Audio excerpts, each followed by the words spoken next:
Chapter 367. Battle against the Tiger's Howl School in a split second. Li Shuangyan moved at an incredible speed to pass through the Prime Imperial Sire's divine rings. Her half-white half-black six-dao sword pierced through everything straight to the middle of the Imperial Sire's eyebrows. The Prime Imperial Sire became aghast and quickly flipped his palm over. With that, a myriad of pulsing laws came down like a furious dragon. Pluff! The sword went straight through the Prime Imperial Sire's palm seal, instantly spilling blood. The six-dao sword showed no mercy as it penetrated his hand. Amidst all of this, the heavenly palm seal and myriad suppression laws still couldn't touch Li Shuangyan. Under countless laws and the power of the Grand Dao, Li Shuangyan was still like a fish in water, free to come and go. Impossible! Seeing such a scene, countless people uttered a cry in shock. How could she actually be impervious to myriad Dao? The Prime Imperial Sire was at a disadvantage after the first exchange, and this left him with a shocked expression. He stared at Li Shuangyan in disbelief and shouted, "The void imperfection physique! And it's at minor completion." In this world, only the void imperfection immortal physique was untouchable by a myriad of Dao. This physique was indeed the nemesis of many Dao laws since they were useless before it. Void imperfection physique. Many became dumbfounded when they heard this. It was already frightening that Li Qia cultivated the hell-suppressing physique, but his maid right now was cultivating one of the 12 immortal physiques as well. Well, with your cultivation, even the void imperfection physique won't save you. The Prime Imperial Sire let out a cold smile. With a rumbling explosion, a divine sword appeared above his head, spewing and devouring essences at the same time.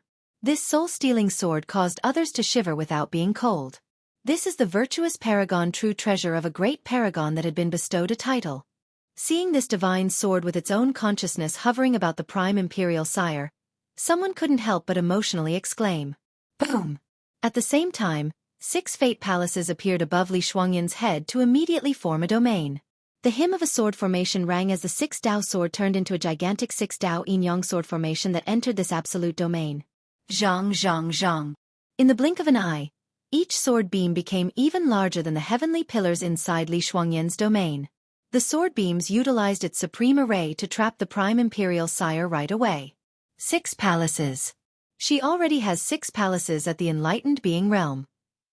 This means that she was once a supreme noble. It was indeterminable whether the spectators were envious or jealous at this scene. The void imperfection physique alone warranted envy, but now they found out that she opened 6 palaces. The eyes of the spectators quickly reddened from greed. How could other geniuses get by in this world if she was here? Even an absolute sword formation domain cannot stop me. The Prime Imperial Sire uttered a loud roar as his 49 divine rings turned into a world. He wanted to tear apart the sword formation. At the same time, his divine sword also unleashed a slash that was capable of slicing the stars and severing the Grand Dao. "Don't you even think about escaping!" Chen Baojiao cried out in response. Her ancient saint aura suddenly and fiercely erupted. However, the most ferocious thing was the tyrannical immortal saber in her hand. One saber to punish the heavens with its heaven-traversing 8-saber technique. This explosive power was too terrifying. Zhang! The saber broke through the plethora of worlds as it shot through the sky like the blade of a true god, annihilating all of the worlds. An endless divine power rested in the bright glint of the saber as if it had already once annihilated the gods of this world. The tyrannical immortal saber and the heaven-traversing 8-saber technique. These were items passed down from the legendary era. The moment these two things combined their might, the resulting power could only cause others to shudder. Bang! This heaven-traversing blade actually fought against the virtuous paragon divine blade of the Prime Imperial Sire. However, Chen Baojiao was still only of the ancient saint realm, so she had to take several steps back from the blow. Get lost! But at this time, Chen Baojiao's stubborn temper erupted as she yelled. Her body suddenly became bright and, at this moment, she crazily absorbed the worldly essence along with myriad Dao. The power of the Dao around her body created an extremely terrifying storm that eventually aggregated in her blade in just 1 second. Zhang! Another technique from the 8 saber arts was unleashed from her rage. It severed the horizon and firmly knocked back the Prime Imperial Sire's divine sword. Even the divine rings around his body were pushed back from the powerful storm. At this moment, Chen Baojiao was surrounded by a terrifying storm that consisted of the Grand Dao and worldly essence.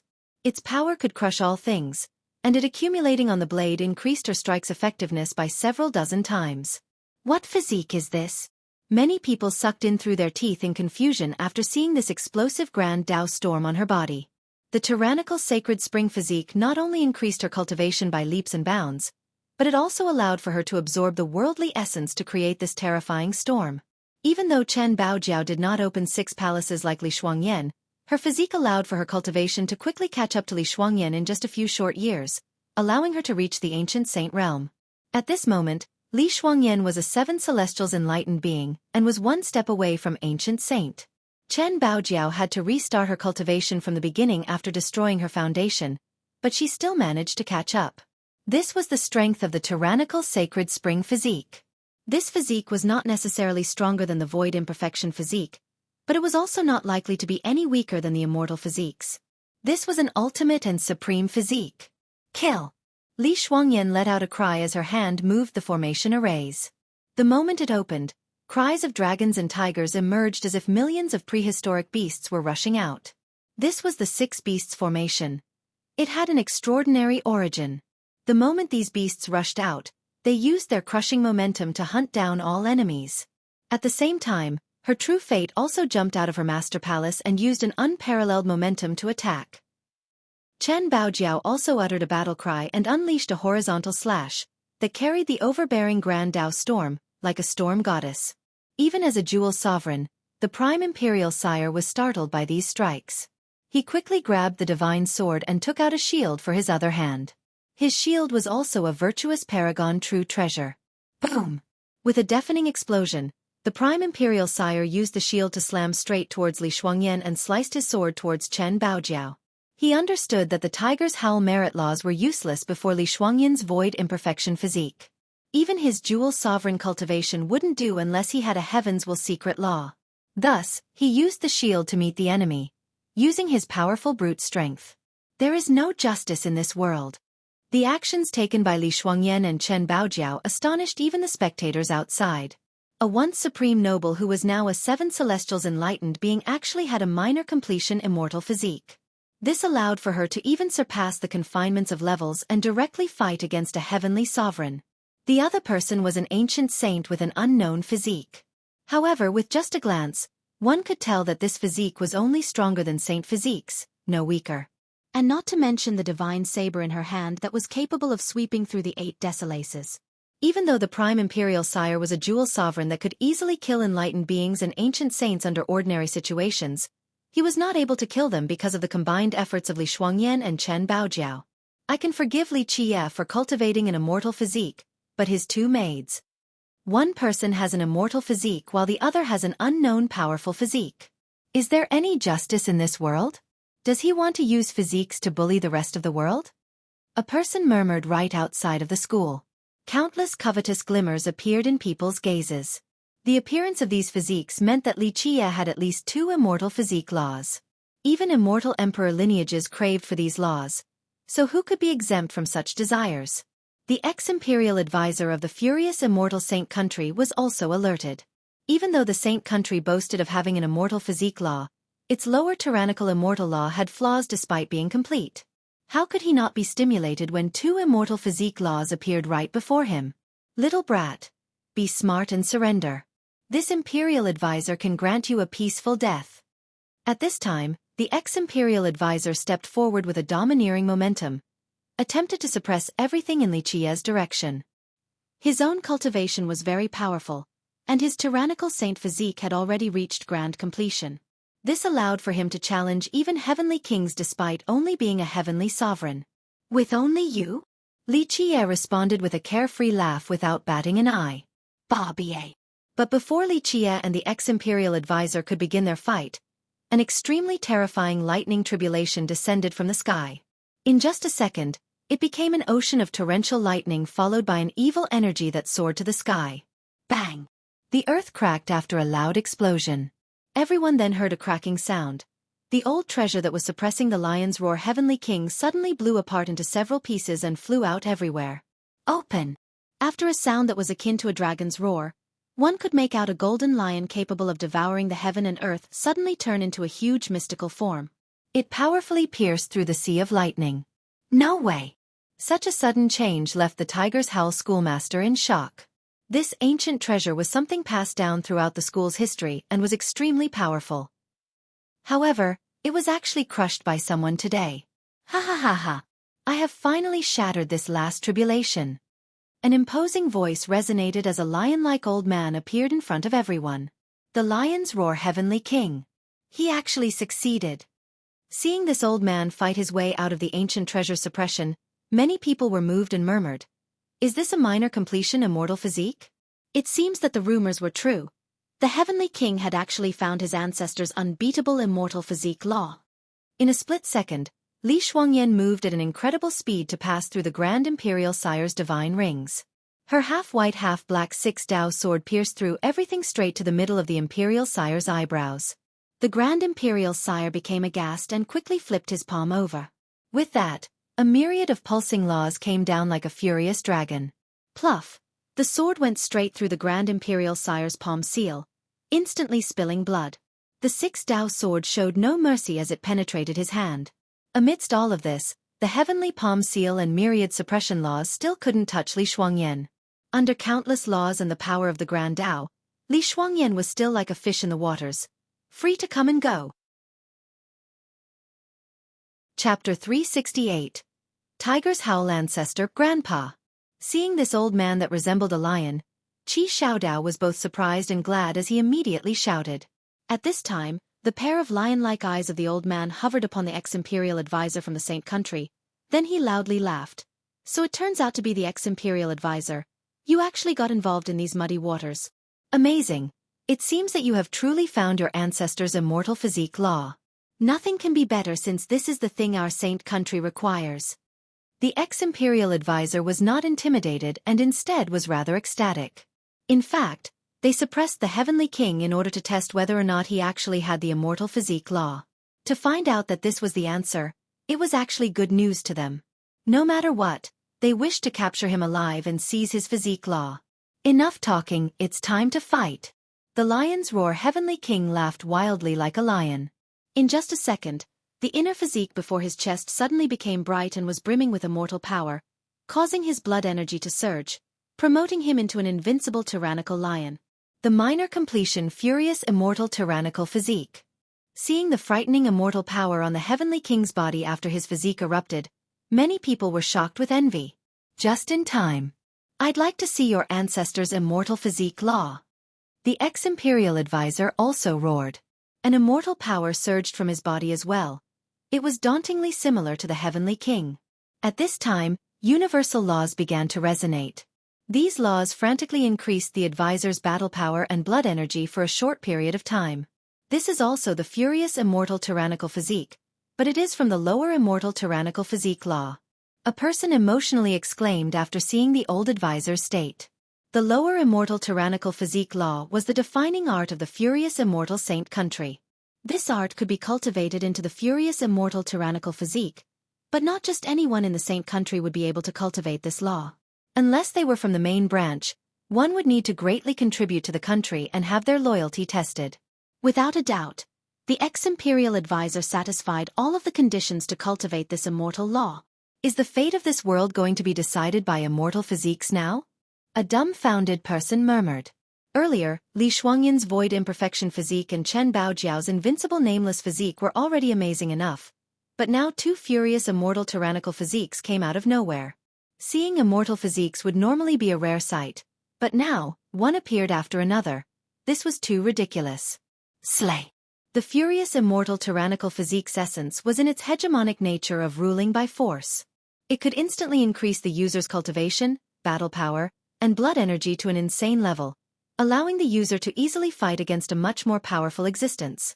Not to mention, there were no negative side effects. At this time, the Heavenly King and the ex-imperial advisor were like two crazed lions. The two of them wildly cried out and fought in the sky, fiercely exchanging blows. Their extremely ferocious fight caused others to lose their minds. Do you guys only have these kinds of means? Li Chia was without an enemy, so he glanced at the Tiger's Howl schoolmaster and said with a smile, "If this is all there is to it, then you have left me very disappointed." Finished speaking, his hell-suppressing godly physique suddenly erupted. Bang! Li Qiye's foot heavily stomped down, tearing the heaven and earth asunder. Rumble! Even though the surrounding area completely collapsed, Li Qiye did not stop. One stomp after another, his feet rained down upon this land. Bang bang bang! The blasts resounded across the world. In just a short moment, the Tiger's Howl School was facing a cataclysm as an extremely powerful force tore apart the earth. Li Qiye was the center of all of this. He used a crushing momentum to break mountains and temples one after another. This caused all the Tiger's Howl experts to turn pale as if the end was approaching. The hell-suppressing godly physique. Another minor completion immortal physique. Even the cultivators in the distance felt their strength sapped from their bodies under the domineering might of this immortal physique. How can any of us live in this world? Today, so many minor completion immortal physiques have appeared. Right now, Li Qiye and Li Shuangyan have minor completion immortal physiques. If they become virtuous paragons in the future and obtain grand completion immortal physiques, then even an immortal emperor would have a hard time suppressing them. A great character lamented with pain. Open the ancestral foundation. The schoolmaster was deathly pale as he crazily shouted. At this time, the school wanted to start up their ancestral foundation no matter the cost. After his command, wave after wave of universal laws, as big as stars, rushed out from the school's ancestral ground. Under the support of a massive sum of refined jades, the school was able to open its ancestral foundation. A long universal law then locked this earth and sealed the firmaments. It finally managed to stop Li Qiye from using his immortal physique to destroy the school's ancestral ground. Little animal, if we don't mince you into pieces today, we will never let this go until we cease to exist. The schoolmaster couldn't help but scream in rage. How could he not be hurt after seeing their ancestral ground become so damaged? I'm afraid that using just your ancestral foundation won't do. It won't be me who will be minced. It shall be I who will stomp your Tiger's Howl School into nothingness. Li Qiye calmly declared with a smile. Ignorant brat, our immemorial ancestral foundation shall never fall. Humph, a mere mayfly like you dares to even dream about shaking us? At this time, a cold voice appeared as if a dead person was crawling up from the ground. At this time, four ancient saints carried a palanquin outside. The old man who was laying on top of it only had a few strands of white hair left, plus his entire body appeared to be a dried-up skeleton. Only his skin remained. This was someone who appeared to have only one breath left, someone that would find it difficult to even walk, someone who was just awaiting their inevitable demise. However, such an old man instilled a sense of fear in all the spectators. His corpse-like body was tiredly situated on the palanquin like a coiling dragon. When his eyes opened, a terrifying divine light flashed. It felt as if this divine light was capable of destroying everything. Anyone who saw this old man would not dismiss him just because he was lying on a palanquin. On the contrary, all of them shivered with creeps the moment they laid their eyes on this old man. Is this the ancestor of the Tiger's Howl School? Seeing this old man and feeling the shiver-inducing aura, someone couldn't help but murmur. I have heard of this old man before. Finally, a decrepit old demon monarch took a deep breath and said in horror. Legends state that he is the 8th-generation great-grandson of the Tiger God.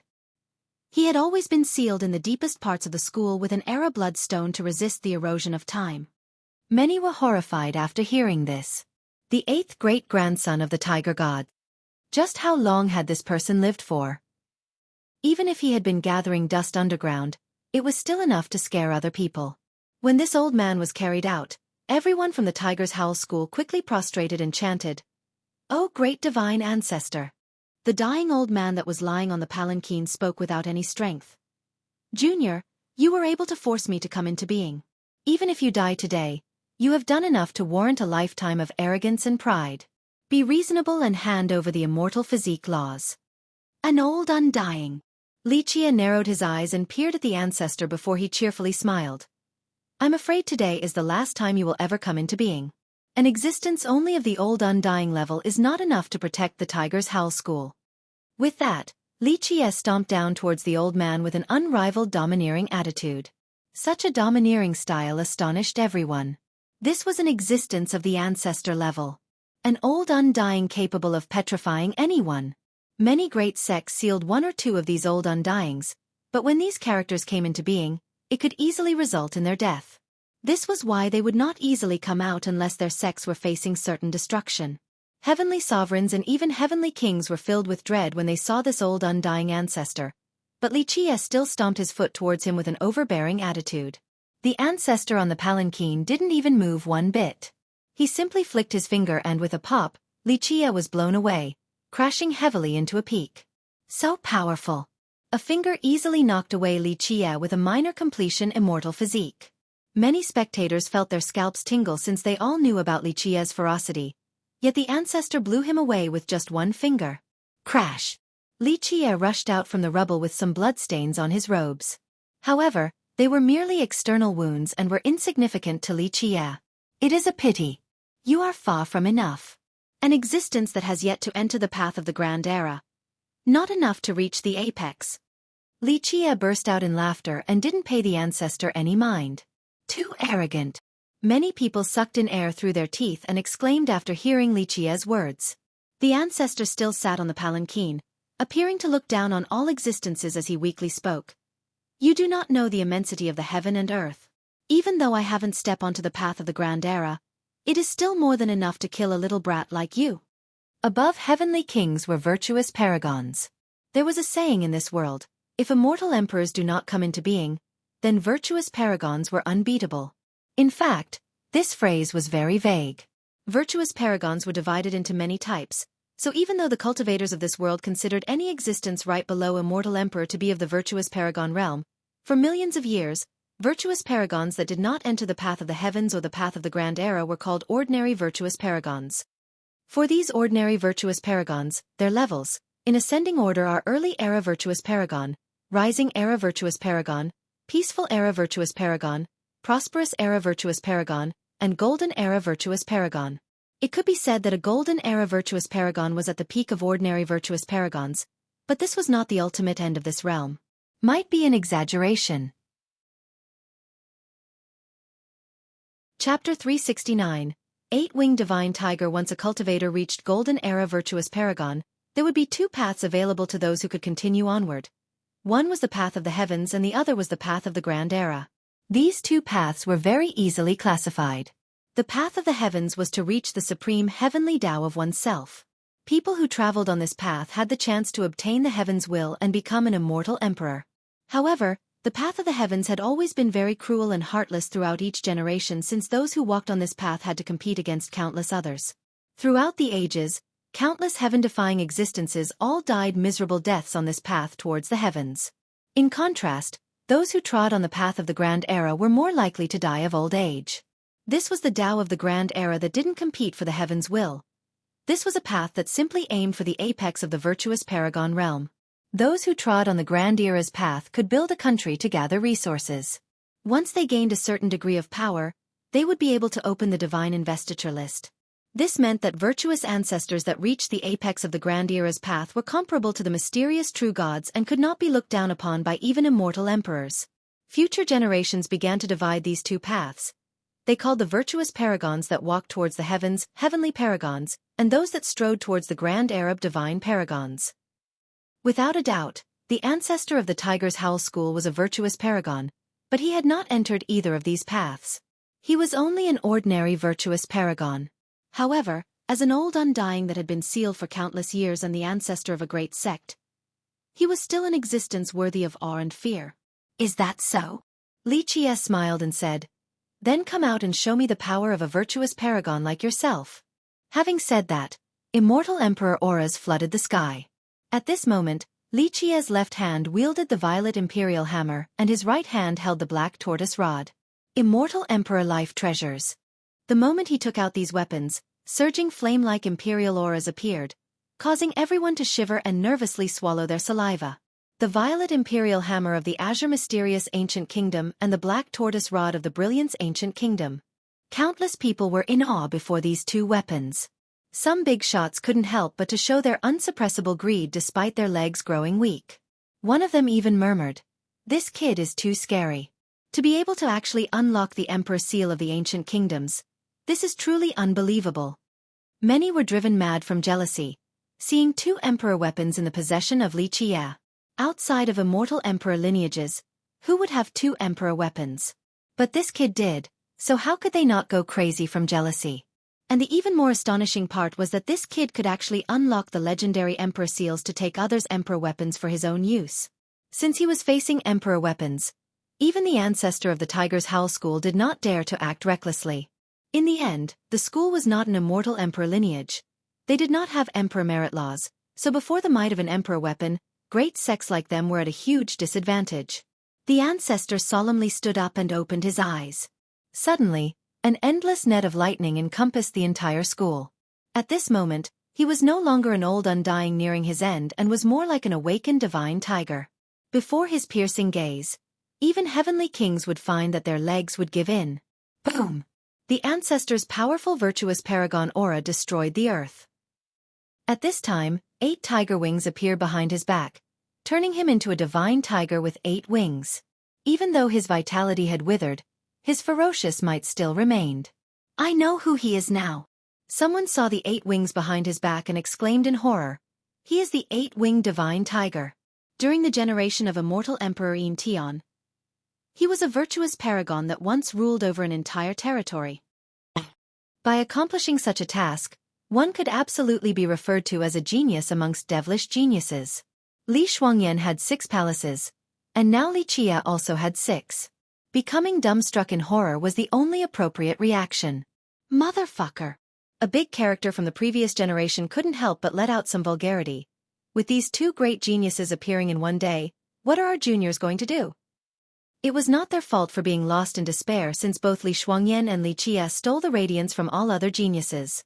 Before them, no one else would dare to call themselves a genius. This is simply mocking everyone else's futures. How are we going to live from now on? A young prodigy unwillingly spoke in a daze. Not to mention their immortal physiques, now they also have 6 palaces. Can't they leave some space for little shrimps like us to catch up? At this moment, the eyes of many were reddened from jealousy as they stared at Li Qia. Many of those wished to peel off his skin and tear apart his tendons. Even a descendant of an ancient kingdom would not have as many luxurious things as he does. We're changing the battlefield. Come up. Seeing the eruption of Li Qia's yin-yang sea of blood, even the tiger's howl ancestor couldn't keep his calm demeanor. He suddenly traversed through the air upward and shouted, "So be it." Li Qia laughed and also soared up to the sky. In an extremely short amount of time, Li Qia's revolving crescent sun frantically urged the sea of blood to let out an endless sanguine tide. At this moment, Li Qia's blood energy flooded the sky. Feel the rage of the Emperor weapons. Li Qia screamed and used his endless blood energy to activate the 2 Emperor weapons. The moment these words came out, the 2 weapons directly attacked the tiger's howl ancestor.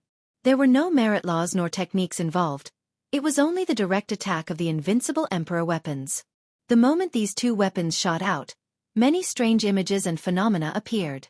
A black tortoise caused the heaven and earth to molder while a violet hammer struck down the moon and sun. At this time, the entire Tiger's Howl School shivered in fear as countless people fell onto the ground, not being able to breathe from the pressure. Galaxy parting hook. The ancestor knew that there was no path of retreat, so he also uttered a loud cry like a divine god coming into being. The divine hook struck down as each galaxy was turned upside down into a faint sea of stars in order to block the incoming Emperor weapons. Bang! After a loud explosion, countless stars fell down as the firmament was shattered. The people on the ground suffered from the aftermath. Their blood energy went out of control, and those with a weaker cultivation directly vomited blood. Under this blow, the sea of stars was destroyed while the ancestor had to take several steps back, revealing a shocked countenance. How could this be? Even a virtuous paragon was not able to block the attack. This suddenly changed the demeanor of countless people. This is too heaven-defying. Li Qia was able to unleash 30% of the immortal Emperor life treasures. His longevity treasure is way too powerful. I think it must be an immortal Emperor longevity treasure. A big character looked at Li Qia's yin-yang sea of blood that was hovering in the sky. Even though he had just unleashed an Emperor-level attack, there was no sign of his blood energy drying up. This longevity treasure was way too formidable, rendering others absolutely horrified. One must understand that in order to unleash a strike from an Emperor weapon, one required the support and sacrifice of a large amount of blood energy. Not everyone could pay this price. Li Qia also took a deep breath.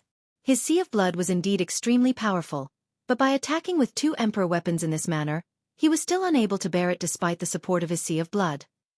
He felt out of breath and struggled to regain his composure after using a monstrous amount of blood energy. The tiger's howl ancestor was going insane. A junior like Li Qie having 2 emperor weapons was one thing, but he also had an immortal emperor longevity treasure. An immortal emperor longevity treasure working together with immortal emperor life treasures. This was a perfect synergy. Bao Li Qie versus the first official virtuous paragon.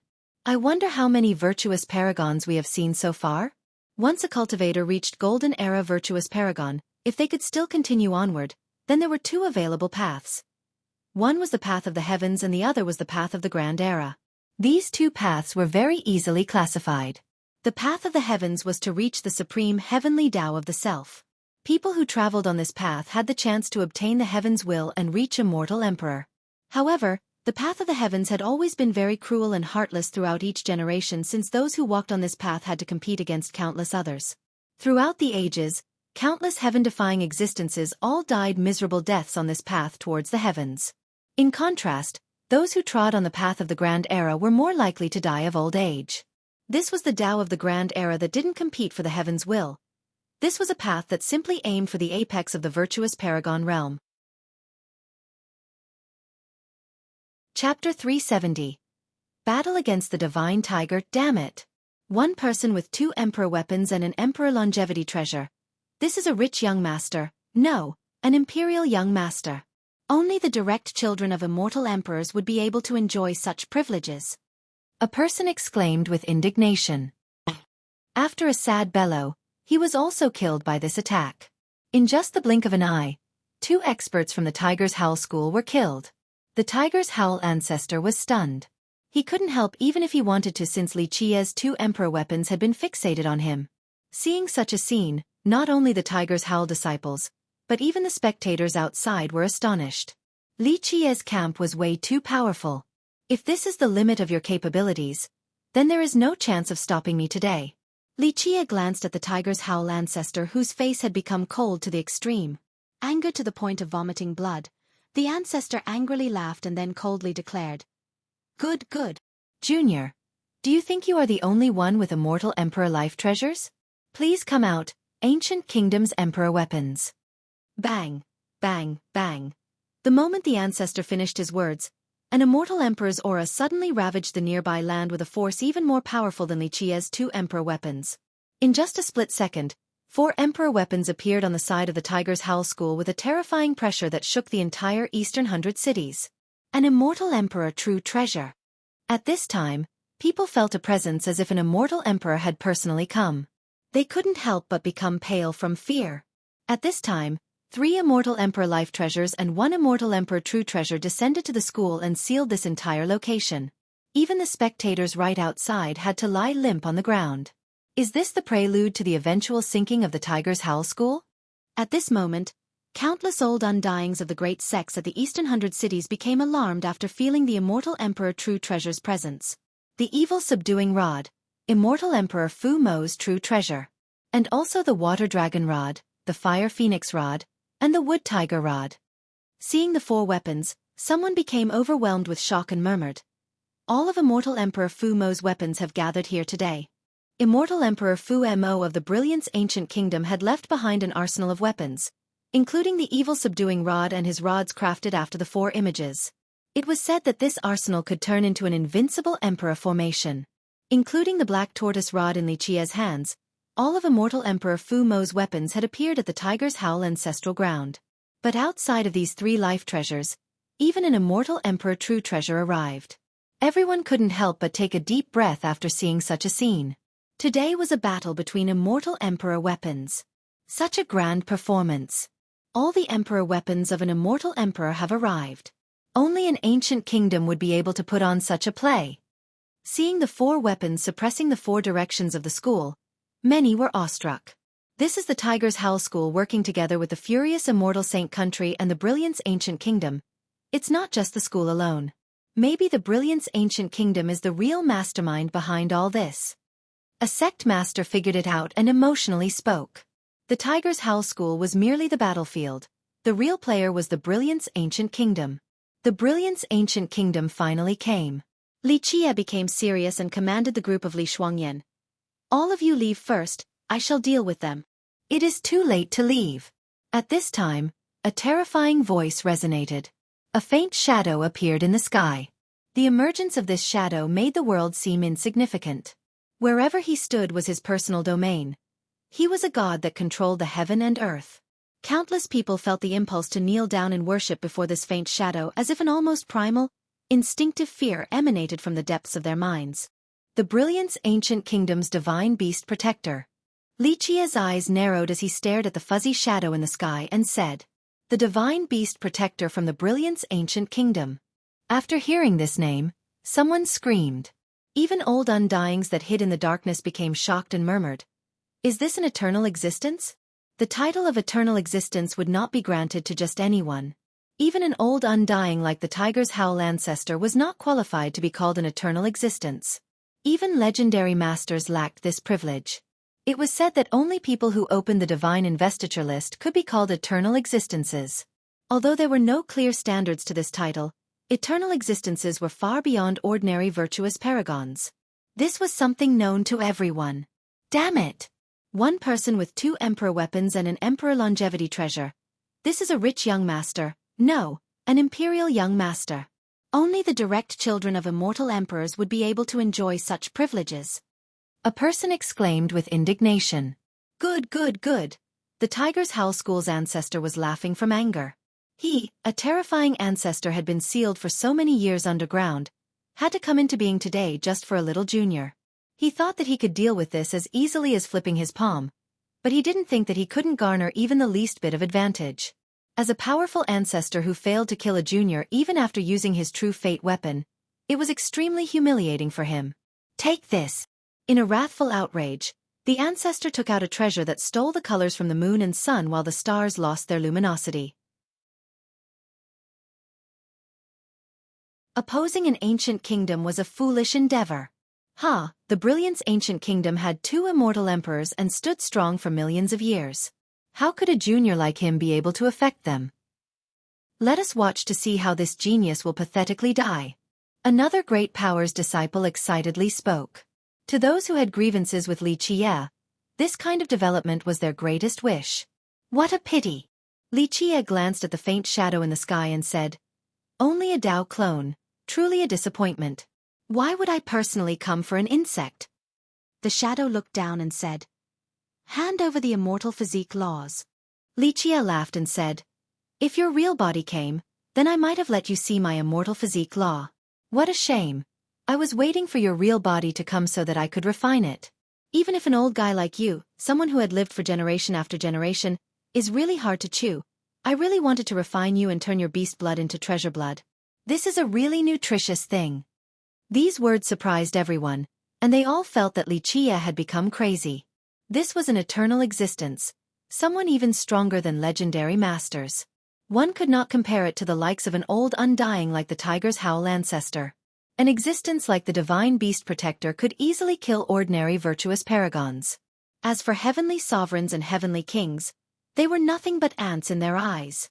Li Qie blustering about refining an eternal existence of the Brilliance Ancient Kingdom was simply too audacious. Haha, don't tell me this brat has gone crazy from being too scared? Someone couldn't help but laugh. He wants to refine an eternal existence? It could crush him with just one finger. My patience is limited. At this moment, the faint shadow in the sky coldly declared, "Hand your immortal physique laws over." If it wasn't for the laws, he would have killed Li Qie already. Forget it, I have no interest in a Dao clone. However, your immortal emperor life treasures might not be too bad. Li Qie said with a smile. You can go now but leave behind the 4 emperor weapons. Even the lion's roar heavenly king's mouth was wide open after hearing Li Qie trying to chase away the divine beast protector's Dao clone as if it was a fly. Haha, the divine beast senior could kill you just by lifting its finger. The 4 emperor weapons aren't here for you. You think way too highly of yourself. They were meant for the Heavenly Dao Academy. It is a shame that they didn't come. Otherwise they would suffer the same fate as you. The Tiger's Howl ancestor chillingly said. This was a grand plan. The Tiger's Howl School didn't only want to kill the group of Li Qie. If the ancestors of the Heavenly Dao Academy came to help him, they would also be killed. It is time to end this. Li Qie didn't look at the tiger's howl ancestor, but rather at the faint figure in the sky as he smiled. Today, your brilliance ancient kingdom will surely fall. My only regret is that I couldn't wait for your real body so that I could use it to strengthen my own. You deserve death. The glare of the faint figure in the sky became extremely fierce. It was as if this figure could pierce through the endless river of time. When it became angry, even the lion's roar heavenly king knelt down on the ground, sweating profusely. Boom! The heaven and earth shook along with the entire tiger's howl school. No, the entire Eastern 100 cities was shaking as if an immortal emperor was going on a journey to flip the entire region. And it wasn't just the tiger's howl school. Everyone in the Eastern 100 cities felt the appearance of an invincible existence. One step of his immediately trod across the entire world. Who came into being just now? In this split second, countless old undyings opened their eyes from fear. Some even crawled out from the earth in shock. Even the souls of eternal existences fluttered away from fear. Boom! Another loud explosion detonated. At this time, the entire Eastern 100 cities was like a little boat made out of a single leaf in a torrential storm. At the brilliance ancient kingdom, countless immortal lights and emperor auras were exuded, flooding the world as supreme formations were formed. But all of this was for naught. Many people saw an astonishing scene. Each and every defensive formation inside the brilliance ancient kingdom was annihilated. A gigantic hand descended from the sky, shattering them one by one. The realm god. At the ancient kingdom's deepest parts, a crazy scream emanated with a hint of unwillingness. You are not supposed to be able to leave your ancestral vein. That is a thing of the past. A majestic and solemn voice came from the sky as a person landed. As something unable to be hindered by anything, it immediately walked into the deepest parts of the brilliance ancient kingdom. Rumble! At this second, immortal Emperor True Treasures soared to the sky along with many immortal Emperor Life Treasures in order to engage the enemy. Break! The realm god was unbeatable. Its hand was holding onto a giant cauldron that poured divine flames in order to directly refine its enemies. The Chaos Cauldron. Within the depths of the ancient kingdom, a person roared. Realm god, do you wish for an irreconcilable blood feud with my brilliance ancient kingdom? Correct. The realm god rushed inside as the Chaos Cauldron kept on attacking. With rumbling explosions, the ancestral ground of the kingdom was annihilated. Then, the voice of the realm god spanned across the earth. The day when all of you attacked my heavenly Tao Academy was the day that you should have known this would happen. Die! At this time, an extremely monstrous shadow from the depths soared up high and personally controlled all the Emperor weapons. Chapter 372. Realm God sweeping through the brilliance ancient kingdom, the invincible divine beast protector. Countless old undying saw this large shadow and movingly stated, "You alone won't do." The unbeatable realm god directly slammed down with its chaos cauldron and blew the opponent away. Such a display of power terrified all the spectators. Realm god. At this time, the faint figure above the tiger's howl school madly shouted and then instantly broke into pieces without leaving behind a single remnant. This scene surprised many people. The sudden destruction of a Dao clone meant that the real body had suffered a grave wound and therefore couldn't support the distant Dao clone. Many would have nightmares after today. At this second, an invincible aura swept through the entire Eastern 100 cities as all existences began to tremble in fear. No. How could this be? Shouldn't the realm god be rooted in the ancestral vein? How could it leave the heavenly Tao Academy? At this time, the tiger's howl ancestor became haggard and said, many currently dumbstruck spectators, including the great power's ancestors, knew that the realm god had lived for a very long time and was on the verge of dying. Unless the academy was facing certain destruction, it would not come into being. Moreover, it was rooted within the ancestral vein, and its inability to leave was also common knowledge. It would never leave the vein unless it was tired of living and wished to die from old age. However, the realm god right now had no qualms with leaving the academy. It went by itself to the brilliance ancient kingdom. What was the meaning of this? How could this be? Has the realm god been reborn for another generation? At this time, countless outsiders felt their hair standing on end as cold chills traveled through their spines. Many became regretful for attacking the academy in the past. Back then, they assumed that the realm god was no longer going to make it after having lived for so long, not to mention that it had become crazy. In their eyes, its death was all but assured. especially when the disaster fell upon the academy that year. The realm god still didn't appear, and this only further fortified their disposition regarding the realm god's inability to come into being. At the moment, there was no sign of it weakening as it left the academy and killed its way into the ancient kingdom. This was not good news to those who once teamed up to siege the academy. Rumble. The Brilliance ancient kingdom's land began to sunder as the battle reached a new height with countless divine lights encompassing the entire area. Countless existences inside were suppressed to a state of prostration on the ground. They were unable to move one bit.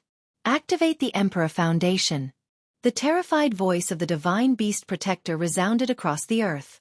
At this time, those who could hear this were shaking with fear. Without a doubt, even the divine beast protector was not able to withstand the onslaught. As an imperial light covered the ancient kingdom, it was as if an immortal emperor had come back to life. An invincible aura swept through the world and trapped the realm god inside. Realm god, my Brilliance ancient kingdom is eternal. You can't do anything before the Emperor Foundation of 2 emperors. The divine beast protector uttered in a craze. If your immortal emperors were still alive, then I might retreat. Alas, your emperors are no longer of this world, so your Emperor Foundation cannot trap me. The extremely domineering realm god, with its giant hand holding the chaos cauldron, tore the sky apart and rushed in without any hesitation. Such a grand battle startled the entire Eastern 100 cities. Immortal Emperor true treasures soared to the sky with life treasures everywhere. However, the realm god was invincible.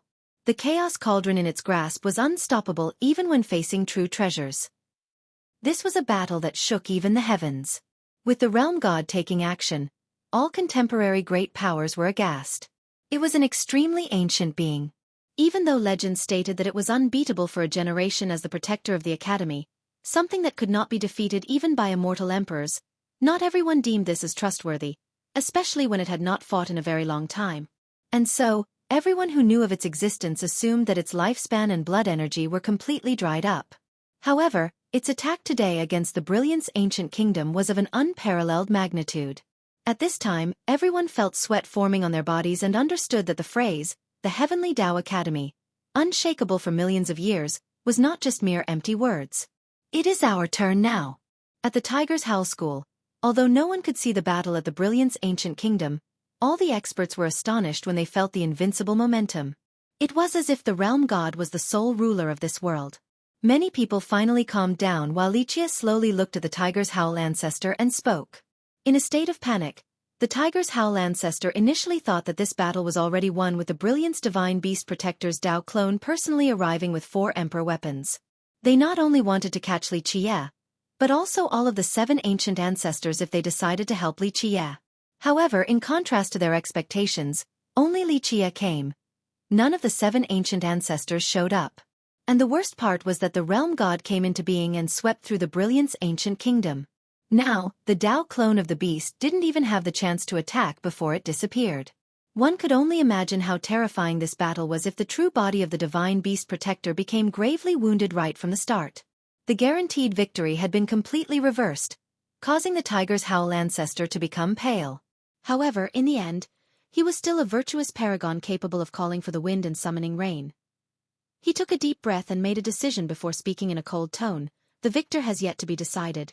At this point, his eyes fell onto the 4 emperor weapons. The 4 emperor weapons were meant for the 7 ancient ancestors, so they were part of a sure kill formation. You plan to control 4 emperor weapons with your withered blood energy? Looking at the 4 emperor weapons, Lichia narrowed his eyes and then smilingly spoke. Fine, I still need 4 suitable weapons. Make your move.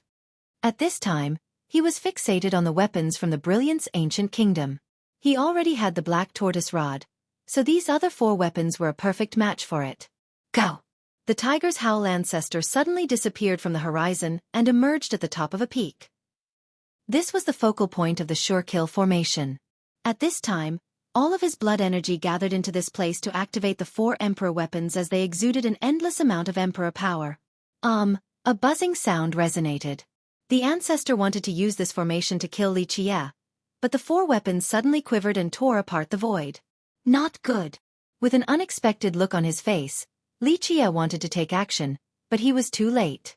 In a split second, the 4 emperor weapons tore apart the void and suddenly disappeared. Boom! At this time, the sky at the Brilliance Ancient Kingdom became damaged to the point where a black hole was formed. At this moment, the immortal hymns of immortal emperors preaching the Tao resounded in the air. So fast. I didn't think the Brilliance Ancient Kingdom would have to utilize their true strength in such a short period of time. Li Qie suddenly felt regret. He didn't think the kingdom had to use all of their might. They even summoned back their 4 emperor weapons at the Tiger's Howl School. If I had known this, I would have taken action earlier. Li Qie knew that he should have unleashed his secret move earlier and seized the 4 emperor weapons before doing anything else. Now it was all too late. The succulent duck before his mouth had flown away. At this moment, many in the Eastern 100 cities were alarmed. They didn't think that the Brilliance Ancient Kingdom would be on the verge of faltering due to the attack of the Realm God. They actually had to use their hidden strength after such a brief moment. The Tiger's Howl ancestor's face was now deathly pale. His biggest sure kill method was suddenly gone. It was as if the heaven and earth no longer answered his prayers. Let us end this battle. This is your last chance to use whatever means you have. Otherwise, I shall refine this earth. Li Qie was in a bad mood after the 4 emperor weapons flew away.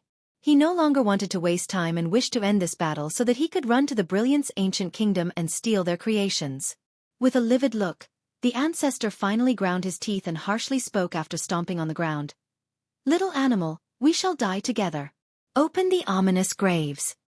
As his words fell, all of his remaining longevity blood spewed out onto the 4 ominous graves at the depths of the Tiger's Howl ancestral ground. In an instant, the 4 graves became quite demonic. Rumble. At this time, the entire school shook as if everything was affected by this sudden development. A burst of grave-opening sounds rang loudly as an underworldly energy suddenly filled the sky, turning the school itself into hell. The 4 ominous graves were finally opened with rumbling explosions appearing everywhere. 4 monstrous images came out from the graves like 4 gods of death. A towering gloom and ghastly aura surged throughout the school with the 4 great images standing above it as if they wanted to turn this place into a land of death. The legendary ominous graves of the 4 images. Many people right outside of the school suddenly shivered since these images were extremely daunting. The white tiger, the azure dragon, the vermilion bird, and the black tortoise.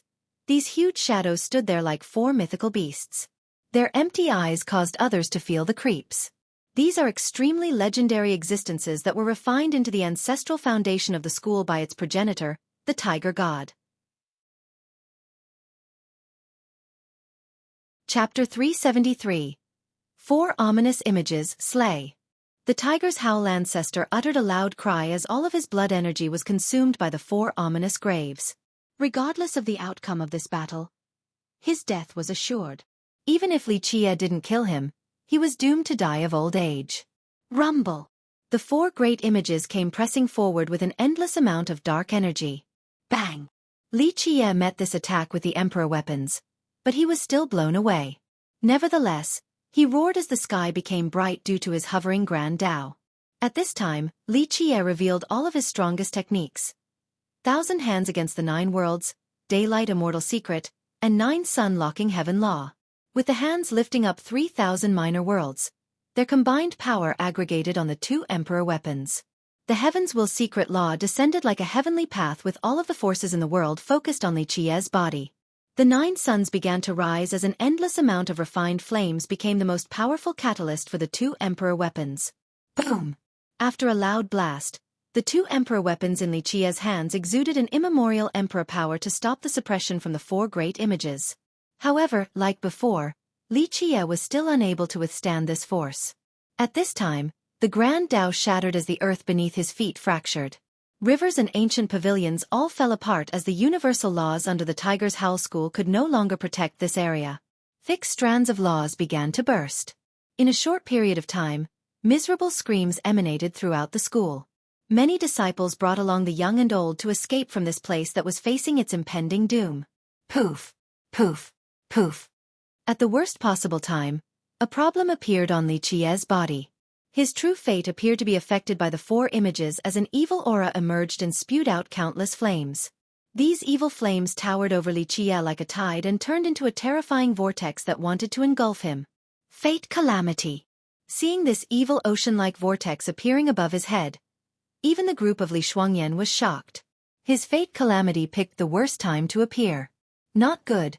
Li Qie's fate calamity appeared. Many people outside of the Tiger's Howl School were astonished when they saw this torrential vortex. Even the heavens wished to destroy you. The Tiger's Howl ancestor let out a crazed laughter and ordered the remaining elders and protectors. Use all of our refined jades and open all the ancestral foundations. Today, if our enemies do not die, then we shall perish. A loud sound exploded after his command. The light of refined jades came forth from the deepest part of the school, followed by the surging evil aura of the 4 ominous graves as if the entrance to hell had been opened. This dark energy was immediately devoured by the 4 giant images. They became much stronger as they came down on Li Qie. Li Qie spewed out spurts of blood while retreating. Each of his steps carried a force so great that it shattered mountains and peaks. At this time, the school let go of all caution and unleashed all of their ancestral foundations. In a short amount of time, the earth shattered and only the elders and protectors remained. All of the weak disciples carried the old and young to the outside. An even more terrifying thing happened after a buzzing sound. An extremely huge evil gate opened in the horizon with billowing dark energy like a raging ocean. It was as if this gate wanted to turn this location into a land of evil. The fate calamity's tribulation is here. Countless people outside of the school looked up to see the evil gate opening its doors in the sky, creating many ominous phenomena. All of the spectators were stricken with horror. This heart demon is so powerful. Only a 6-palace royal noble would have such a powerful fate calamity. Some in the distance were startled while others were gloating at Li Qie's misfortune.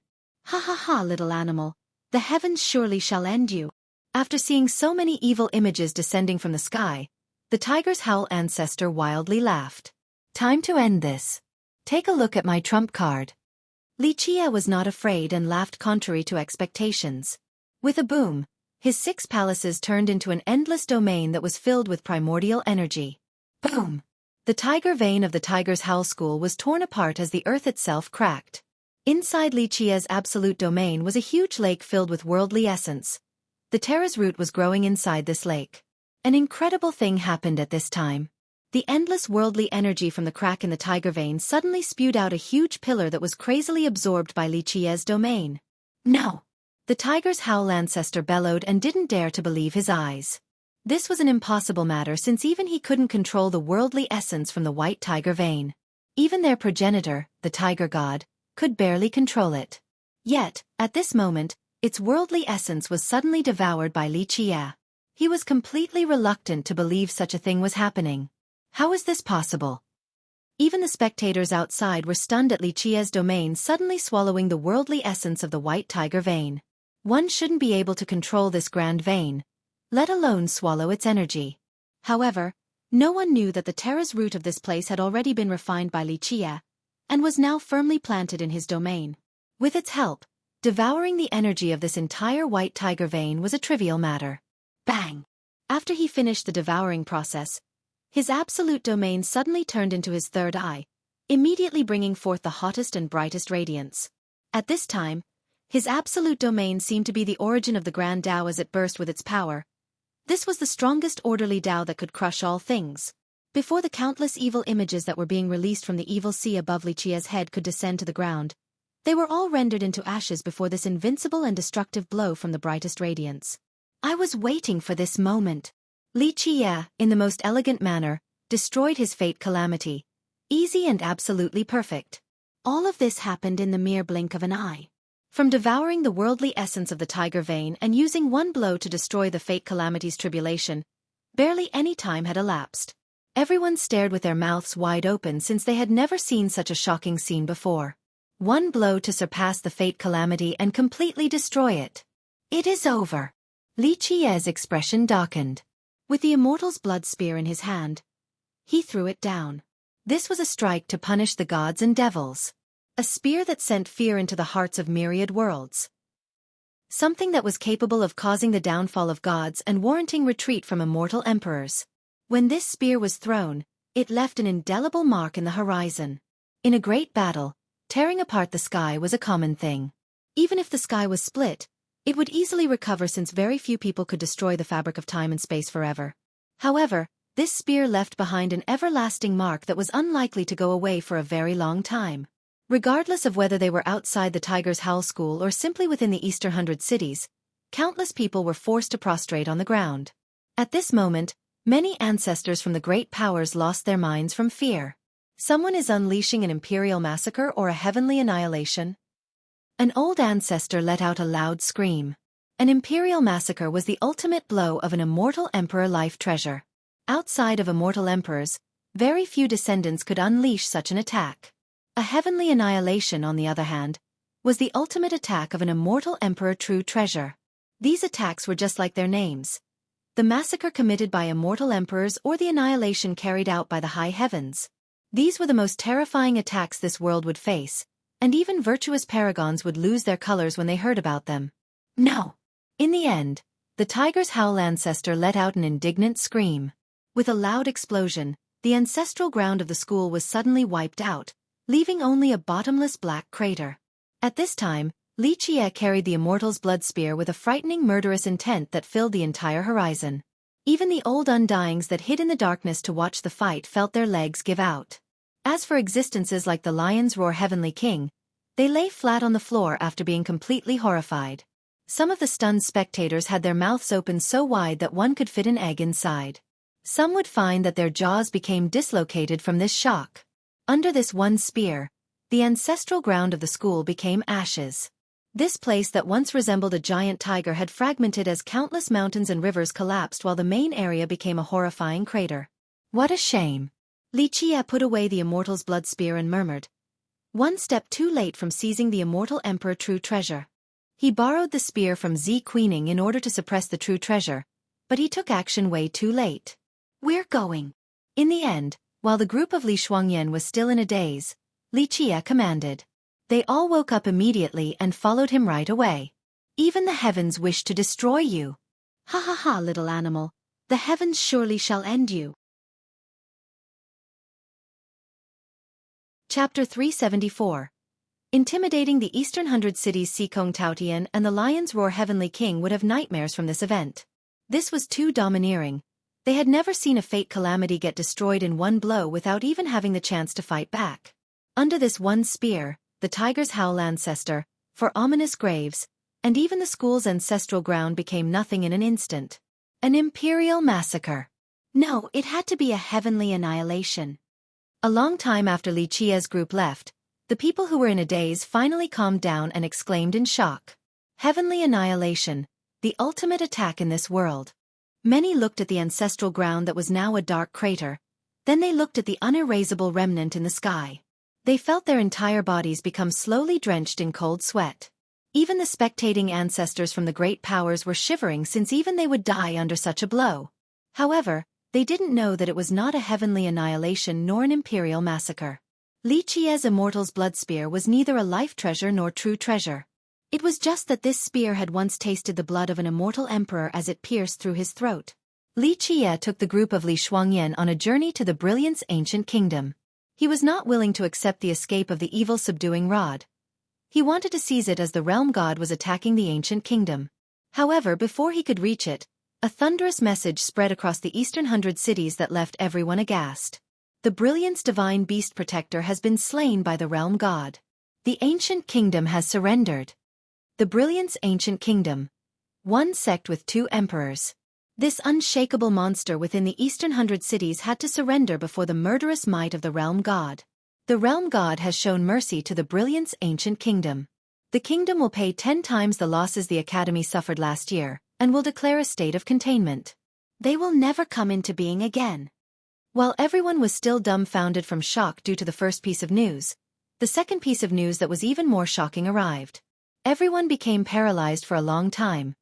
An ancient kingdom had been defeated. The realm god is too fast. Xueqi heard the news before they arrived and couldn't help but smile awkwardly. Since the realm god forgave the ancient kingdom, there was no chance for him to get the evil subduing rod. The realm god is too merciful. Even the Lion's Roar Heavenly King couldn't help but say. Xikong Taotian shook his head in response.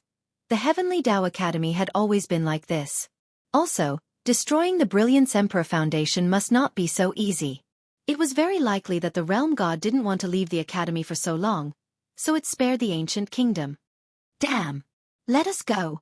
I have lost an immortal emperor true treasure. Li Qie was quite annoyed and regretted delaying his first move. If he knew this was going to happen, he would have suppressed the true treasure first before doing anything else. The terrifying news regarding the ancient kingdom's defeat and the destruction of the Tiger's Howl School swept through the Eastern 100 cities overnight, startling countless people. This generation is over for the Brilliance Ancient Kingdom.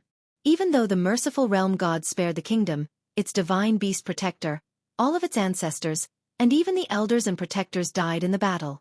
After just one fight, the elites of the kingdom were basically wiped out. Even if they sealed their kingdom for a generation, they would not be able to recover and will be on the decline from now on. An ancestor who witnessed the battle with his own eyes spoke with his back still drenched in cold sweat. The realm god's domination could even take down a monstrous existence with 2 emperors, so what other lineages dared to oppose the academy now? During the time when people were still trying to cope with this news, on the second day, right outside of the Heavenly Tao Academy, a group of gray-haired old men all prostrated right outside of the academy. These were all famed existences, the ancestors of the great powers that were involved in the alliance that sieged the academy that year. The great powers' ancestors who participated in that battle are kneeling right outside of the academy's entrance. They're ready to accept their punishment and are willing to commit suicide to make amends. This shocking news quickly got out. Even many students from the academy were unable to remain calm. These gray-haired old men prostrating before their gate were all apex existences that could look down with disdain towards heavenly kings. But today, they were all kneeling for forgiveness. The fate of the Brilliance Ancient Kingdom scared everyone shitless. The great powers who participated in that alliance couldn't do anything except admit their crimes. Their ancestors were willing to kneel down before the academy and pay for all the damage the academy suffered last year. They were even willing to commit suicide as long as the realm god agreed to spare their sects, just like how it spared the ancient kingdom. The other great powers were not comparable to a dual emperor sect like the Brilliance Ancient Kingdom, so opposing the academy was like throwing an egg at a stone. Ultimately, these ancestors didn't dare to waste time on thinking. They all ran here overnight to kneel before the academy and beg the realm god to forgive their sects. The sheer amount of ancestors kneeling right outside the academy created a scenery that would render spectators speechless. This is how a man should be. After seeing this scene, Qi Xiaodao, who managed to barely escape with his life, felt his blood boil. Li Qie smiled and said, "There will come a day when myriad races in the 9 worlds come to pay tribute to me, and all the gods and devils shall prostrate before me." These overbearing words astonished the group of Xikong Taotian. It sounded so arrogant that it was almost to the point of being ignorant, but at this second, it was as if they could envision the scene foretold by Li Qie. After this heaven-shaking battle, the entire Eastern 100 cities was in a state of panic, especially those great powers who participated in the battle that year. It was as if a calamity was looming over their heads. The realm god sweeping over the Brilliance Ancient Kingdom in one night had scared many people witless. If an immortal emperor did not come out, there might not be anyone who was capable of fighting the realm god. On the third day, after paying a substantial price to earn the realm god's forgiveness, many great powers were finally able to breathe a sigh of relief since they were finally able to avert this disaster.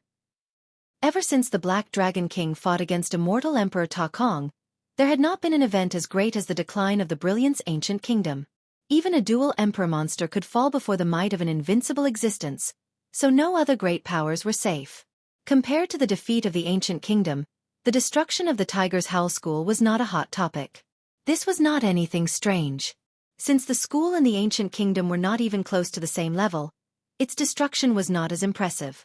It was not until 4 or 5 days later, when everyone recovered from the shock of the ancient kingdom's defeat, did the destruction of the Tiger's Howl School come into the view of many great powers. One wrong move from the Tiger's Howl School costed them everything.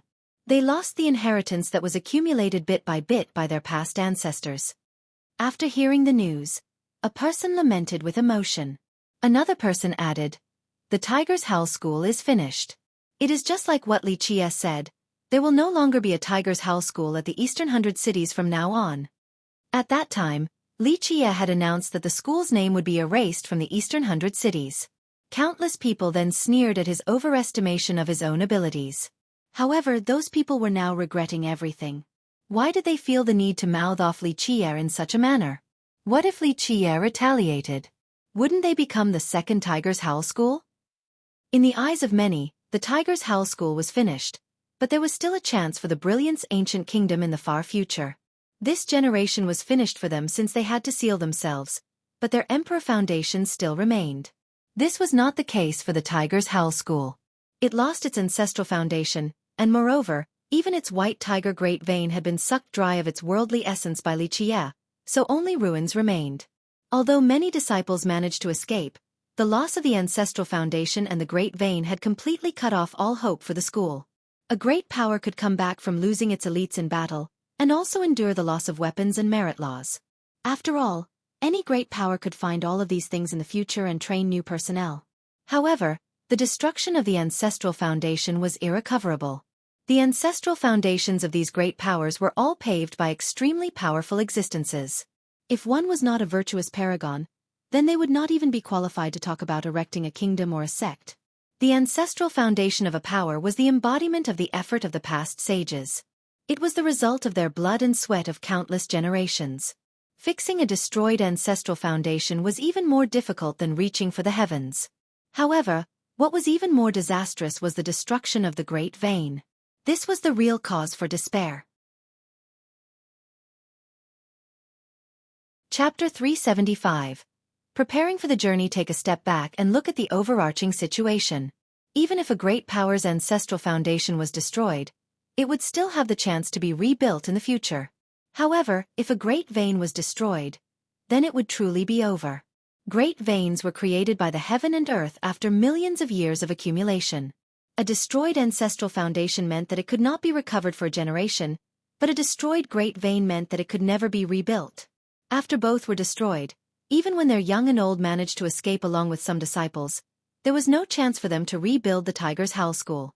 Regarding this topic, a sect master emotionally said, "Destroying a sect just like he said. This Li Qie is really too heaven-defying and devilish. As long as he is alive, all of the other descendants from both the great powers and ancient kingdoms will be completely eclipsed. This isn't the work of a human. To single-handedly destroy a great power. Forget about the younger generation. Even predecessors at the Heavenly King realm didn't have this kind of power. Even the legendary 4 ominous graves of the Tiger's Howl School couldn't stop him. So how could people not become horrified?" At this point, whenever the conversation was about Li Qie, the other geniuses from many lineages turned sour as they could only stay silent. Back in those days when Li Qie had just arrived at the Eastern 100 cities, many geniuses and descendants paid him no mind. However, after sweeping through everything and destroying the Tiger's Howl School, all of those geniuses who once looked down on him were frightened and found themselves lacking when compared to him. With the current situation, I'm afraid even Goddess Mei Suyao and deity Jikong Wudi have been overshadowed by Li Qie. With a fierce monster like him, would any other young person have a chance to shine? A great character from the last generation exasperatedly said. A prosperous age arrived with the end of the difficult Tao era. So many great powers hoped that their disciples could compete for the apex against all the other heroes of this generation. Before this, geniuses like Hu Yu, Ba Xia, Zhu Huangwu, and Heavenly Prince Qing Xian were already running the other young prodigies out of breath. As for Mei Suyao and Jikong Wudi, these two were at an unreachable height. Like divine mountains, they blocked the path of the entire younger generation. However, the Li Qie of today sent countless peers into despair. As long as he remained in the Eastern 100 cities, they would only feel fear. Every young cultivator had to retreat before his sight. Since he could destroy a grand sect, who could manage to oppose him? This storm of a discussion lasted for a long time. Some were happy and some were sad regarding such a great event. When many were bustling and busy with small talk, Li Qie had returned to the Heavenly Tao Academy. However, before his return, he summoned the Lion's Roar Heavenly King. The Heavenly King was a famous character even amongst the previous generation's experts. But today, he didn't dare to put on a show before Li Qie. Li Qie took out the ancient box that Lion Monarch Ba Xia gave him. This box was meant for the Heavenly King. After opening the box, he was completely taken aback. This is my ancestors' immortal physique law. How is this possible? The Lion's Roar Heavenly King stuttered in astonishment. Even my clan did not have this.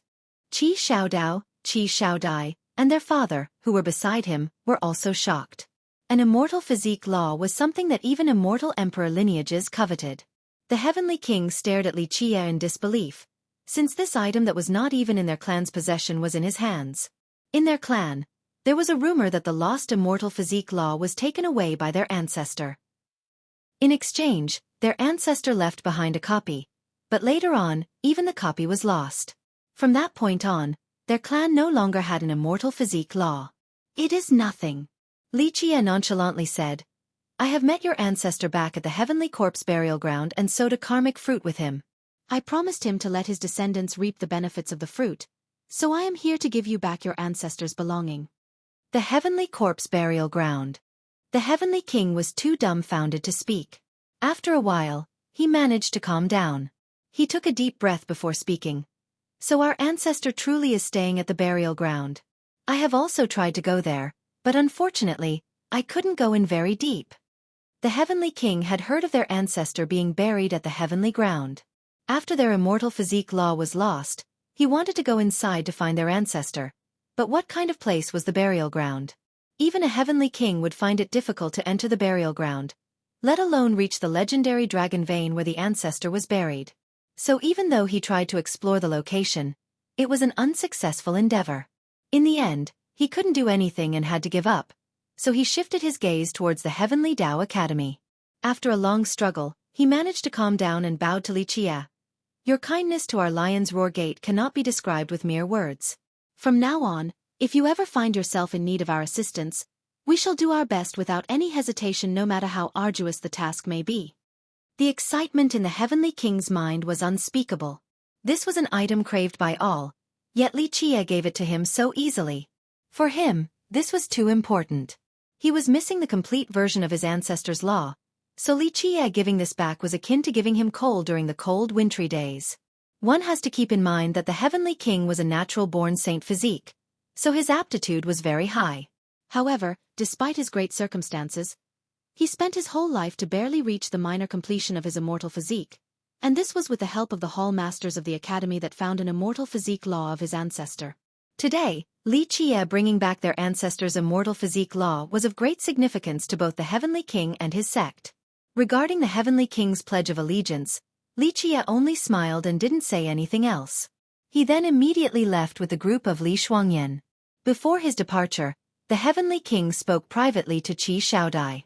In his opinion, his granddaughter's future was boundless if she followed Lichia, so that was his hope. Lichia went back to the Heavenly Tao Academy where all the geniuses from both the Zenith Era Hall and Sacred Era Hall lost their colors before him. Chapter 376. Past grievances. Before leaving for the sacred netherworld, Lichia returned the immortal's blood spear to Xueqi. She then asked after accepting the spear, I have to go back to the Heaven Protector City. Do you have anything that you want me to do? Lichia gave her a look and smiled. Even if I have something for you to do, I'm afraid you wouldn't believe me. Forget it. I'll personally visit your Heaven Protector City later. In fact, he would have gone to the Heaven Protector City sooner or later anyway. However, he was not in a rush at the moment.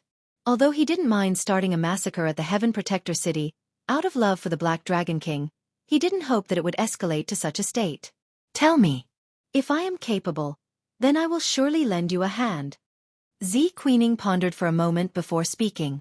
Lichia was all smiles as he said, If you really want my advice, then I'll give you one. Keep an eye out for Gu Zun. Xueqi's mind trembled after she heard Lichia's words. Keep in mind that Gu Zun was an elder of their Heaven Protector City, the one who was truly in power.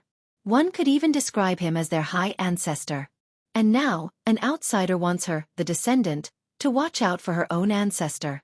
If it was anyone else, they would surely think that Lichia was crazy.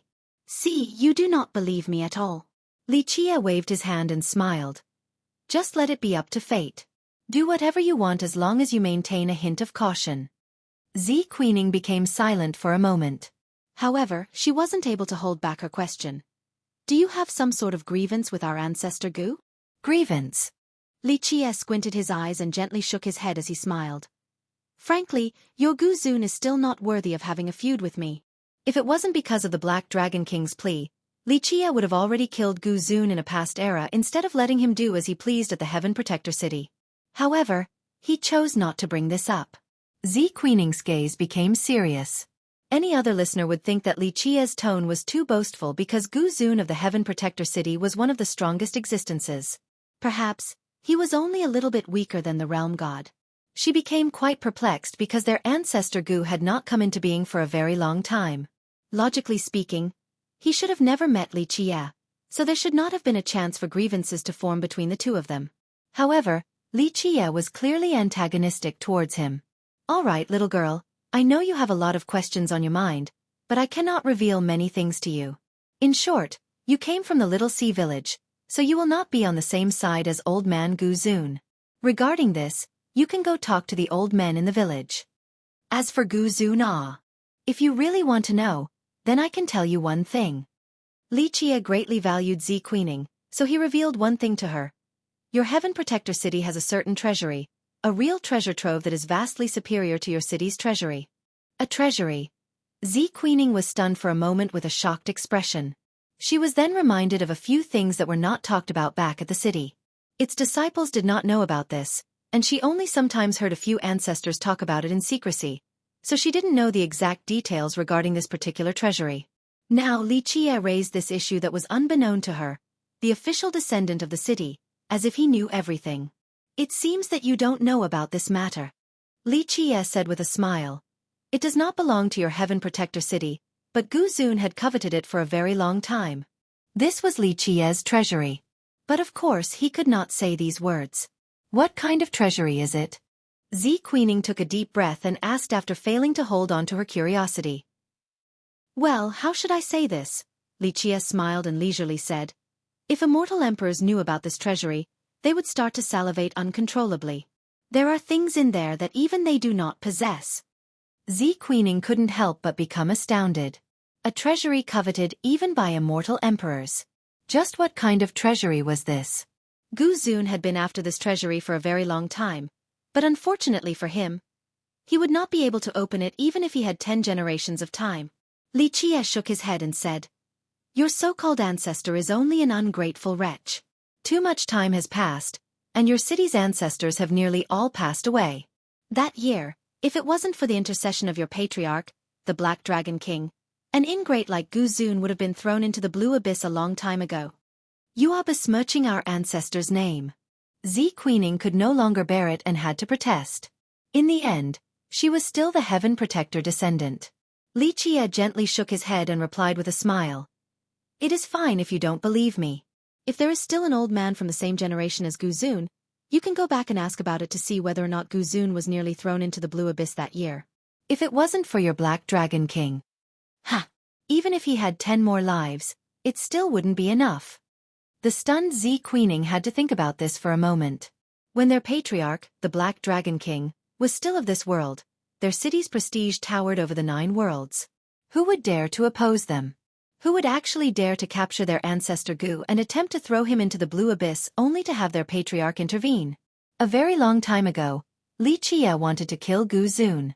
However, the Black Dragon King had promised a certain somebody to take care of her descendants. During that era, Li Qie ordered his followers to capture Gu Zun and throw him into the blue abyss, but he was let go on account of the Black Dragon King. Xueqi was in a daze since she had never heard of this tale before. She couldn't even imagine it. Who would dare to capture ancestor Zhu while their patriarch was still alive? This was definitely a tale that could pierce the heavens, but there were no rumors about it at the Heaven Protector city. Xueqi became quite curious about what type of person was it that warranted their patriarch's personal plea. "No need to think too much, just do a good job at cultivating. The matter of old man Gu cannot be inquired with your current cultivation." Li Qie shook his head and continued on. "Wait until you are powerful enough to be in charge of the Heaven Protector city. Then, I will let you know. Right now, all you need to do is cultivate well. Do not disappoint me." After hearing this, Xueqi paused for a moment, especially because of the implications of his last sentence. Xueqi didn't understand why Li Qie knew so much about their Heaven Protector city at all, but she felt that there was a great relationship between Li Qie and the city. It was just that she was not privy to the exact details.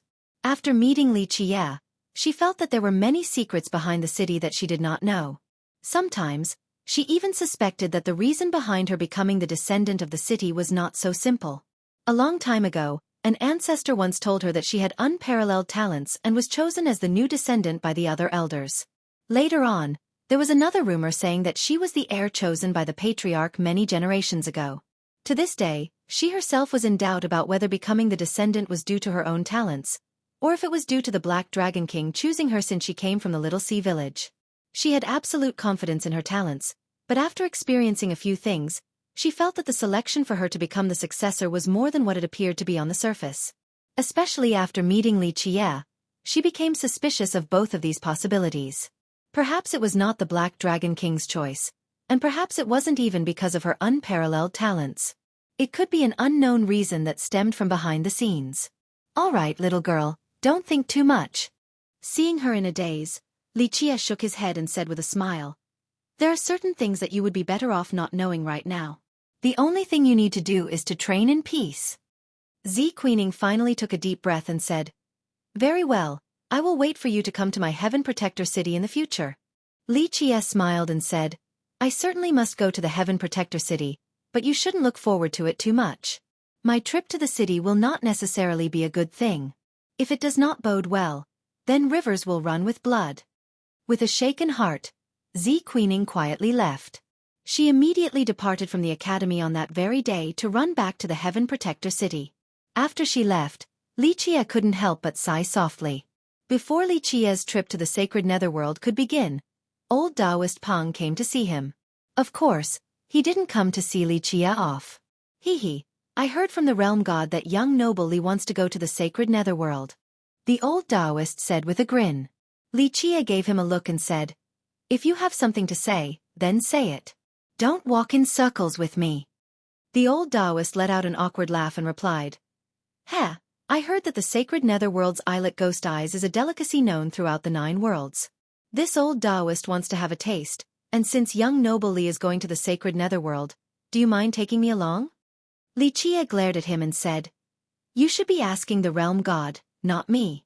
So, did it refuse you? The old Taoist was very embarrassed and tried to hide it with a smile. Li Qie shook his head and said, forget it, this is an impossible matter.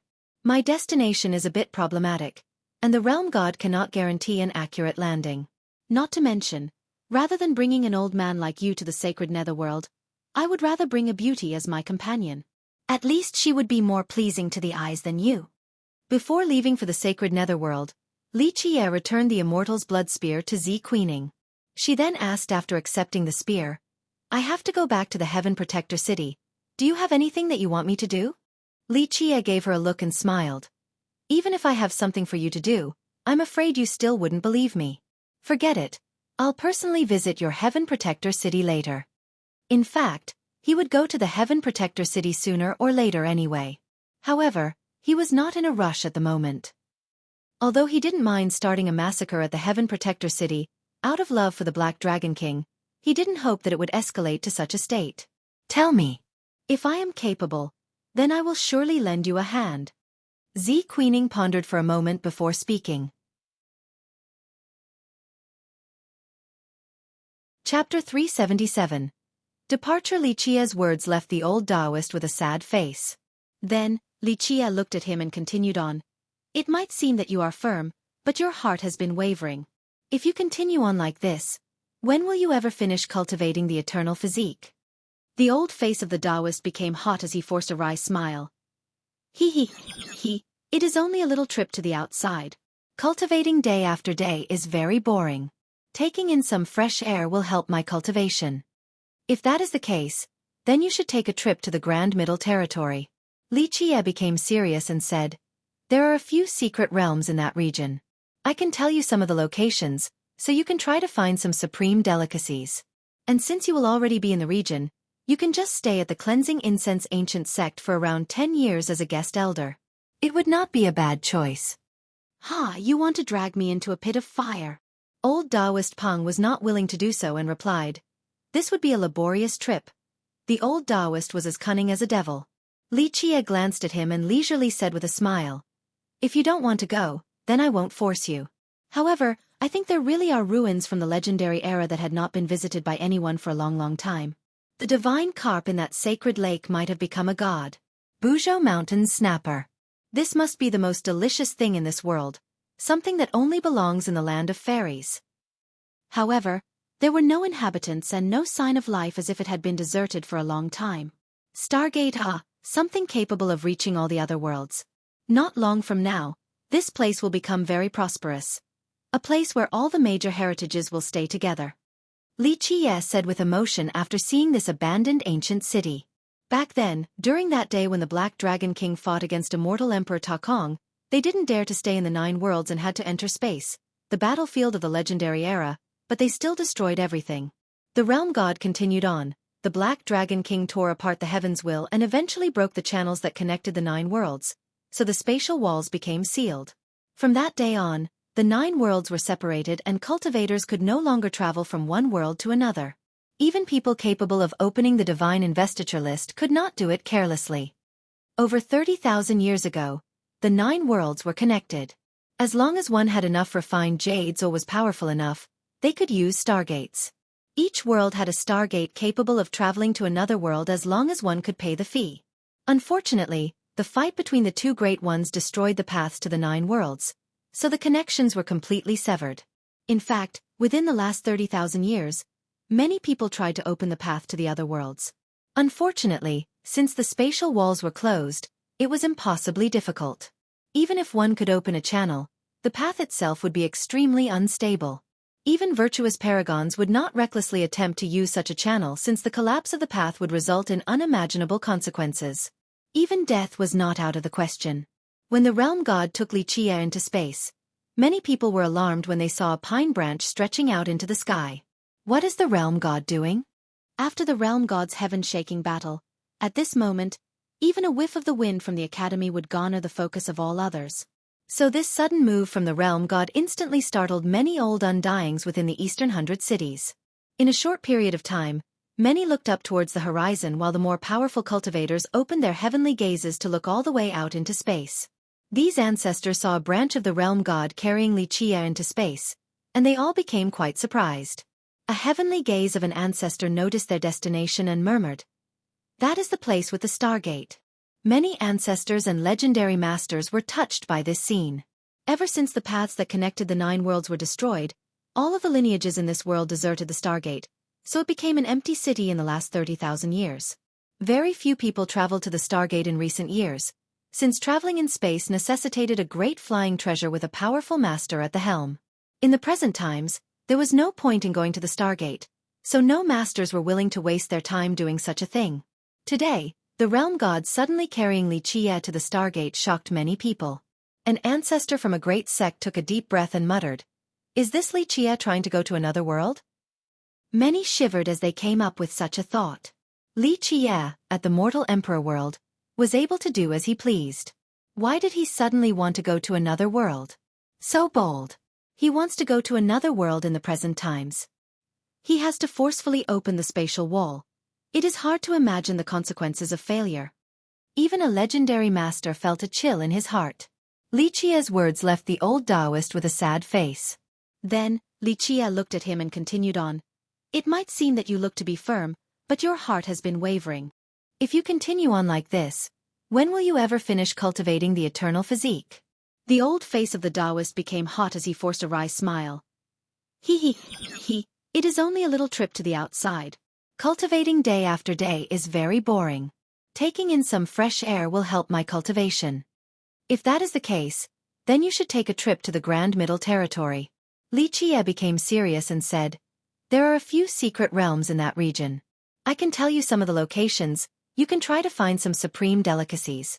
And since you will already be in the region, you can just stay at the Cleansing Incense Ancient Sect for around 10 years as a guest elder. It would not be a bad choice." You want to drag me into the pit of fire?" Old Taoist Peng was not willing to do so and replied, "This would a laborious trip." The old Taoist was as cunning as a devil. Chapter 378, Entering the Sacred Netherworld. In fact, after the paths collapsed, there were legendary masters who wanted to forcefully penetrate the spatial wall to enter another world. But alas, no one had heard of a successful attempt. Later on, even when a divine investiture expert came into being to open a path, they still did not dare to enter the channel. This type of channel was extremely unstable and could collapse at any moment. Even a more powerful existence would die under such a force. In the current mortal emperor world, I'm afraid that only the realm god can safely go to another world. An ancestor from a great sect had to admit this fact amidst the astonished spectators. The reason why the realm god had this title was because of the rumors of it being an existence that was most adept in spatial techniques. Some said that the realm god's achievement in spatial techniques shamed even immortal emperors. In a short amount of time, countless gazes were fixated towards the sky. Of course, all of them wanted to see if the realm god could actually take Xueqi to another world. Then, there were those who were both celebrating and lamenting. Nothing could be better than Xueqi going to another world. Let a devil like him bully the geniuses of the other worlds. A monster like him staying at the mortal emperor world would only overshadow all the other geniuses. Even though this thought was a bit depressing for many people, they looked forward to Xueqi's departure from the mortal emperor world. A supreme existence like Xueqi was a form of cruel emotional torture to all the other geniuses since he loomed over them like a huge shadow. A monster like this going to another world to bully other people was worthy of celebration. At the area where the Stargate was situated, an ancient Tao platform had been silenced for more than 30,000 years. At this time, the realm god used a great technique to create an extremely large Tao gate that shone brightly. Anyone who stood before this Tao gate would feel as if one could traverse across space and time. Ready. Eventually, the realm god asked Xueqi with a serious tone. Even an invincible existence like the realm god became solemn. If it was personally traveling, then it could absolutely make it to the sacred netherworld unscathed. But at this moment, it was Xueqi who was going. The yin-yang refining immortal mirror appeared over Xueqi's head. This supreme treasure of the Middle Continent ancient kingdom poured an endless immortal spatial void to protect Xueqi's body. At the same time, the yin-yang fishes jumped out and swam around him. Go, I am ready. You can lock onto the coordinates now. Xueqi took a deep breath and with a serious expression. He then nodded his head towards the realm god. The pine branch raised Xueqi up along with a shout from the realm god. Open. The moment this word came out, a buzzing sound could be heard. In this instant, the pine tree was like the sharpest divine spear in this world, something that could be stopped by nothing. In just a second, the pine tree that carried Xueqi entered the Tao gate. His body was suddenly trapped in a giant crystal. With a loud pop, the unstoppable pine branch pierced through this unbelievably thick crystal barricade. It seemed like such an easy matter, but all the cultivators back at the Eastern 100 cities felt a powerful wave that emanated from the Heavenly Tao Academy when this blow hit. An invincible aura swept through the cities. This sudden eruption sent chills down the spines of many people. At this moment, everyone understood that the realm god's blood energy had exploded in order to unleash a heaven-destroying strike. This blow might have penetrated the spatial wall. A legendary master murmured after calculating the power of this attack from sensing the invincible aura that swept through the region. With a pop, the pine tree punctured the crystal wall and quickly sent Xueqi into a pathway. In this split second, Xueqi witnessed an extremely magnificent world that was filled with life and endless vitality. Anyone would be astonished by such a scene since the landscape of an entire world was before their very eyes. In this instant, the realm god locked onto a certain coordinate. Then the pathway sent Xueqi off like a storm, using the realm god's utmost speed. The endless storm within the pathway chaotically destroyed everything. The turbulence of time and space was something to be feared. Even virtuous paragons were no exceptions. In this place, carelessness would only result in death. However, the realm god was indeed a divine existence. At this time, it used an unbelievable speed to send Xueqi through the majority of the turbulence. Time itself was not a match for his speed, so spatial gaps were no longer a concern. Xueqi was sent to a certain chaotic sphere.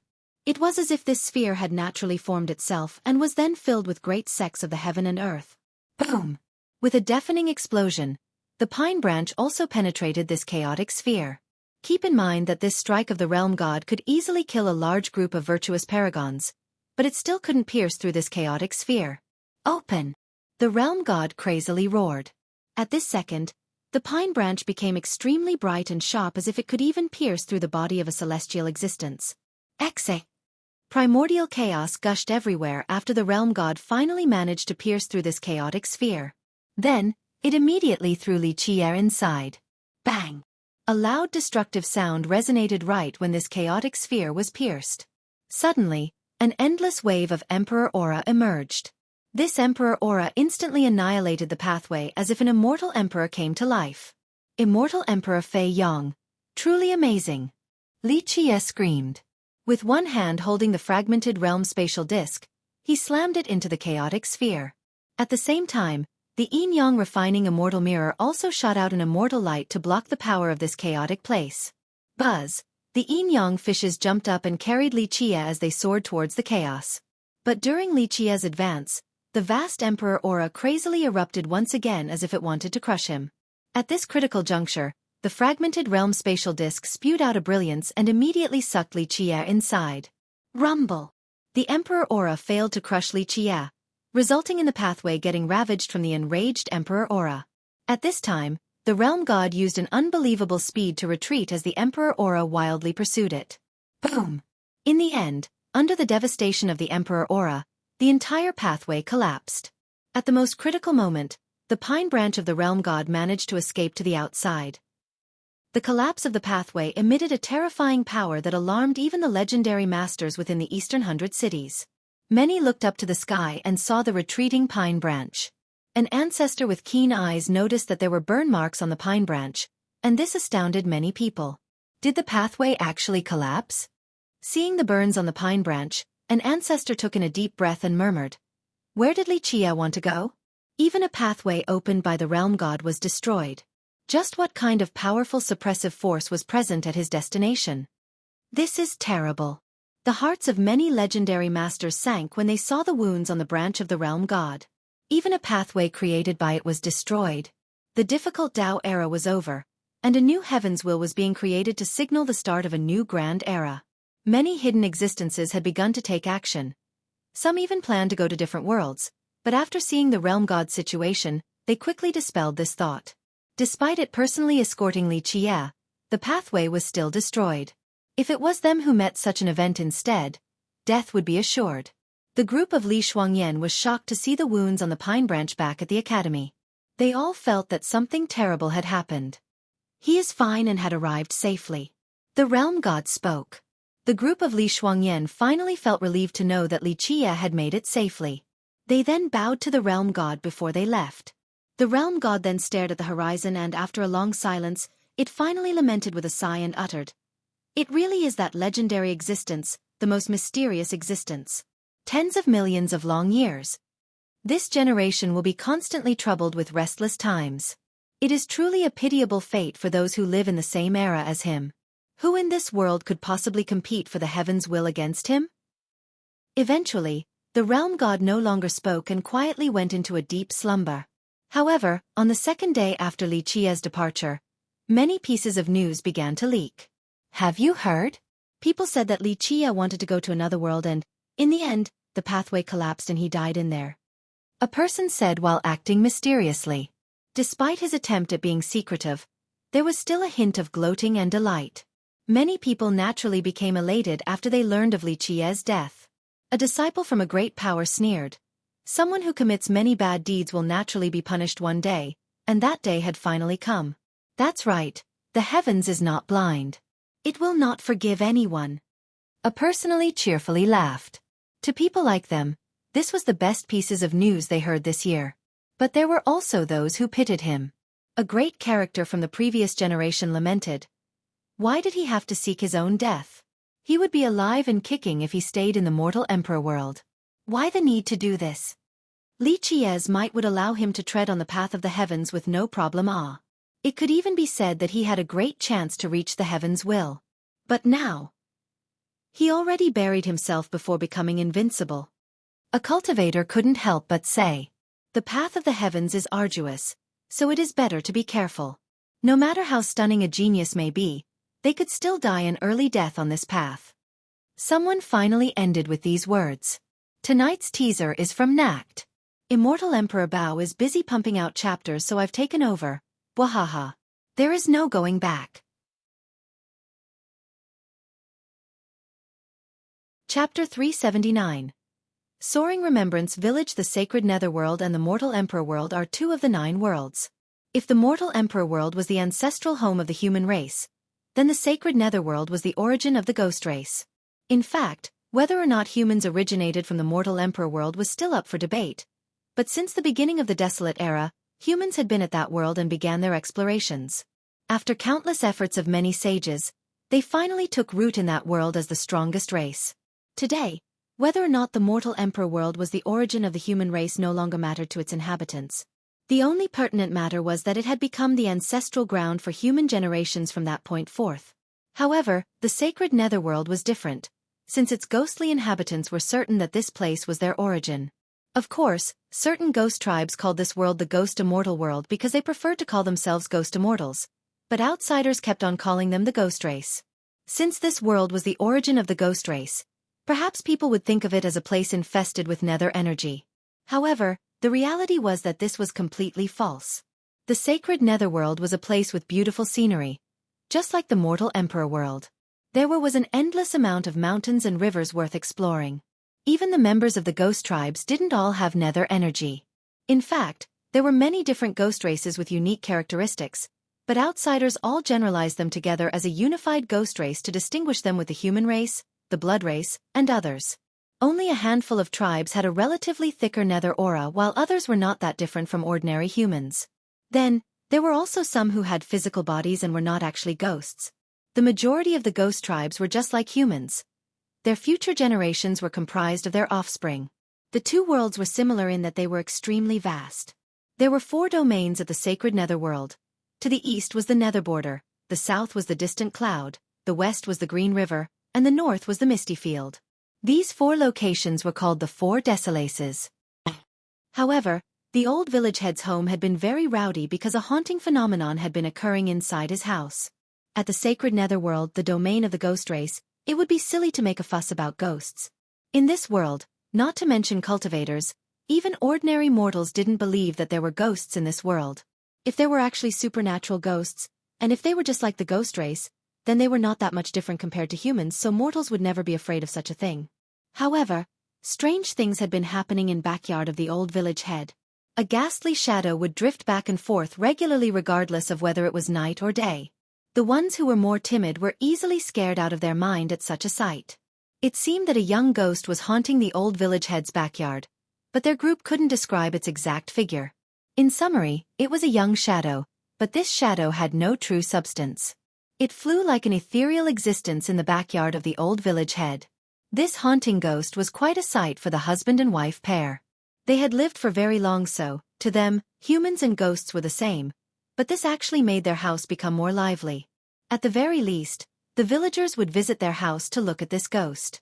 Nevertheless, the other villagers still tried to convince the couple to perform a passing rite for this ghost.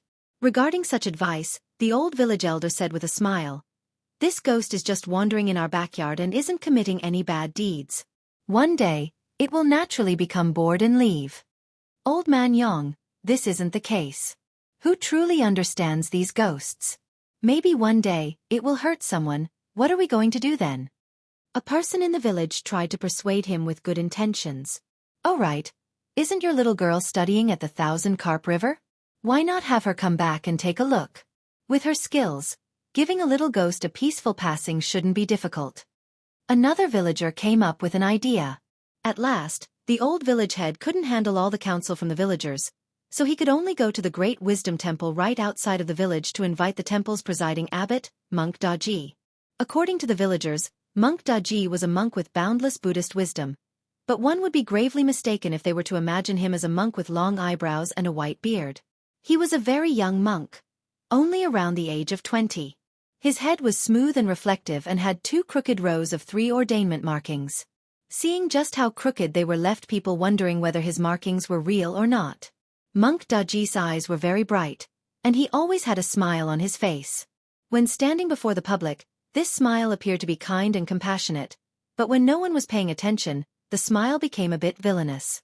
It would give others the impression that he was a thief.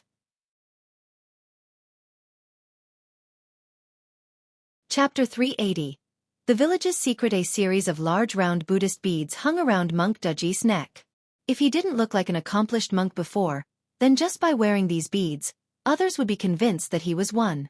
Buddhist lights flashed inside these beads as if there was a Buddha inside each of them, sitting in a solemn pose. Sometimes, loud chants could be heard. Whether he was an accomplished monk or not, these Buddhist beads alone commanded respect from others. Monk Daji was the abbot of the Great Wisdom Temple, But the reality was that he was the only one that was part of this temple. The abbot was him, the monk was him, and the servant was him as well. Among his women, there were many with supreme intelligence, and one of them used an unimaginable method to steal the seed of immortal Emperor Fei Yong. After bearing his child, this woman did not ask for an official title from the emperor and instead disappeared from this world. From that point forth, no one saw her again. This peerlessly intelligent woman was very much in love with immortal Emperor Fei Yong. She bore his child not to become the empress nor his wife. She quickly left the emperor and went into hiding in order to raise his child to continue his bloodline. This woman disappeared for many years in this world. No one knew that she was living in seclusion in the mortal world and had turned into an ordinary mortal. Eventually, this woman passed away. Her offspring with immortal Emperor Fei Yong also did not become a cultivator, but rather thrived as a mortal. The village built by her was named the Soaring Remembrance Village. Its name signified her memories and longing for immortal Emperor Fei Yong. However, this old tale did not just end here. Very few things in this world could escape the gaze of an immortal emperor, and this also applied to immortal Emperor Fei Yong. He knew about this matter and also knew where this woman was living, but he chose to do nothing. It was not until much later, after the lady had passed away and his descendants, as mortals, had prospered at the village for generations that he acted. It could have been because this woman's persistent love for him moved him. It could also be that the descendants carried his bloodline.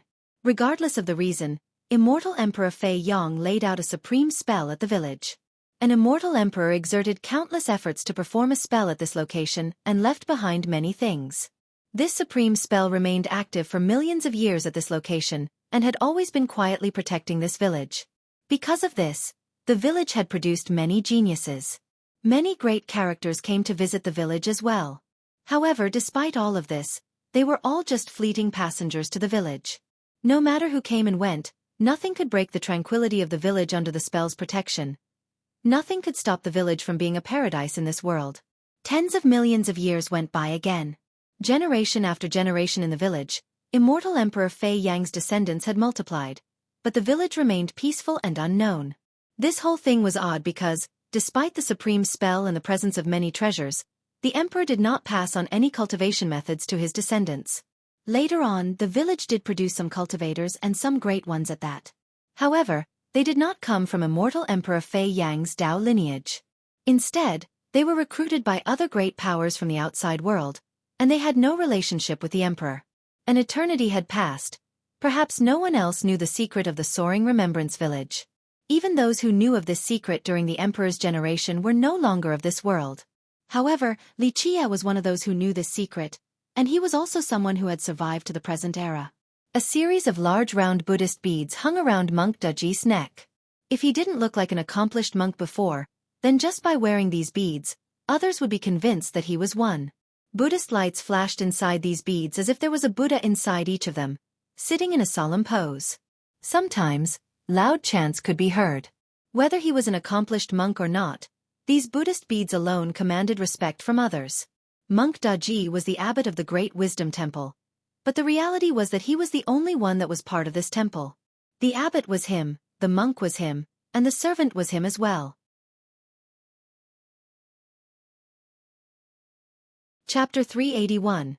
Immortal Emperor Fei Yang's inheritance. The place that Li Qia occupied was a self-contained space, and it was tightly linked together with the Soaring Remembrance Village. If the village was one side of a coin, then this space that contained Li Qia was the other. The two of them were one and the same.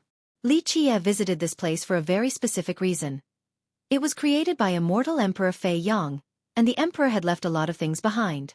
That year, that woman gave birth to immortal Emperor Fei Yang's offspring in a secluded part of the mortal world. Then the village was created from this. From then on, his future descendants lived on in prosperity, but they didn't know that their ancestor was the famed immortal Emperor Fei Yong of the Desolate Era. A powerful spell was created by the emperor to protect his descendants, and it encompassed the entire village. However, the origin of this spell was on the other face of the village, the spatial realm. Because of this, many people came to the village throughout many eras, but they couldn't understand the true profoundness of the village. This spatial realm was a chaotic place that was unable to be clearly discerned by anyone. There were ancient temples, jade pavilions, and jeweled palaces amidst the chaos, as if this location was hiding countless secrets. Li Qie sat upright at this location with the fragmented spatial disk in front of him while the yin-yang refining immortal mirror poured down an endless amount of immortal radiance as the yin-yang fishes protected him. At this time, the disk in front of Li Qie became an illuminating mirror. But the reflection was not Li Qie. Instead, it showed many strange runes. Under the control of Li Qie's will, these runes intertwined together to form universal laws. He wanted to create a sacred chapter. This was the reason for Li Qie's visit to this place. This was an ancient technique from the legendary era that was obtained by immortal Emperor Fei Yang before his ascension. This technique was named Resplendent Break, the Emperor's technique that paved the way towards his imperial domination. It was an amazing secret technique. Immortal Emperor Fei Yang traveled to the corners of the world without a fixed abode. Although he became an emperor, no one had heard of a lineage left behind by him. Even though his tales were memorized by members of the future generations, there were many things that were related to him that were unknown to the rest of the world. For example, why didn't the emperor want to return to the Nantian clan? Why didn't the emperor pass down his imperial lineage? And where were his emperor weapons? As the Dark Crow, Li Qie had researched for a very long time regarding the emperor's deeds. In the end, he was certain that the emperor left many things behind at the spatial realm of the soaring Remembrance Village. Inside this space was a grand creation that was left behind by an immortal emperor that used his invincible means. Outsiders essentially could not come in. Otherwise, others would have already exposed this secret. After Li Qie entered, even the realm god's pine branch was thrown outside. If Li Qie didn't have the fragmented spatial disk, then he wouldn't have been able to enter either. This disk had a lot to do with the emperor. The world believed that this treasure was refined by the emperor using the space scripture's mantra. However, Li Qie knew for a fact that this disk was not created by the emperor, but it definitely had something to do with the space scripture. As one of the strongest immortal emperors, immortal Emperor Fei Yang left behind many of his secrets behind a frightening barrier. In order to get here, Li Qie used an amazing scheme. As he was entering the sacred netherworld from the mortal emperor world, just before he reached the sacred netherworld, he jumped directly into the chaotic space that the emperor created. Of course, this was with the help of the fragmented spatial disk. Otherwise, he would not have even been able to make it from the worldly pathway. Despite the numerous secrets and treasures, Li Qie only wanted one secret technique instead of being too greedy. Under the absolute suppression of an emperor, Li Qie still had methods to take the other treasures from this chaotic space. However, he chose not to do so and only wanted the resplendent break that was left behind at this place. Li Qie's location inside this chaotic space was coincidentally the village head's backyard. At this time, Li Qie could only use the mirror and the disc to stay at this place since he could not harmonize with it. Because of this, his image would sometimes faintly appear in the backyard. This was the famed ghost that haunted at the village head's place. Inside this chaotic space, Li Qie and the backyard was only separated by a thin wall, so he could clearly see what was happening in the village head's backyard. He noticed Monk Daji using the excuse of exorcising the ghost to eat, and he couldn't help but become amused. Nonetheless, Li Qie was too lazy to care about this trickster of a monk eating and drinking. He looked at the mirror-like disc and repeatedly calculated the runes inside in order to turn it into a law that would eventually become a complete immortal chapter. In reality, a long time ago, Li Qie already had the resplendent break. But at that time, it was only an incomplete version with many defects. In spite of this, he still chose to spend a long time to research this particular move. Today, within this chaotic space, Li Qie used the mirror to find the runes that were left behind by immortal Emperor Fei Yang. Although the emperor purposely mystified the order of the runes, Li Qie could still manipulate their countless transformations into the complete resplendent break. Of course, it was not an easy task to come up with a perfected version of an ancient and mystical technique like this without taking a long time. While Li Qie was preoccupied in the chaotic space, Monk Daji was putting on a show and created quite a commotion. Sometimes, there were ghastly yells and howls that eventually culminated into the sounds of a battle. This scene actually caused those who were outside to think that something was happening. The husband and wife truly thought that the monk was fighting against a ferocious ghost. It was not until the next day did the village head enter his own backyard. He no longer saw any more shadows since Li Qie was coincidentally being blocked by the chaos right at this time. This caused the backyard to seem fine as it was without the intrusion of any ghosts. Once the old man saw the remaining scraps of the feasts, he couldn't help but suck on his teeth in surprise. Was it really a hungry ghost messing around? Ba, O merciful Buddha! After seeing the old village head, Monk Daji, once again, became a dignified monk. Who could possibly connect his current appearance to that of him eating like a storm from earlier? If anything, he was the real hungry ghost. The monk placed his hands together once more and spoke in an upright manner. Do not worry, benefactor. The hungry ghost was finally driven away by me. It won't come back again. Thank the heavens, Sir Monk is truly great. I didn't expect you to chase the hungry ghost away so easily. The village head happily exclaimed. Inside the chaotic space, Lichia didn't know whether to laugh or cry when he witnessed this scene. He watched Monk Daji pretending to be a wise sage and chuckled with the intention of destroying the monk's play. At this time, he reached forward with his hand. In the blink of an eye, a gigantic hand came out from the chaotic space as a powerful breeze blew by. At this time, a dust storm swept through the backyard as a ghastly gigantic hand faintly appeared as if it wanted to capture humans. The hungry ghost is here again. Seeing this scene, the old village head was completely startled. Sinful creature, you dare? Monk Daji shouted as the Buddhist beads around his neck flew forward. In an instant, these beads enlarged to the size of mountains, blocking the sky in order to stop Lichia's hand. Inside the chaotic space, Lichia was taken by surprise at the sight of the mountainous Buddhist beads. This treasure was indeed unfathomable, but Lichia simply wanted to tease him a bit and didn't actually unleash a move. He smiled and quickly withdrew his hand. After Lichia cancelled his maneuver, the backyard became peaceful again. The village head frightenedly exclaimed with some amazement. Sir Monk is so formidable, you can scare the hungry ghost away so fast. Monk Daji placed his palms together again without any sign of arrogance. There was only the countenance of an accomplished sage as he said, Amit Ba, O merciful Buddha. This hungry ghost is indeed fierce. I shall stay behind for several days to fight against this evil spirit. This time, it successfully escaped and I believe it won't come back anytime soon. Could benefactor prepare another feast so that I can lead it here again? The village head did not question this request at all, and immediately went to prepare another feast. As for Li Chia, he was dumbfounded and couldn't help but shake his head. Not too many things in this world could escape Li Chia's sight. In his opinion, although Monk Daji appeared to be a swindler, he actually had real abilities. And yet, he still chose to run around in the mortal world to play pretend as a trickster for food. Several days passed, and the monk continued to stay behind in the backyard of the village head. The rowdy sounds of battle continued on, causing the couple to be frightened out of their minds since they really thought that the monk was fighting against the hungry ghost inside. How could the ones outside possibly know that Monk Daji was only hiding there, spending all of his energy stuffing his greasy face? Where was the respectable appearance of a high monk? This was only a monk that was completely enamored with meat and wine. The place that Li Chia occupied was a self-contained space, and it was tightly linked together to the soaring remembrance village. If the village was one side of a coin, then this space that contained Li Chia was the other side. The two of them were one and the same. Li Chia visited this place for a very specific reason. It was created by immortal Emperor Fei Yang, and the emperor had left a lot of things behind. That year, that woman gave birth to immortal Emperor Fei Yang's offspring in a secluded part of the mortal world. Then the village was created from this. From then on, his future descendants lived on in prosperity. But they didn't know that their ancestor was the famed immortal Emperor Fei Yang of the Desolate Era.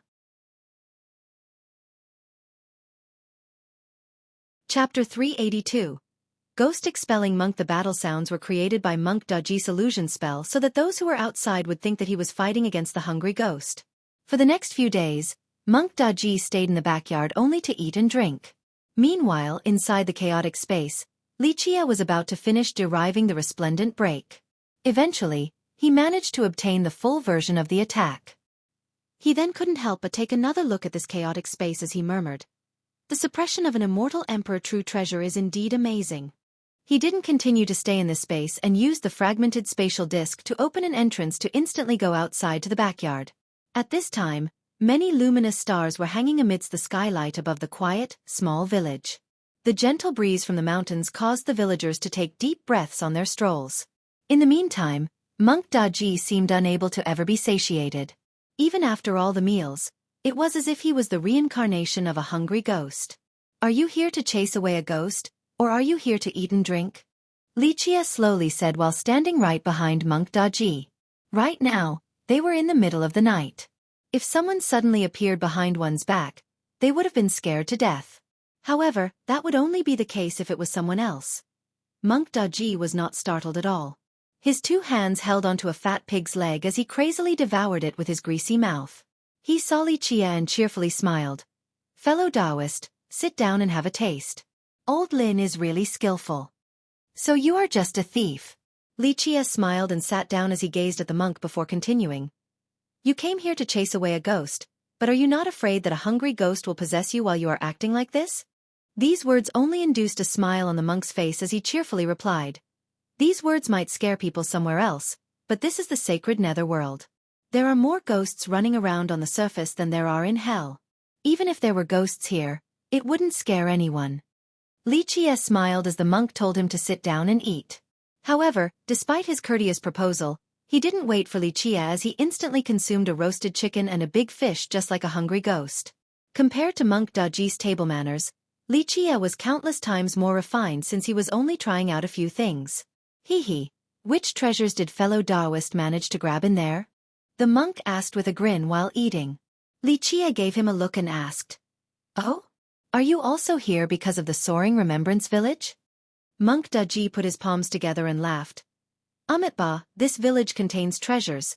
This is not a big secret at all. Many people in the past came here, but no one could pinpoint the treasures. There is a great spell here, so all the people who arrive do not dare to act presumptuously. Even virtuous paragons would die a pitiful death here." Li Chia only chuckled and didn't say anything else. It was just as the monk said. The protection of the village was crafted by immortal Emperor Fei Yang's supreme Grand Tao, so even a virtuous paragon would suffer a miserable end if they messed around here. This monk travels around the 4 oceans. My current trip took me to the soaring remembrance village. I noticed that there was a great creation here, but unfortunately, I could not see through this place. Monk Daji cheerfully explained. Li Chia smiled and shook his head with an answer. "It is all meaningless even if you could see through it. This place is reserved for the fateful ones. Those who weren't meant for it will never be able to obtain the great creations in this place. If one wished to seize them by force, then that would be the beginning of their demise." Amitba, Amitba. Although he was reciting Buddhist chants, the food never stopped going into his mouth. On the second day's sunrise, the village head quickly came to the backyard and was surprised to see another person. "Amitba, merciful Buddha." Monk Daji chanted, then he explained to the village head. "Don't be alarmed, benefactor. This person is a friend I've invited. Luckily, with his great skills and our combined efforts, we were finally able to slay the hungry ghost last night. Benefactor can finally be at ease. There will be no more ghastly things intruding your residence now that the hungry ghost is gone." After hearing the explanation, the village head took a sigh of relief and quickly praised. "Sir, immortals have amazing magics. To be able to vanquish the hungry ghost. Amazing, simply amazing." Seeing the monk acting again, Li Chia was at a loss, but he didn't expose the monk's trickery. Despite him running here for free meals, he was without malicious intentions. With his abilities, he didn't need to swindle in order to eat in front of mortals like this. Even though the hungry ghost had been eradicated, the village head and his wife still tried to keep the monk and Li Chia around. The monk agreed to stay at the village for several days, and Li Chia also stayed behind since he wished to check out the village a bit longer. Many villagers visited them after hearing about how Monk Daji eradicated the hungry ghost. In a short period of time, Li Chia and the monk were like monkeys at the circus. They were constantly being pointed at by all the enthusiastic and curious villagers. A powerful cultivator disguised as a swindler. This left Li Chia with an unexplainable feeling while Monk Daji very much enjoyed this situation. His interactions with the villagers were very natural and free, just like a real revered monk, to the unsuspecting crowd. Li Chia and Monk Daji stayed behind at the village head's house while the couple treated them with unparalleled hospitality. They were especially enthusiastic about Li Chia. Sometimes, they would even ask him, "Where is your immortal grotto located? Do you have your marriage planned out yet?" Li Chia felt a bit strange in the face of these questions while Monk Daji, who was standing to the side, cheerfully replied. "Since benefactors are asking so many questions, could it be that you want to betroth your daughter to my fellow Taoist friend?" The village head smiled and then shook his head. "We aren't in charge of that little girl's matters. However, if a mortal is interested, you two can get to know each other first." Monk Daji laughed and said, Ba, benefactor's idea is actually not bad. Your daughter is as pretty as a fairy. My friend will definitely like her after they meet. Li Qie didn't know whether to laugh or cry after hearing the monk speak. He only shook his head and politely smiled without saying anything. He then left the house and took a stroll outside. Right after Monk Daji courteously said goodbye to the village head with a smile, he then chased after Li Qie and spoke. You don't know how many people want to marry the village head's daughter. If you keep sticking your tongue out, do you think I won't pull it out? Li Qie looked at him with one eye and lightly said. Monk Daji immediately shut up and chanted. Ba, how sinful. I just won't speak then. The soaring remembrance village was neither overly large nor small. It had many great characters coming and going, including cultivators, but none of them managed to leave their personal marks on this village. The unwitting would find this quite strange, but those who were keener and knew the secrets would not find it strange at all. Who could actually withstand the protecting will of an immortal emperor? The paradisiacal village had small bridges and flowing water, natural mountains and verdant forests. The entire village was immersed in tranquility. Li Qie and Monk Daji did a circle around the village. In fact, it was not Li Qie's first time here since he had visited a long time ago as the Dark Crow. After so many long years and countless generations, despite people coming and going, the beautiful scenery remained due to the protection of the emperor. Truly a wonderful spell. Walking inside the village, Monk Daji was also looking at the situation of this place and couldn't help but praise with admiration. What kind of heaven-defying being would be able to break the tranquility of this place? Li Qie simply smiled without adding to the conversation. Of course an immortal emperor's means were marvelous. He had once gone against the heavens and calculated a taboo matter. Perhaps, immortal Emperor Fei Yong was buried in this ordinary village. Of course, this was only a possibility and its authenticity was hard to prove. Throughout the ages, many immortal emperors left behind lineages and continued their bloodlines, but no one heard of an immortal emperor burying themselves in this world. So whether immortal Emperor Fei Yong was buried at the village or not was a mystery. Unless someone was able to release the emperor's powerful seal, none would be able to find the answer. In fact, the path of all the previous immortal emperors had been a riddle. Many believed that even immortal emperors were not true immortals and that they could not stay in this world forever. One day, they would have to meet their impending doom. Despite this belief, the burials of immortal emperors were mysteries as well. There had been immortal emperor lineages who swore to the world that their progenitors were buried in their ancestral lands, but even now, not everyone believed this.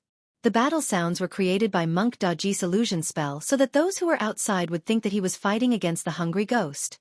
For the next few days, Monk Daji stayed in the backyard only to eat and drink. Meanwhile, inside the chaotic space, Li Qie was about to finish deriving the resplendent break. Eventually, he managed to obtain the full version of the attack. He then couldn't help but take another look at this chaotic space as he murmured. The suppression of an immortal emperor true treasure is indeed amazing. He didn't continue to stay in this space and used the fragmented spatial disc to open an entrance to instantly go outside to the backyard.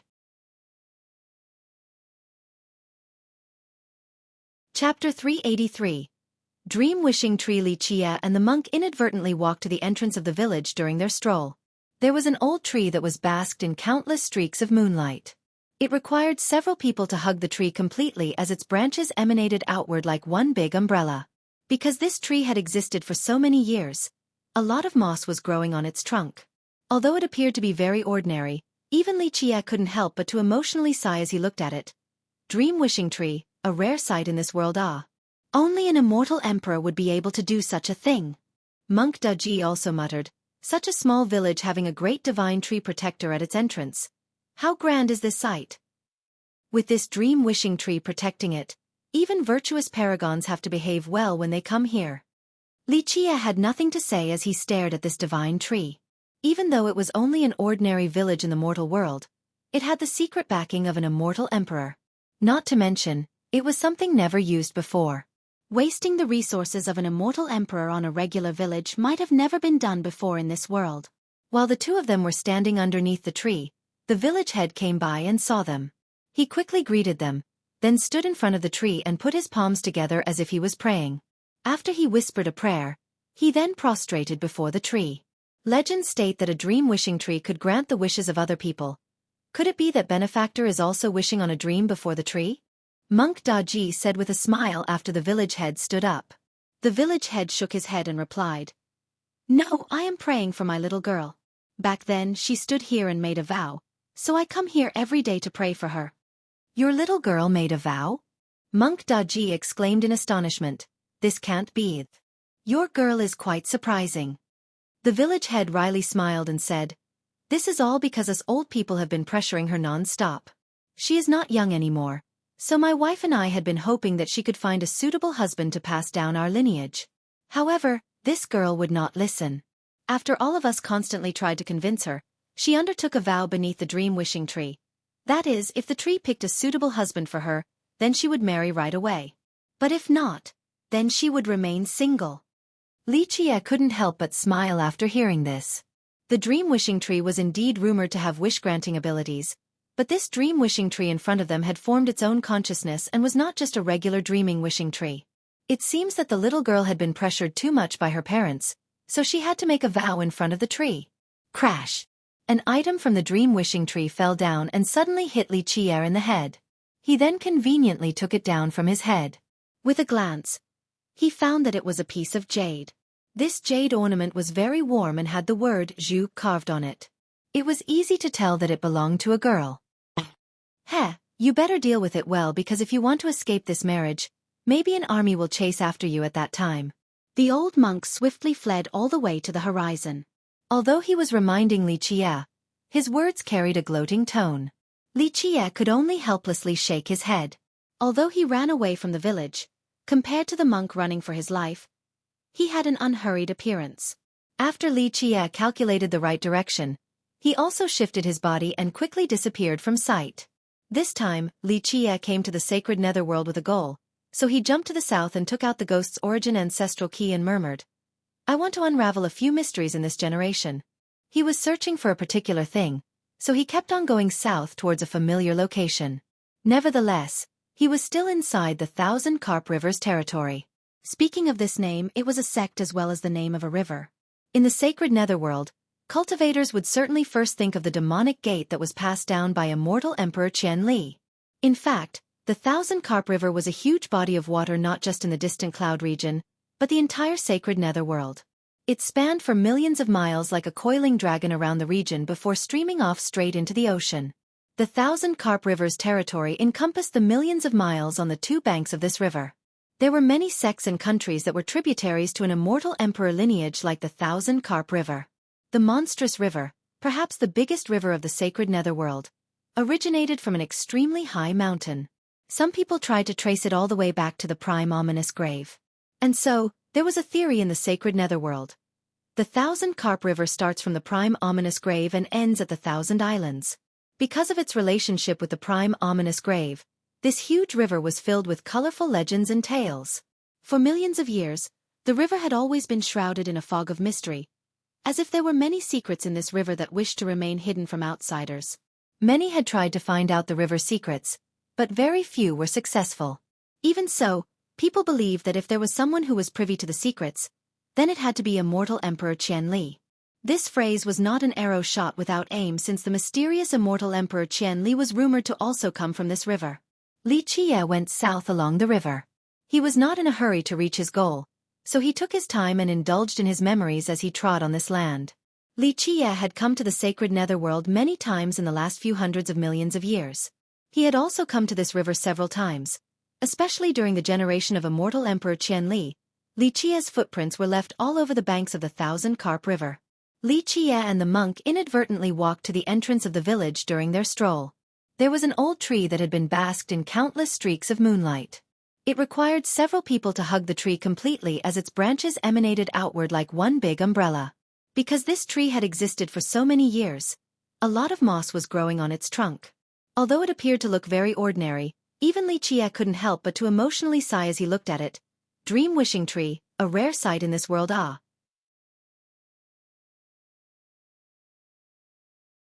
Chapter 384. Lu Baiqiu. For many eras, if a group of people claimed to know the secret of the Thousand Carp River, then Li Qie would definitely be a part of this assembly. Moreover, within the current generation, Li Qie might be the person who understood this river the best. He would sometimes see ancient cities and declined clans along the river while he headed south, and he could only respond with a sigh. He saw the ruins of the magnificent and prosperous sceneries of the past. He gazed into the misty river for a long time in silence. Oh, how many heroes, glories, and beauties passed away. None were able to withstand the test of time. However, as the mulberry fields turned into blue seas, this surging river still remained the same, as if nothing in this world could affect its torrential flow. It was like a dragon entrenched in this land. Li Qi's southward journey had almost reached the estuary of the Thousand Carp River as he entered the territory of the static stream country. Li Qie became emotional after recalling such a familiar name as he gently bemoaned. Static stream estuary. It is still the same after so many years. The static stream country at the distant cloud region was an average-sized nation, and its power could only be considered second-rate. Moreover, it was a tribute to the Thousand Carp River for the millions of years till now. There was a reason for this. The progenitor of this country was a general under immortal Emperor Qianli. Legends state that after becoming the emperor and ruling over the 9 worlds, he erected the sect next to the Thousand Carp River. And as his general, the static stream progenitor had always followed after the emperor. Eventually, the emperor bestowed the southern region of the river to the general so that he could form his own country. This was why the static stream country had always been attached to the Thousand Carp River. The truth was that the country used to be very powerful in the past. It was classified as a first-rate power. Unfortunately, after so many years, the country had fallen and lost its previous prestige. Despite this, because of its attachment to the Thousand Carp River, no other lineages dared to seize its territory in spite of its contemporary weakness. As long as the Thousand Carp River remained standing, a lineage like the static stream country could live in peace even if it was not as strong as before. Chapter 385. Collecting tree resin. Thousand Islands location was not strategically important to the static stream country nor the Thousand Carp River. This was the estuary that connected the vast ocean with the great river. Although there were sea demons that inhabited the ocean, neither the sea tribes nor the sea demons were a threat to the country, the Thousand Carp River, or the distant cloud region. In the past, Li Qie had recommended for the static stream progenitor to establish the capital at the Thousand Islands, but unfortunately, he abandoned this idea and erected his capital in a more fertile land, thus letting go of a great fortune for many generations. Standing on the hills that overlooked the 99 islands, one would find that some were big and some were small, and none of them appeared to be special from a quick glance. However, Li Qie knew that there was a big secret hidden in this place. The research that he did in the past had not been fruitful until he obtained the ghost's origin ancestral key from the Eastern 100 cities. It was then that he understood the key's mysteries, leading him to solve the secret of the Thousand Islands. This was also why he wanted to go to the sacred Nether Realm, and why the Thousand Islands was one of his goals. He explored one island after another before stopping on the one farthest to the south. This particular island didn't have many good points compared to the others, but if one had to name a particularly unique characteristic, then it would be that this island looked like a palm from a bird's eye view. Li Qie looked down from the highest point of the island and murmured, "So it is indeed this place. One of the things that remained incalculable for eras." There was a withered tree at the highest point of this island. To be more exact, this withered tree had already died. Its body was burned to a crisp black. It seemed to have incited the heavenly wrath and got struck by lightning till death. In the end, only a 3-foot stump remained above the ground. This stump was also hollow, the hole reaching deep into the ground. It was pitch black as one looked down into this tree hole. This stump that was killed by lightning seemed to be a black hand reaching out from the ground, inviting unsuspecting visitors. Thunk, thunk, thunk. As Li Qie tapped on the stump, it issued a clear metallic sound as if it was not made of wood, but divine iron. So this really is it. After carefully observing it and comparing it to the ghost's origin ancestral key in his hand, Li Qie couldn't help but mutter. He finally revealed a smile and said, "Let me see if the legend is real or not. Allow me to solve this eternal mystery." Since his arrival, Li Qie conveniently built a hut and began to live his life as a mortal. During his stay on the island, he started to harvest the resin of the ghost locust trees as if he had become a resin farmer. However, he did not limit himself to the ghost locust trees on this island.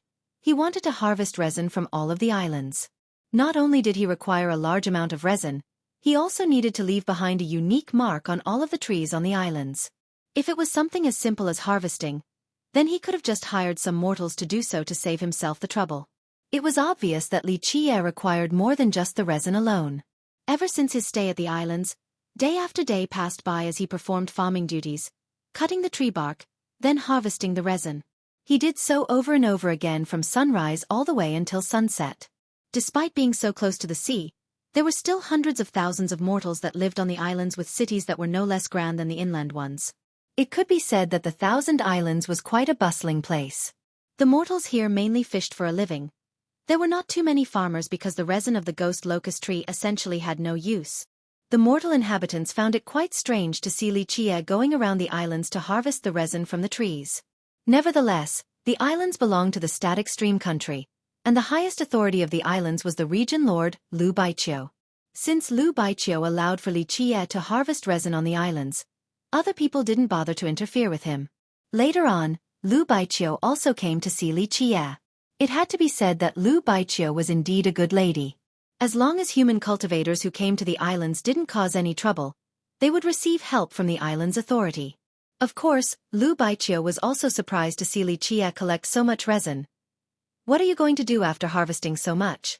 Keep in mind that the resin of these trees had always been useless, so despite there being a lot scattered across the islands, it was not very valuable. I am mixing together a particular medicinal paste that requires a large amount of tree resin, so I plan to take a lot now in order to avoid running back here in the future. Li Qie answered with a smile. His answer was quite reasonable, so Lu Baiqiu didn't probe any further. She had already allowed for him to do so as long as he didn't cause any trouble, he would remain under her protection. In the beginning, some people felt that a farmer like Li Qie was indeed a bit different, but after a while, they got used to it and no one paid attention to such a farmer. Li Qie spent his time on the island by following a very strict schedule. During the day, he would harvest the resin. During the night, he would cultivate. Despite doing such an important job, he was not in a rush at all. He aimed to carve gigantic runic outlines on the islands. These markings were part of the rune arrays. But as all the residents on the islands got used to Li Qie, someone began to notice him. An invited guest came to his hut. It was a lady, a very beautiful lady. She wore a blue dress and had a transcendent aura. Her beauty could shame the moon and flowers and cause the birds to fall while the fishes would dive since they found themselves unworthy. Her figure was amorous and had a charming style. All of her gestures were filled with a transcendental air as if she did not belong in this mortal world. With a spirited pair of eyes, her body seemed to be filled with worldly essence. At the same time, her breath was as refreshing as a pure bamboo forest. After she came to the Thousand Islands, she immediately took note of Li Qie and watched him for 2 to 3 days as if she wanted to find a clue. 2 days later, as Li Qie was harvesting the resin, he lightly said to this lady, "Little girl, don't stand behind me and watch all day long. My temper is not very good, so you better watch it, lest I throw you into the sea to feed the sharks." It was quite strange to see someone younger than her speak as if he was an experienced old man. However, the lady did not become angry and slightly chuckled instead. "Uncle, I just wanted to warn you." "Uncle?" Li Qie gave her a look and said, "If you wish to get close to me, calling me uncle won't do. If you call me young master or young noble, then I can consider taking you in." The lady in blue didn't know whether to laugh or cry. This guy in front of her was a little too much. Who in the entire distant cloud would dare to boast about taking her in? "Uncle, watch out or you might bite your tongue," the lady in blue said with a wide smile. Her spirited smile was like the blooming of 100 flowers or the singing of an oriole, warming the heart and delighting the eyes. She continued to say, "If you want to brag, then make sure you can back it up. Otherwise, it won't do." Li Qie glared at her and said, "What does a little girl like you know?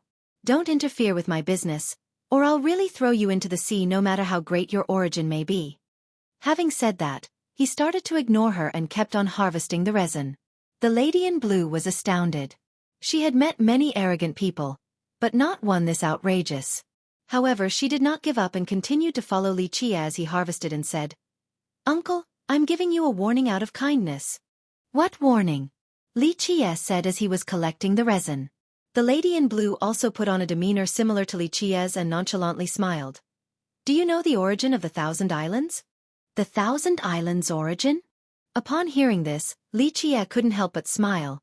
Then he looked at her to say, "I actually want to hear about the origin of these islands." The lady in blue said, "Legends say that during a very ancient time, 99 fierce ghosts once caused chaos at the sacred netherworld and turned it into a ghastly world.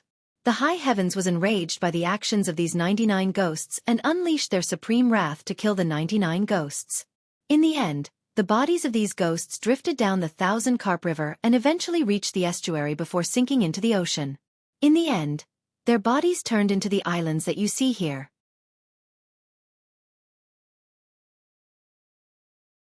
Maintain the appearance and attitude of a lady. Do you even know what a lady is? I hope I don't have to teach you this. The lady in blue almost died from exploding as she angrily glared at Xueqi. Well, it seems that you did put in some effort, so I will have a taste of your dishes. Get the rice. With this, Xueqi handed his bowl over to the lady in blue. The lady in blue felt like beating this brat who thought way too highly of himself. Meanwhile, Xueqi looked at her and smiled. So? You are the one who's willing to stay behind and be a housewife. A cultivator should have a firm will, don't give up halfway. The lady in blue angrily fetched some rice for Xueqi. If outsiders saw this scene, they would be in a state of disbelief. This was the fairy in the dreams of countless handsome young men who would fight each other just to earn her favor. However, their fairy right now had to cook for someone else and do all the tasks a housewife had to perform. She was even being bullied. As Xueqi was carefully chewing, the lady in blue had some expectations as she looked at Xueqi. In the end, it was her first time cooking, so she felt quite accomplished and wanted to ask Xueqi about the taste. It is okay, it's not hard to eat. Eventually, Xueqi smilingly evaluated her meal. Throw it away if you don't want to eat it. The lady's temper flared up again as she gave him a stern glare. She then ignored Xueqi as she sat to the side with the appearance of a wronged daughter-in-law. Xueqi couldn't help but chuckle. Then he shook his head. Little girl, don't think you are being treated unfairly. I'm only keeping you around because I think highly of you. If I wish to recruit maids, then forget about the great powers in the distant cloud. Even the goddesses and fairies of your ancestral domain would have to be my maids. The lady in blue lifted her head and glared at Xueqi before she snappily retorted. Hey, uncle, your boasting is becoming even more outrageous. Do you even know what the ancestral domain represents in the sacred netherworld?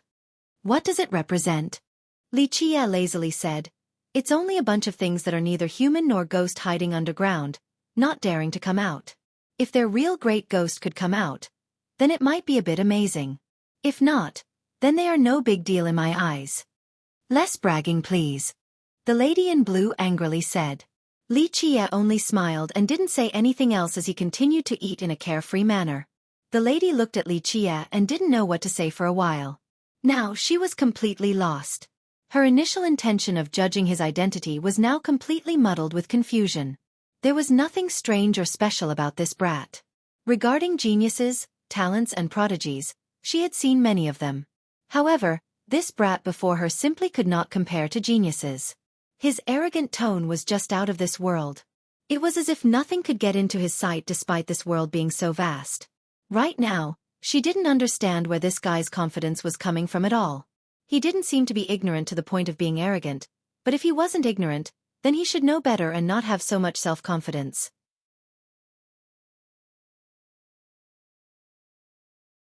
Chapter 387. 9 Celestials enlightened being the lady in blue became a housewife and cooked for Xueqi. She never revealed her name and background, and Xueqi never asked. She didn't ask for his origin as well, not even his name. It was as if the two of them preferred to keep it mysterious. In this way, the two of them stayed together in a strange and mysterious atmosphere. Others would actually think that they were husband and wife. The male was hard at work while the girl maintained the house. A talented groom and a beautiful wife. A match made in heaven that was living in seclusion on this small island. The lady in blue staying with him didn't affect Xueqi at all. He still harvested the resin in the day and cultivated at night. The lady in blue acted like a virtuous young wife. The meals were always ready for her husband when he came back home. This peaceful lifestyle continued for a short time. The two had a tacit understanding to maintain this harmonious and mysterious situation. During one night, the lady in blue was deep in her meditation, but she suddenly heard loud explosions. In this instant, energy crazily surged as if a monster in the shape of a man was devouring the worldly essence in this area.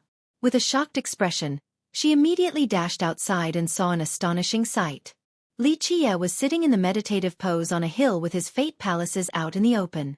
The Kuan Peng true fate had its wings opened and covered the entire island as it frantically swallowed worldly essence. Moreover, Li Qie's true fate was not the only thing sucking up worldly essence. His 6 fate palaces turned into a vast domain that was filled with primordial chaos and, like a god opening its mouth, they sucked in all the energy of this world. A6 Palaces Royal Noble. Seeing Li Qie's 6 fate palaces, the lady in blue was quite amazed. Having 6 palaces at this realm meant that he was a genius amongst geniuses. Amidst her daze, the 9 heavens suddenly became bright.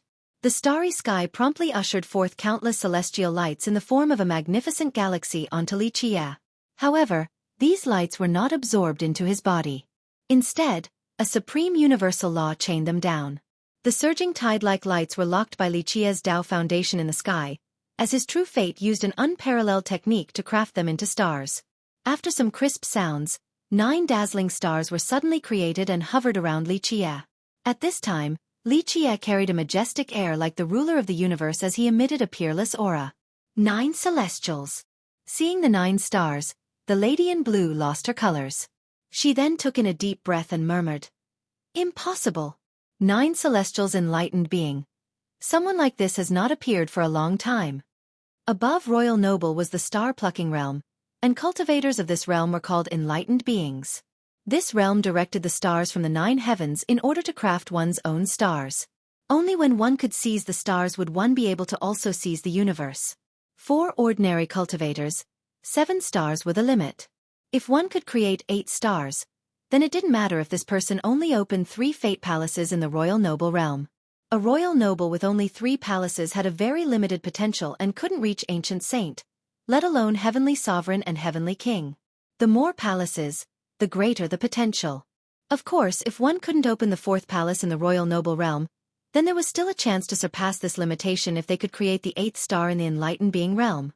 This 8th star was the key to unlocking the door to Heavenly Sovereign, Heavenly King, and even Virtuous Paragon. Thus, enlightened beings with 8 stars were also called Heaven Riders. In fact, crafting the 8th star was far more difficult than opening the 4th palace. Many people with 4 palaces could not create this 8th star. As for those who couldn't even open the 4th palace, don't even dream about creating the 8th star. Naturally, through the endless ages, there would be exceptions. Some lost their chance in the Royal Noble realm, but they suddenly showed their talents in the Enlightened Being realm. An 8 Celestials Heaven Rider was an amazing miracle. They had a key to unlock their path towards Virtuous Paragon. One shouldn't even think about 9 stars.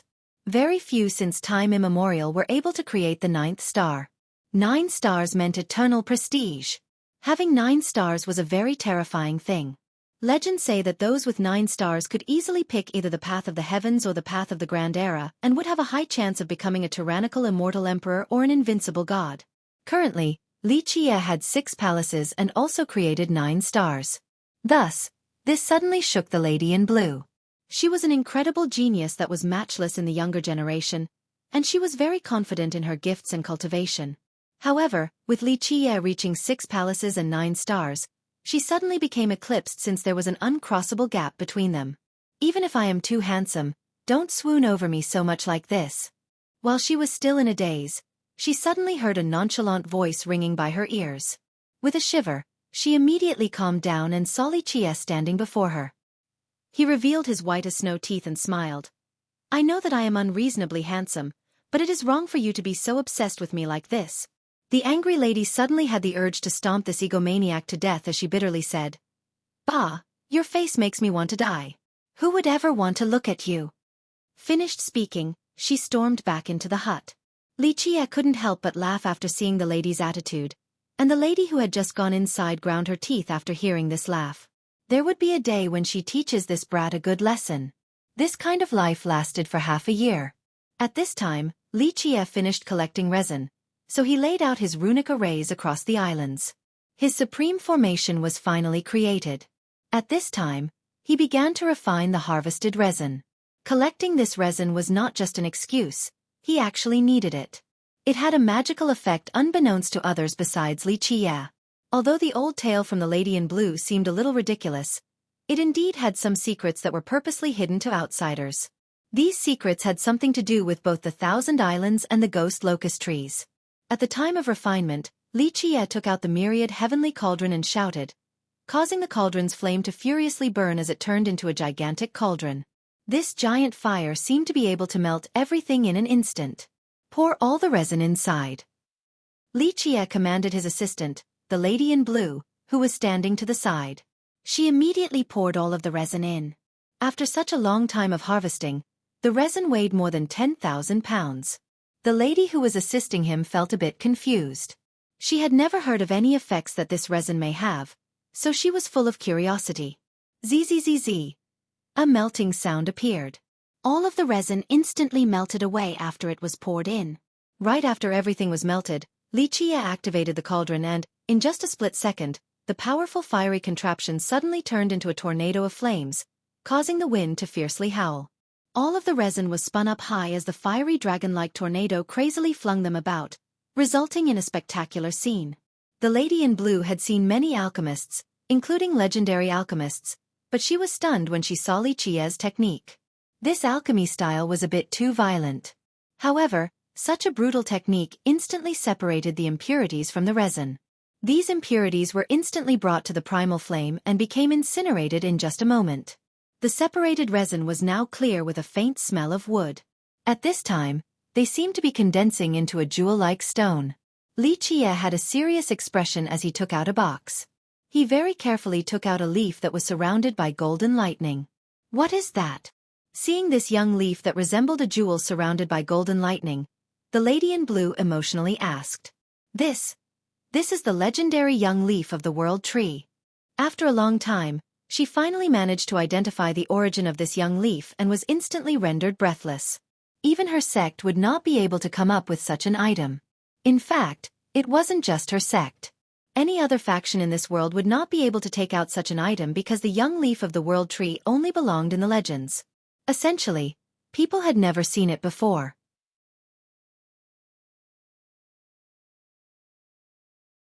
Ghost-attracting medicine. Li Qie cheerfully smiled and said, "Little girl, because you have been acting as my housewife for so long, I will give you a chance to broaden your horizons. Follow me." Finished speaking, he carried the medicine jar and walked away. Full of curiosity, the lady in blue immediately chased after him. Li Qie didn't go very far. He went to the highest location on this island and stopped 3 feet before the previously mentioned tree stump. This already dead tree stump no longer had any signs of life. The center was just a palm-shaped void. A wooden stump like this in the middle of a forest was something that didn't warrant attention from anyone. However, at this time, Li Qie carefully opened the medicine jar and poured the concoction that he just refined onto the stump one layer after another. In just a moment, the stump was filled with layers of medicine, and the moment it dried, it was as if a layer of black residue was covering the stump. Seeing this scene, the lady in blue felt like murdering someone. This was the medicine that was created with the world tree's young leaf, yet Li Qie was pouring it over a dead stump. Who in this world was more wasteful than him? At this time, Li Qie suddenly became nervous as he held the ghost's origin ancestral key and gazed at the dead stump that was covered in medicine. Just for this dead stump, he already invested a young leaf from the world tree. If this didn't work, then it would truly be a waste. A while later, the entire estuary suddenly shook. Many cultivators on the island felt this change in the earth, including Region Lord Lu Baiqiu. There was no follow-up to the initial tremor. Many cultivators felt that it was an illusion, that it was only a small tremor, thus no one paid it any mind. However, real masters like the lady in blue didn't have the same opinion. At this moment, she felt that something popped at the deepest parts beneath the Thousand Islands. It was as if a heart had just jumped, followed by a calm heartbeat that suddenly vanished without a trace. Despite the disappearance of this sound, she still felt that something was awakening in the depths of the earth. Maybe the strongest creature since the start of time had been sleeping beneath these grounds. In this instant, anyone that could see the blade marks left by Li Qie on the ghost locust trees around the islands would find that these cuts were coming alive. The runes began to move, and they suddenly shifted underground. This was the great spell that Li Qie crafted.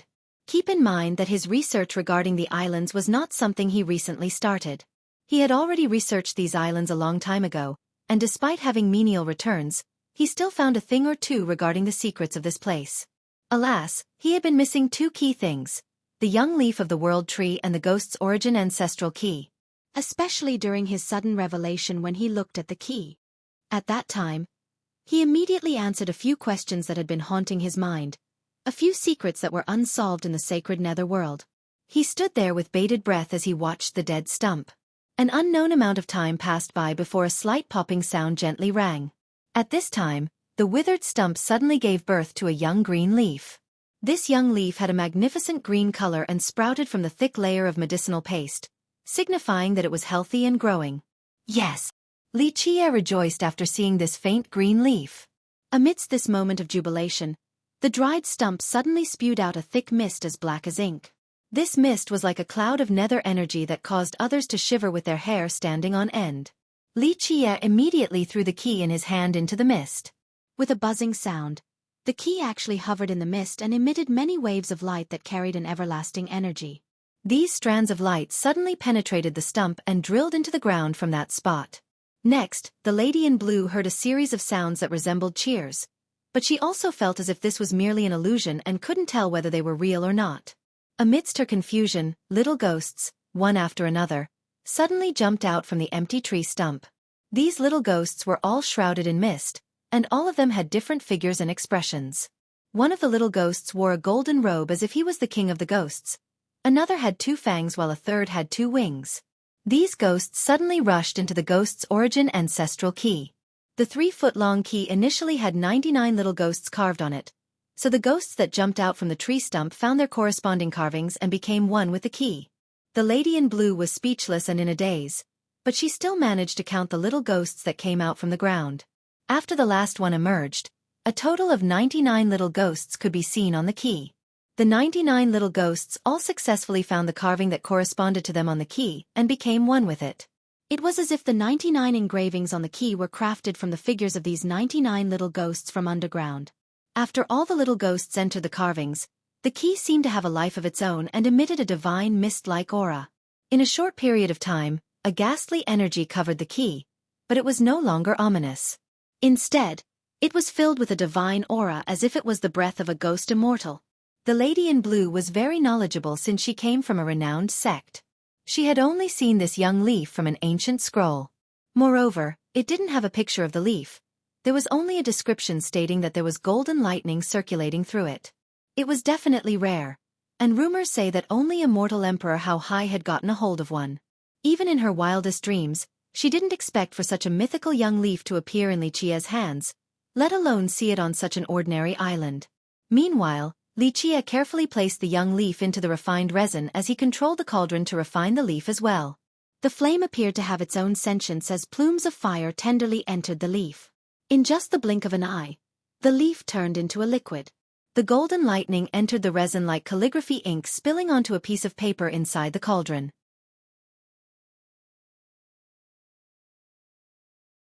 Chapter 389. Lady in Blue's departure. This ghastly scene astounded the Lady in Blue. She didn't know what the 99 little ghosts represented, nor did she know what the key that resembled a ruler was. However, her intuition was telling her that both of these things were extraordinary. Otherwise, they would not have been worthy of Xueqi spending a young leaf from the world tree. Seeing the ghosts entering the key, Xueqi couldn't help but become happy as he took a deep breath. He held up the key and carefully looked at it before finally confirming that his theory was correct. It is indeed so. My efforts were not in vain. This wasn't something he had planned overnight. Instead, it was set in motion a very long time ago. The Thousand Carp River, as an emperor lineage, and the static stream country that ruled one direction both contained his shadow. After putting away the key, he looked at the dead stump and the little green leaf that sprouted from it. He focused and then boom, his fate palaces opened as he uttered, "Today, I bestow a new life upon you. Follow me." The moment these words came out, a buzzing sound came about as the pillar of life inside his fate palace suddenly turned bright. Runes emerged on the pillar and turned into universal laws. Then, a series of orderly chains appeared and locked this dead stump. Seeing these universal chains from Xueqi's pillar of life, the Lady in Blue was taken by surprise. These chains seemed to be able to build myriad worlds as if they were the basic laws of the 3,000 worlds, as if they were able to turn into anything. She had never heard nor seen anything like this before.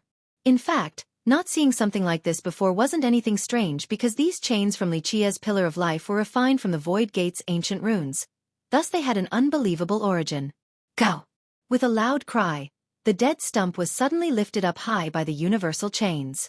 Its underground roots went far beyond anyone's imagination.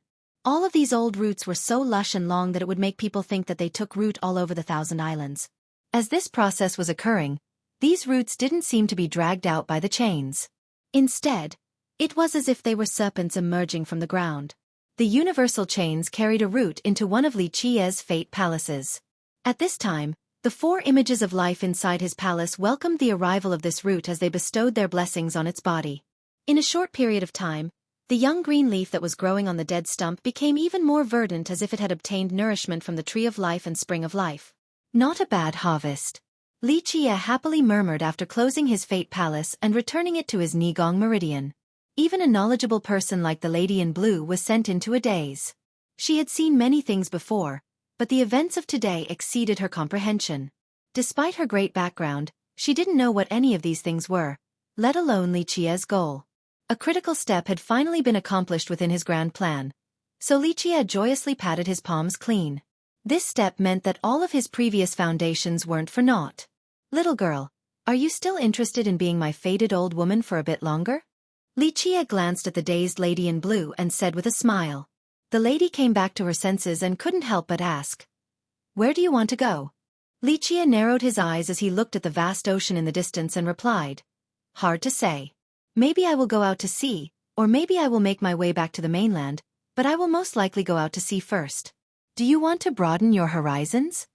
Li Qia rarely invited others, so this act was indicative of how he appreciated the Lady in Blue. Not everyone was qualified to stay by his side. The Lady in Blue hesitated for a moment before finally shaking her head as she replied with a gentle smile. "Uncle, you go by yourself. I don't want to cook for you anymore. I have to go back and cultivate." Li Qia didn't force her and nodded his head. "Very well. You have trained your heavens will secret law correctly. Keep trying and you will make great progress. After the current heavens will become stronger, you will have great achievements compared to others."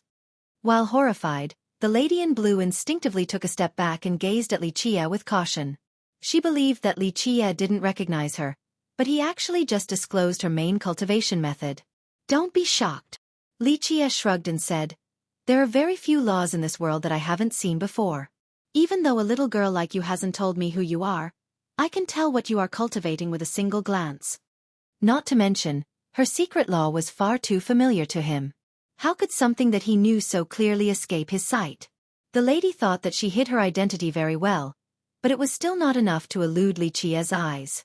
Under his gaze, she felt the sensation of being completely exposed. "Don't look at me like that," Li Qia nonchalantly said. "If I bore ill intent towards you, you would have died countless times already. Of course, those who are malicious towards me will suffer an ugly death." He finished with a serious countenance. His narrowed eyes caused the Lady in Blue to feel the creeps. Although his appearance at this moment seemed to be harmless, her intuition told her that Li Qia was filled with danger. It was as if he was a terrifying black hole, and none of his enemies could escape his grasp. "Well then, let this be goodbye." Li Qia gently patted the lady's cheek and smiled. "Don't miss me too much, I am only a legend." The Lady in Blue stared at Li Qia's smile that invited a beating from others, so she felt like beating him up. This brat that didn't know life from death actually dared to flirt with her. In the end, she held back her anger and left without a care for Li Qia. However, at this time, Li Qia's teasing laughter rang. "Little girl, even though you didn't grow up to be extremely pretty, this young noble is very benevolent. If you miss me in the future, you can come back to my side. I can consider taking in a faded old woman like you any time." The Lady in Blue almost stumbled from rage as her chest intensely swayed up and down due to her uncontrollable anger. She was not pretty enough. This was too much.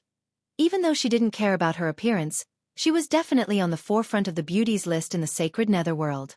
How could this brat use these words to describe her without inciting her anger? Bah, egomaniac. Eventually, she expelled some of her anger as she gritted her teeth and used her fastest speed to leave. If she stayed here any longer, maybe this brat would say some even more unflattering things. After she left, Li Qia couldn't help but grin. He didn't pay too much mind to the matters of the lady in blue. He looked towards the far sea and pondered for a moment before deciding to leave. But first, he wanted to say goodbye to Lu Baiqiu. In fact, he had a high evaluation of her. Although her talents were not peerless, they were not bad. The important part was that he enjoyed her attitude. Although he didn't need her assistance, after living at the Thousand Islands for so long, she did make it convenient for him. He left his island and went to the Azure City. The Azure City was built on the largest island, and it was also the largest city in the Thousand Islands as the main portal city of the Static Stream country. It was very bustling as many merchants would come to the Azure City for business. Although it was a bit lacking compared to the large inland cities, anything could be found here. Humans made up the majority in this city, but there were quite a few demons, members of the blood race, and others entering the Azure City. Even some of the sea demons from the far oceans would come to the Azure City to trade. The region lord held the greatest authority in this place, so her mansion had many guards. However, the reality was that, as the region lord, Lu Baiqiu was very popular in the Thousand Islands because she was very approachable. Not only did she take care of the human race, but also the other races. It could be said that her leadership skills were quite amazing. She came from an ordinary background as a regular disciple of the Static Stream country, but step by step and through putting in great efforts, she eventually became a region lord. It was a great feat that displayed her abilities. She was not a genius, but her personal aptitudes were not bad. Not to mention, she trained very hard, which was why she became a lord at such a young age.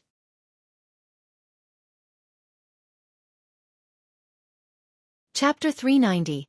Corner of Morning. This achievement was quite amazing for a disciple from an ordinary background in a regular country.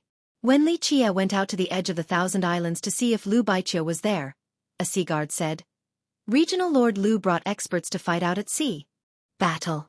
Li Qie couldn't help but grimace.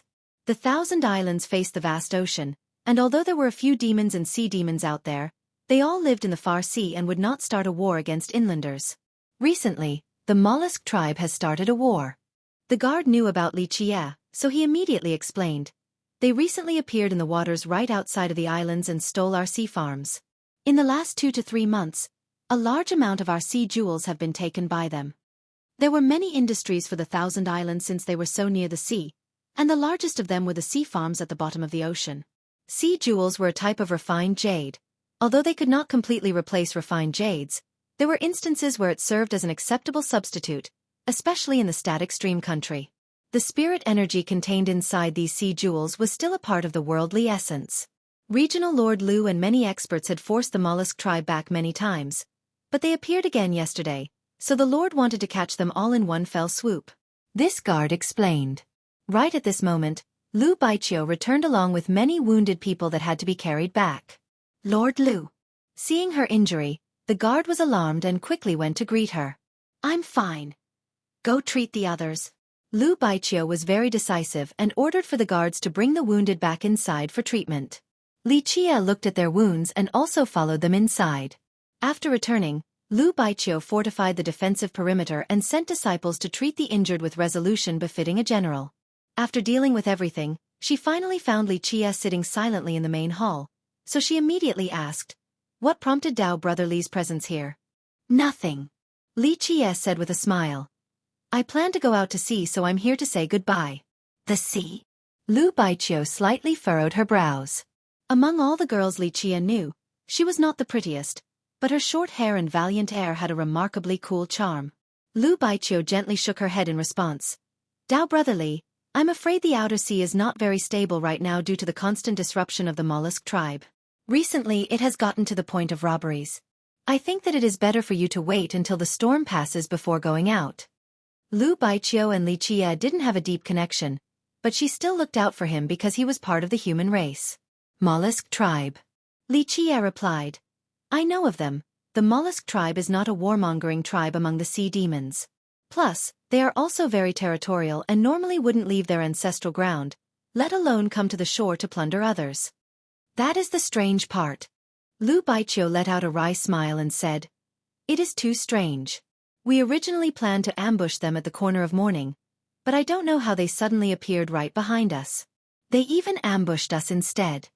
Inside the corner of morning is our Thousand Islands waters where a defensive perimeter has been set up. If they used a Dao gate to teleport their warriors inside, then we would have found out right away. However, there were no signs of an ambush. Lu Baiqiu continued on with a slightly bitter grimace. I might have to report this to the capital since it is a bit odd. Corner of morning? Li Qie squinted and then revealed a smile to say, where is the mollusk tribe right now? After the ambush, they took the sea jewels from our farms and retreated. If Dao Brother Li doesn't have anything else to say, then I have to take my leave for now. Li Qie then answered with a smile. I have a method for you to repel the mollusk tribe. But as for why they suddenly appeared inside the corner of morning, you will understand when the time comes. You have a way? Lu Baiqiu couldn't help but to take another look at Li Qie. In her eyes, Li Qie was very normal, but this did not mean that she looked down on him. He had to be an ordinary disciple of some sect that came out to pick medicine, so his cultivation must be limited. However, this sudden revelation of a method to defeat the mollusk tribe left Lu Baiqiu with some hesitation. The reason why the mollusk tribe appeared inside the corner without any warning is very simple. Your corner has a certain pathway. Li Qie explained. Pathway? What kind of pathway? Lu Baiqiu expressed with some surprise. Li Qie continued on with a smile. To the left of the corner about 100 meters down, is a trench with a lot of seagrass. If you pull the seagrass out, you will find a pathway underneath. Although it is only 100 meters long, it can reach thousands of miles to other places in the ocean. If my hypothesis is correct, they must have come from this place. It is not difficult for you to defeat them if you set up an ambush right at this particular trench. A 100-meter pathway capable of extending 1,000 miles to sea? After hearing this, Lu Baiqiu was quite skeptical. How could she not be privy to this when it was part of the Thousand Islands territory? Just go and see for yourself. Li Qie noticed her skepticism and said with a smile. She then looked at him again and couldn't help but ask, how do you know about this pathway? That is a secret. Li Qie simpered while speaking. If you don't believe me, you can take people to check. How could he not know about this particular pathway? It was he who opened it in the past. He aimed to find another island undersea, so he opened many pathways in this region. Later on, the search was unfruitful, so many pathways became destroyed and some were abandoned. Lu Baiqiu remained wary as she looked at him. It was not because she didn't believe him, but rather, this matter was a bit too sudden. If it was anyone else, they would be wondering if he was a spy sent by the enemy right now. Very well, I will stay at your port for a few days. Come tell me once you find something. How could Li Qie not see through her, thus prompting his response? Since Brother Li puts it this way, we'll have to give it a try. Lu Baiqiu nodded her head and said, if Brother Li is willing to stay as a guest in our port, we will sincerely welcome you. Having said that, she arranged for Li Qie's accommodation. She didn't make things difficult for Li Qie, and treated him like an esteemed guest. And Li Qie, on the other hand, didn't pay it any mind as he leisurely strolled around in the port. He was not in a hurry to go out to sea. 3 days later, Lu Baiqiu excitedly came back. The moment she saw Li Qie, she couldn't help but to say with delight, Brother Li is indeed magical and your prophecies are godlike. The mollusk tribe truly came from that pathway, so we had an ambush set up in the trench and completely defeated them in one blow. They might not be able to recover in a short period of time, so they won't dare to come and plunder us again. This was within Li Qie's expectations, so he simply smiled a bit and said, congratulations, Region Lord Lu. You have achieved a great merit for the static stream country. Maybe you could even be promoted to a protector. With your future potential, maybe you could even take charge of the country in the future. Brother Li is too kind. Lu Baiqiu revealed a fresh and beautiful smile as she shook her head. Talents are plentiful in our static stream country, so it won't be my turn to take charge. The hegemony of the static stream country was not passed down from father to son. Instead, it was for those who were capable. Even till now, the throne of the country was handed to the disciple with the most contributions and the best cultivation. Now that Region Lord Lu has driven away the enemy, I must be going. Li Qie told Lu Baiqiu with a smile. His assistance was simply to return her hospitality in the past. Brother Li is going out to sea. Lu Baiqiu pondered for a moment before asking. We discovered a few things during this battle. Brother Li is a very well-informed person, So maybe you can go take a look and dispel our confusion? A discovery? Li Chia was a bit surprised. Lu Baiqiu quickly added, "We captured a group of experts from the mollusk tribe alive and found out that they have found some old ruins. They were stealing our sea jewels because of these ruins. I have checked it out once, but I didn't understand its mysteries." Old ruins. Li Chia stroked his chin and cheerfully continued, "If this is the case, then I don't mind going to check it out." Lu Baiqiu's mind suddenly rang with excitement and immediately dealt with some administrative duties before leaving with Li Chia to the sea. She controlled a flying ship in the sky, heading for the ocean. In fact, these ruins found by the mollusk tribe were not far away from the Thousand Islands. They were only about 1,000 miles apart. With the flying ship, it was not long before they arrived. The ruins were under the sea and inside a marina trench that had an architectural style that resembled an ancient temple. This ancient temple had been under this sea for who knew how many generations. It remained eternal in this place. It was once covered with a countless amount of seagrass, but now, it had been cleaned up. This place. Li Chia couldn't help but stroke his chin after seeing this ancient temple because he had been to this place a long time ago.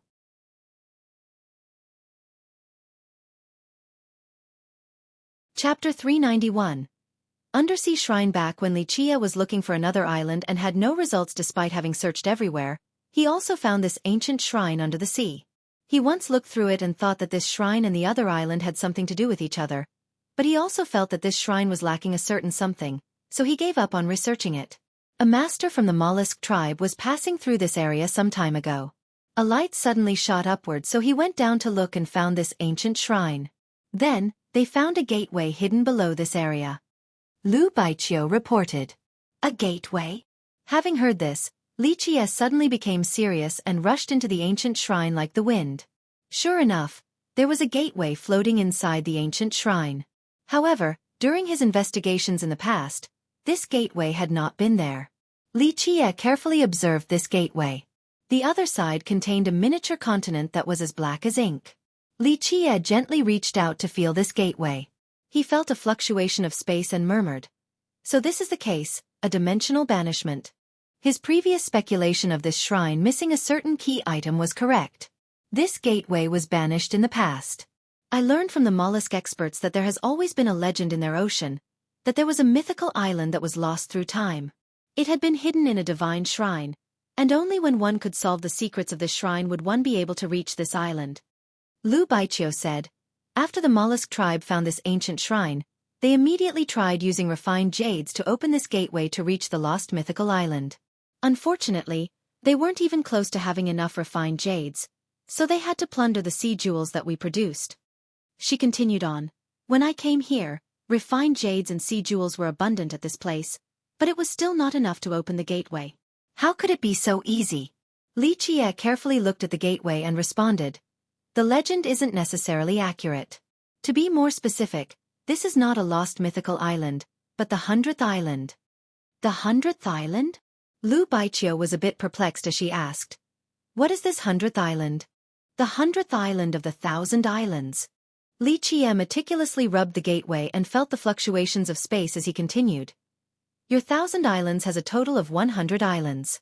Moreover, this 100th island is far bigger than the other 99 combined."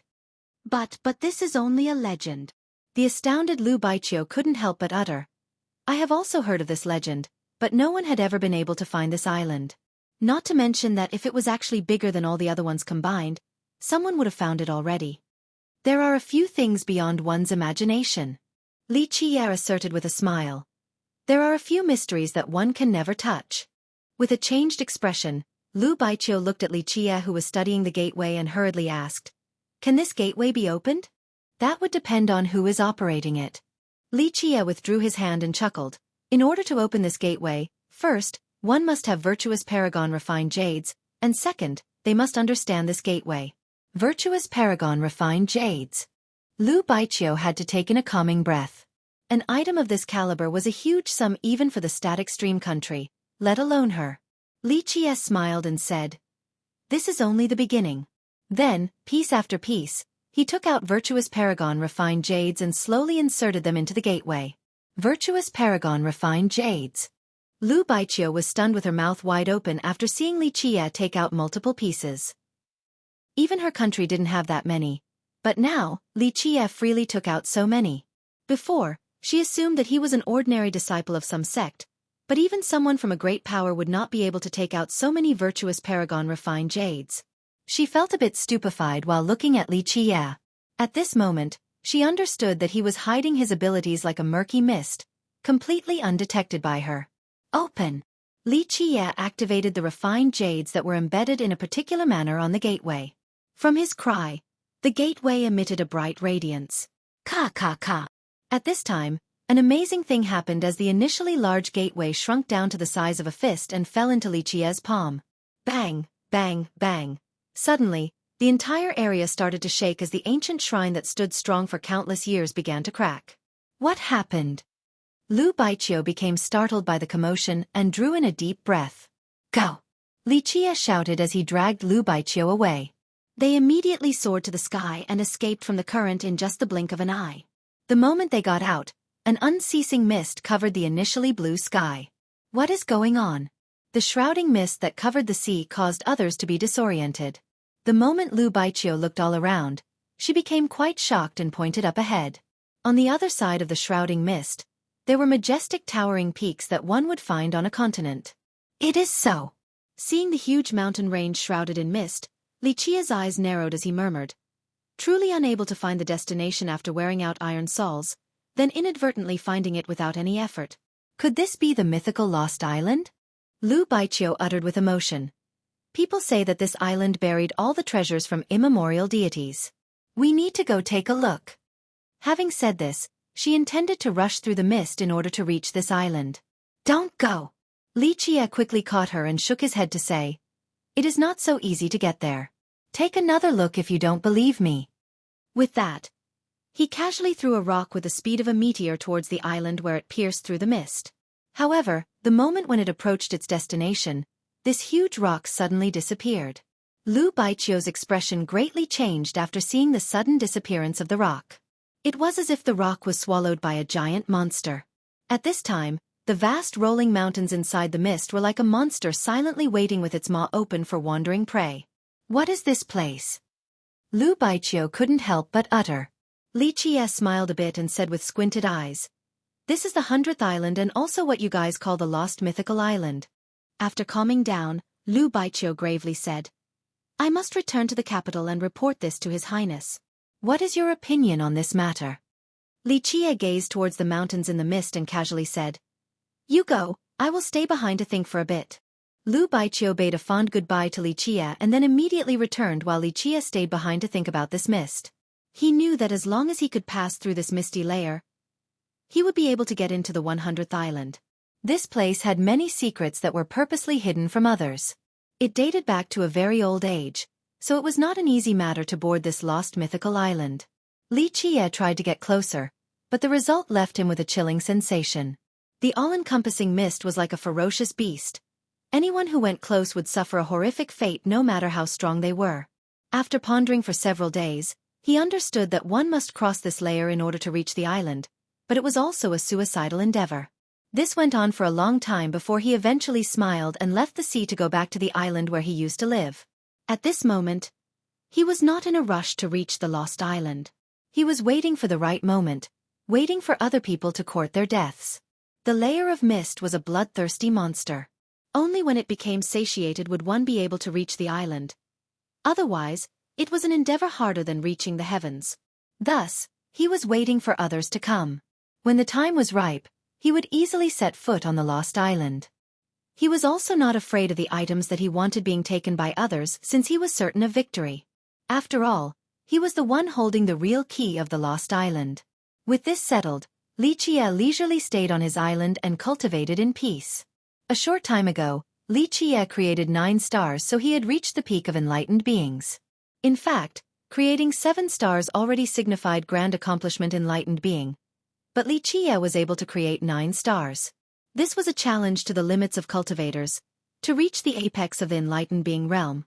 Back when Li Qie was looking for another island and had no results despite having searched everywhere, he also found this ancient temple under the sea.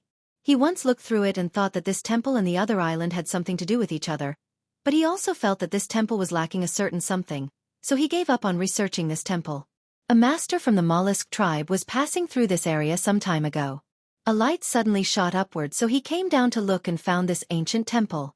Then they found a gateway hidden below this sea. Lu Baiqiu reported. A gateway? Having heard this, Li Qie suddenly became serious and rushed into the ancient temple like the wind.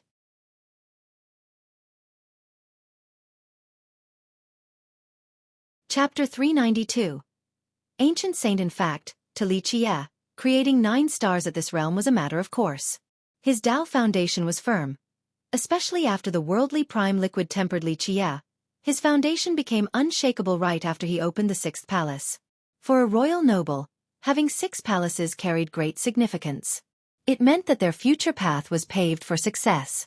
This was Li Qie's attempt at challenging the limits, to reach the peak by using his solid foundation. During the battle at the Tiger's Howl School, Li Qie devoured all the worldly essence of the white tiger great vein in order to accumulate enough energy to create the 9 stars in an even more favorable condition. Thus, after he reached enlightened being, creating 9 stars was only a matter of time and determination. Li Qie's stalwart Tao heart allowed him to tread forward no matter how arduous the path was. Even if other people thought that it was impossible to create 9 stars, he remained with the most relaxed frame of mind as he challenged the limits, allowing him to complete this task with ease. At the same time, there was only one chance to pluck the stars, so creating 9 stars was especially important to Li Qie. There were 3 chances to open fate palaces, but only 1 chance for plucking stars, thus this single opportunity became even more valuable. In fact, for tens of millions of years, creating the 8th star was more difficult than opening the 6th fate palace. The phrase 9 stars allowing for eternal prestige was not just empty words. Since time immemorial, those with the title of eternal prestige were fewer than few. 9 stars did not just mean that the person had obtained a key to the path of the grand era or the path of the heavens, it also meant they had created their own sky. Having one's own sky was a marvelous and unfathomable feat because the ancient saint realm was the last chance for any cultivator to open another palace. If a royal noble stopped at the 3rd palace, then once they reached ancient saint, they had the chance to open the 4th, the 5th, and so on and so forth. 4 palaces to form a domain, 8 palaces to form a kingdom, 12 palaces to form the heavens. Since the start of time, every cultivator believed that having 12 palaces was the limit of cultivation. In fact, this was not an unreasonable statement because those who had 12 palaces could be counted on one's fingers. Even the majority of those who eventually became immortal emperors did not open 12 palaces. The reality was that opening 8 palaces was already quite amazing. Once one obtained 8 palaces, it meant that the person would have the power of a kingdom.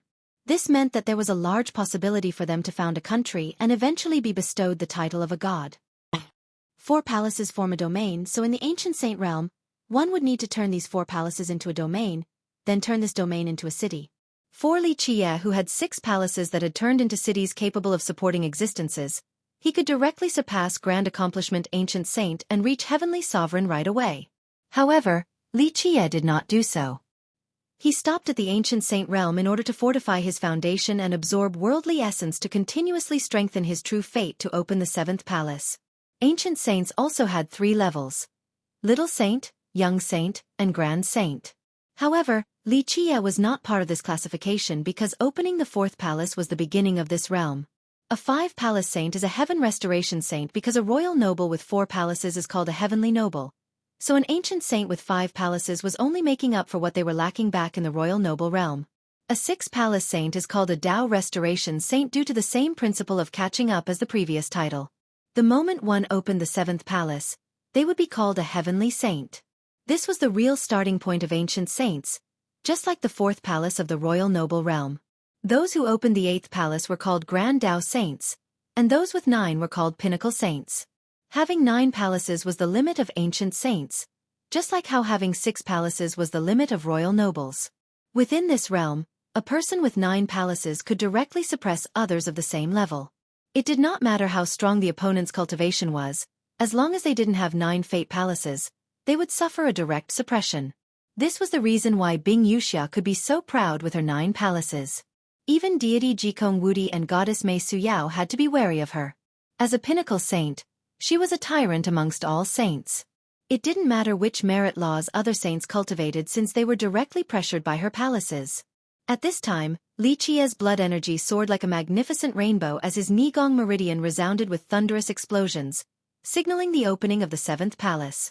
Li Qia had absolute confidence that obtaining 9 palaces was not a challenge to him, and even opening 12 palaces was not a test. His real ordeal was the mythical 13th palace. With a thunderous rumble, Li Qia's hell-suppressing inner physique suddenly disappeared while the second inner physique was also quivering. The trembling second inner physique was shaking as if an immortal existence was gently shaking its wings, stagnating the flow of time so that one flap of these wings would allow for Li Qia to escape the temporal restriction. The soaring immortal physique was the second inner physique that Li Qia wished to cultivate. For others, cultivating 2 immortal physiques was impossible, but not for Li Qia. At this moment, his hell-suppressing godly physique was at minor completion and was still a long ways off from grand completion. So at this time, he slowed down the cultivation of the hell-suppressing godly physique and spent more energy and time on the second physique instead. In fact, to Li Qia, creating 9 stars at this realm was a matter of course. His Tao foundation was firm. Especially after the worldly prime liquid tempered himself, his foundation became unshakable right after Li Qia opened the 6th palace. For a royal noble, 6 palaces carried great significance. It meant that their future path was paved for success. This was Li Qia's attempt at challenging the limits to reach the peak by using his solid foundation. During the battle at the Tiger's Howl School, Li Qia devoured all the worldly essence of the White Tiger Great Vein in order to accumulate enough energy to create the 9 stars in an even more favorable condition.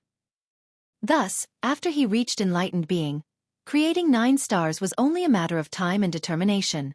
Li Qia's stalwart Tao heart allowed him to tread forward no matter how arduous the path was. Even if other people thought that it was impossible to create 9 stars, he remained with the most relaxed frame of mind as he challenged the limits, allowing him to complete this task with ease.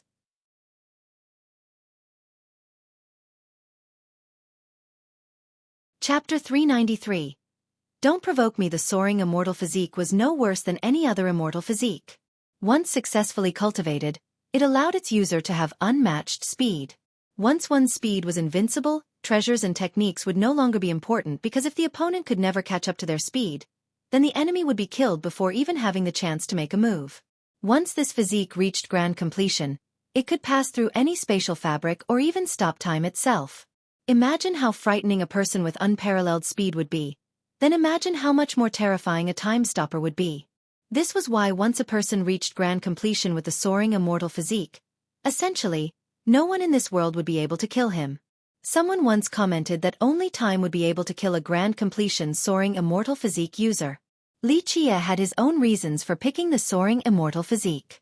The hell-suppressing godly physique could destroy all things, but it had one weakness, its lack of speed. Currently, his hell-suppressing godly physique speed relied on the Kuan Peng's 6 variants. Although this allowed him to reach sufficient speeds, it was far from enough for Li Qia since he desired an unbeatable speed. Imagine the heaviest body plus the fastest speed. What would be the result? This meant that Li Qia's body would become the most powerful weapon, which was why he chose the soaring immortal physique. The soaring immortal inner physique shook once more as time seemed to become slower around Li Qia's body. With gentle waves of buzzing sounds creating a melody that came from Li Qia's Nigong meridian, Li Qia was immersed inside the Lost Island. In the capital, the static stream lord sat on his draconic throne and pondered after hearing the report from Lu Baiqiu, who had just rushed here from the Thousand Islands. Your Majesty, the lost mythical island is but a legend. At this time, a young man inside the imperial court spoke. With high spirits, he spoke in a dignified manner without attempting to hide his royal noble cultivation. It was as if his cultivation realm was a reason for pride. He quickly added, our static stream country is a great nation, so how could we randomly take action just because of a baseless legend? Xian Xiaojun, the mythical island is out there right now, so how could it be baseless? Lu Baiqiu immediately retorted with a grave voice. The young man snorted and said, that is not for certain. Fog on the sea is a common occurrence, so maybe Regent Lord Lu had blurry vision. If His Majesty takes a trip for this matter and it turned out to only be ordinary fog, then wouldn't this be a waste of effort? Then wouldn't some say that Regent Lord Lu exaggerated the matter just to gain some contributory merits? This young man's name was Xian Xiaojun, a rare genius of the static stream country. He had reached royal noble 1 year ago and became one of the few potential king candidates among the younger generation. He had always viewed Lu Baiqiu as a powerful opponent. Although Lu Baiqiu had been at grand accomplishment named hero for the last 2 years and was very close to royal noble, she had contributed a lot more despite her weaker cultivation. Moreover, Lu Baiqiu's fame in the country was great, and its elders all believed that she could handle the great responsibility. Because of this, Xian Xiaojun had always viewed her as his strongest rival and opposed her every opportunity he could. You! Lu Baiqiu's expression sank after hearing his words. At this time, the static stream lord gently waved his hand to interrupt their quarrel and said, "It is better to believe this as opposed to ignoring it. Although the Lost Island had always been a legend, it is said to be left behind by true gods of an ancient era, hiding great secrets. If there is even a sliver of a chance, then we should let the Imperial Advisor go take a look." Understood. An old man stood up and accepted the order. Li Qie did nothing except train while he stayed on his small island. However, there was a guest today. Lu Baiqiu. "Dao brother Li, this is our static stream Imperial Advisor." Lu Baiqiu introduced the old man standing next to her. Besides the advisor, there were other masters from the country. "Our Imperial Advisor wants to know about the lost mythical island," Lu Baiqiu hurriedly explained. The advisor took a quick look at Li Qie and found that he was completely ordinary without any outstanding characteristics. Although Lu Baiqiu had told him that Li Qie was special, in his eyes, this was only due to Lu Baiqiu's lack of knowledge. In reality, after the worldly prime liquid refined Li Qie's body, how could a mere Imperial Advisor from the static stream country see through him? In the advisor's mind, Li Qie was only a common cultivator while he was the Imperial Advisor of the static stream country, a grand saint with a powerful cultivation. Someone like Li Qie really had no chance of entering his sight. "I heard from Baiqiu that you were the first one to find the lost island. Tell me what you saw." The Imperial Advisor spoke with a deep tone. Li Qie looked at him and flatly replied, "The lost mythical island isn't something your static stream country can venture into. It is better for all of you to go back and pretend as if you didn't see it." "How presumptuous!" Before the advisor could say anything, the young man right next to him darted out and contemptuously yelled at Li Qie, "Ignorant junior! Daring to look down on my static stream country. Are you tired of living?" The young man who darted out was Xian Xiaojun. He came along with the Imperial Advisor to find an opportunity to make a great contribution, and Li Qie's words just now created an opportunity that he immediately latched onto. Lu Baiqiu's expression quickly changed. Li Qie was her friend and Xian Xiaojun's words were too out of line. Boom! Li Qie didn't bother to look at Xian Xiaojun. He simply flicked his finger and immediately blew Xian Xiaojun away. With a flop, Xian Xiaojun suddenly fell into the ocean. Completely enraged, he wanted to rush back up, but a giant hand suddenly slammed down on him. It pressed him all the way down to the ocean floor, not allowing him to climb back up. "Don't hurt him!" All of the other experts who came along with the Imperial Advisor shouted and suddenly pounced on Li Qie. Li Qie remained motionless. With a bang, all the attacking experts were knocked flying by Li Qie as they spewed out blood. "Little friend, the static stream country isn't a place where you can act as you please." With some shock, the Imperial Advisor's Grand Saint aura suddenly surged as he took out his fate weapon to attack.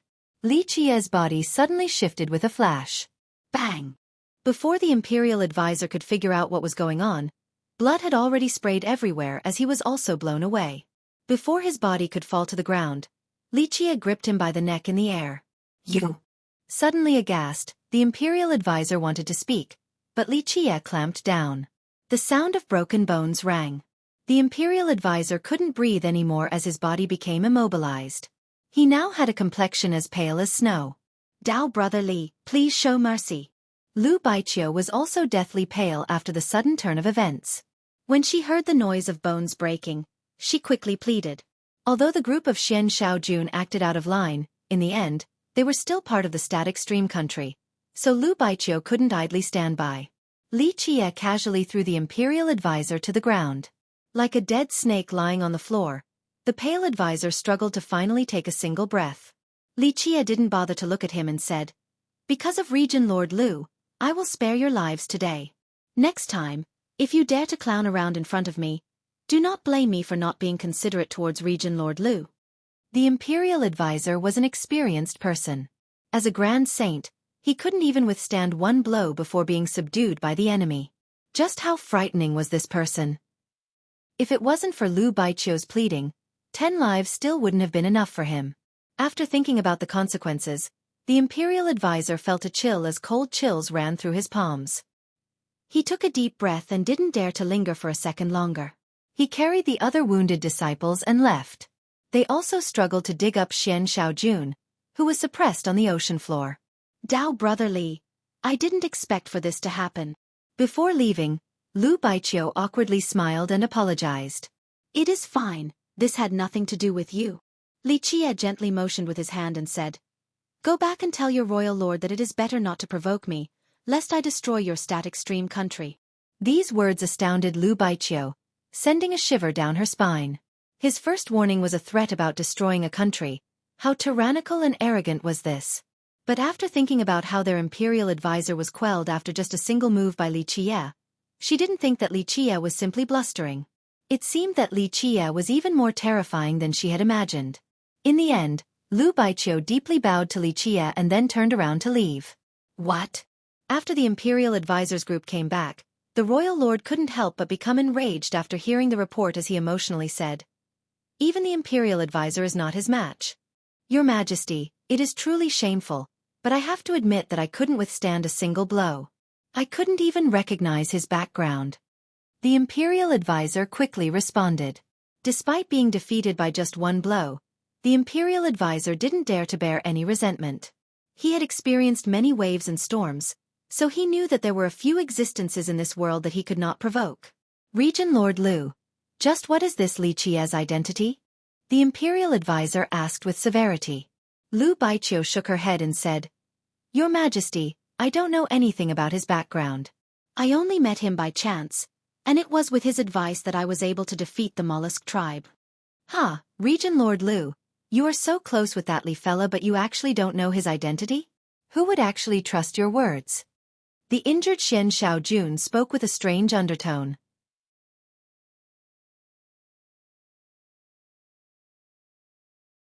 Chapter 394.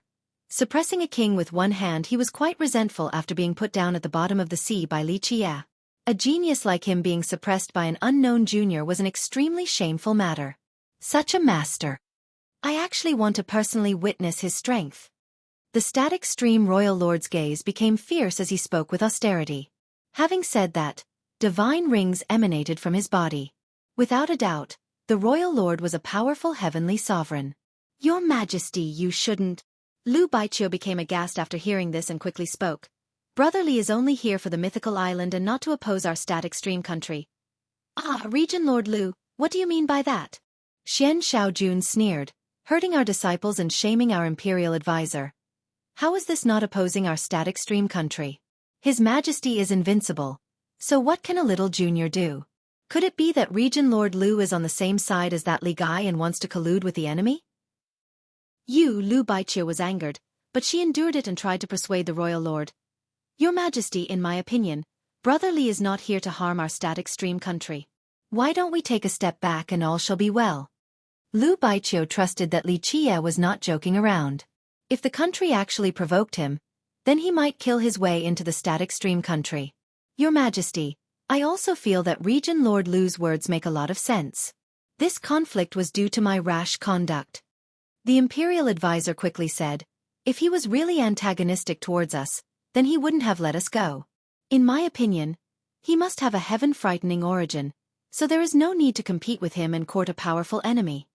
No matter what, I still want to go and see for myself.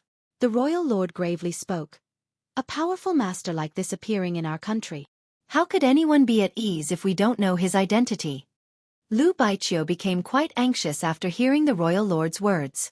She didn't wish to see the country in conflict with Li Qie because she trusted that Li Qie was not a person who liked to joke around. Bang bang. Countless people were alarmed as a battle chariot flew over the 1,000 islands. When the young cultivators of the 1,000 islands saw the several thousand armored soldiers in the sky, they couldn't help but become wary. What happened? The royal lord himself is venturing out. Seeing the royal lord riding his dragon chariot, many cultivators turned pale. The royal lord was a great heavenly sovereign and rarely showed himself outside of huge events. Thus, it was a big deal for the royal lord to travel in person, and it alarmed many spectating cultivators. In the blink of an eye, thousands of static stream experts quickly surrounded the island inhabited by Li Qie. Lu Baiqiu's heart was quite heavy, but she still wanted for her country to negotiate with Li Qie, so she quickly said to the royal lord, "Your Majesty, could this disciple invite Brother Li here for a talk?"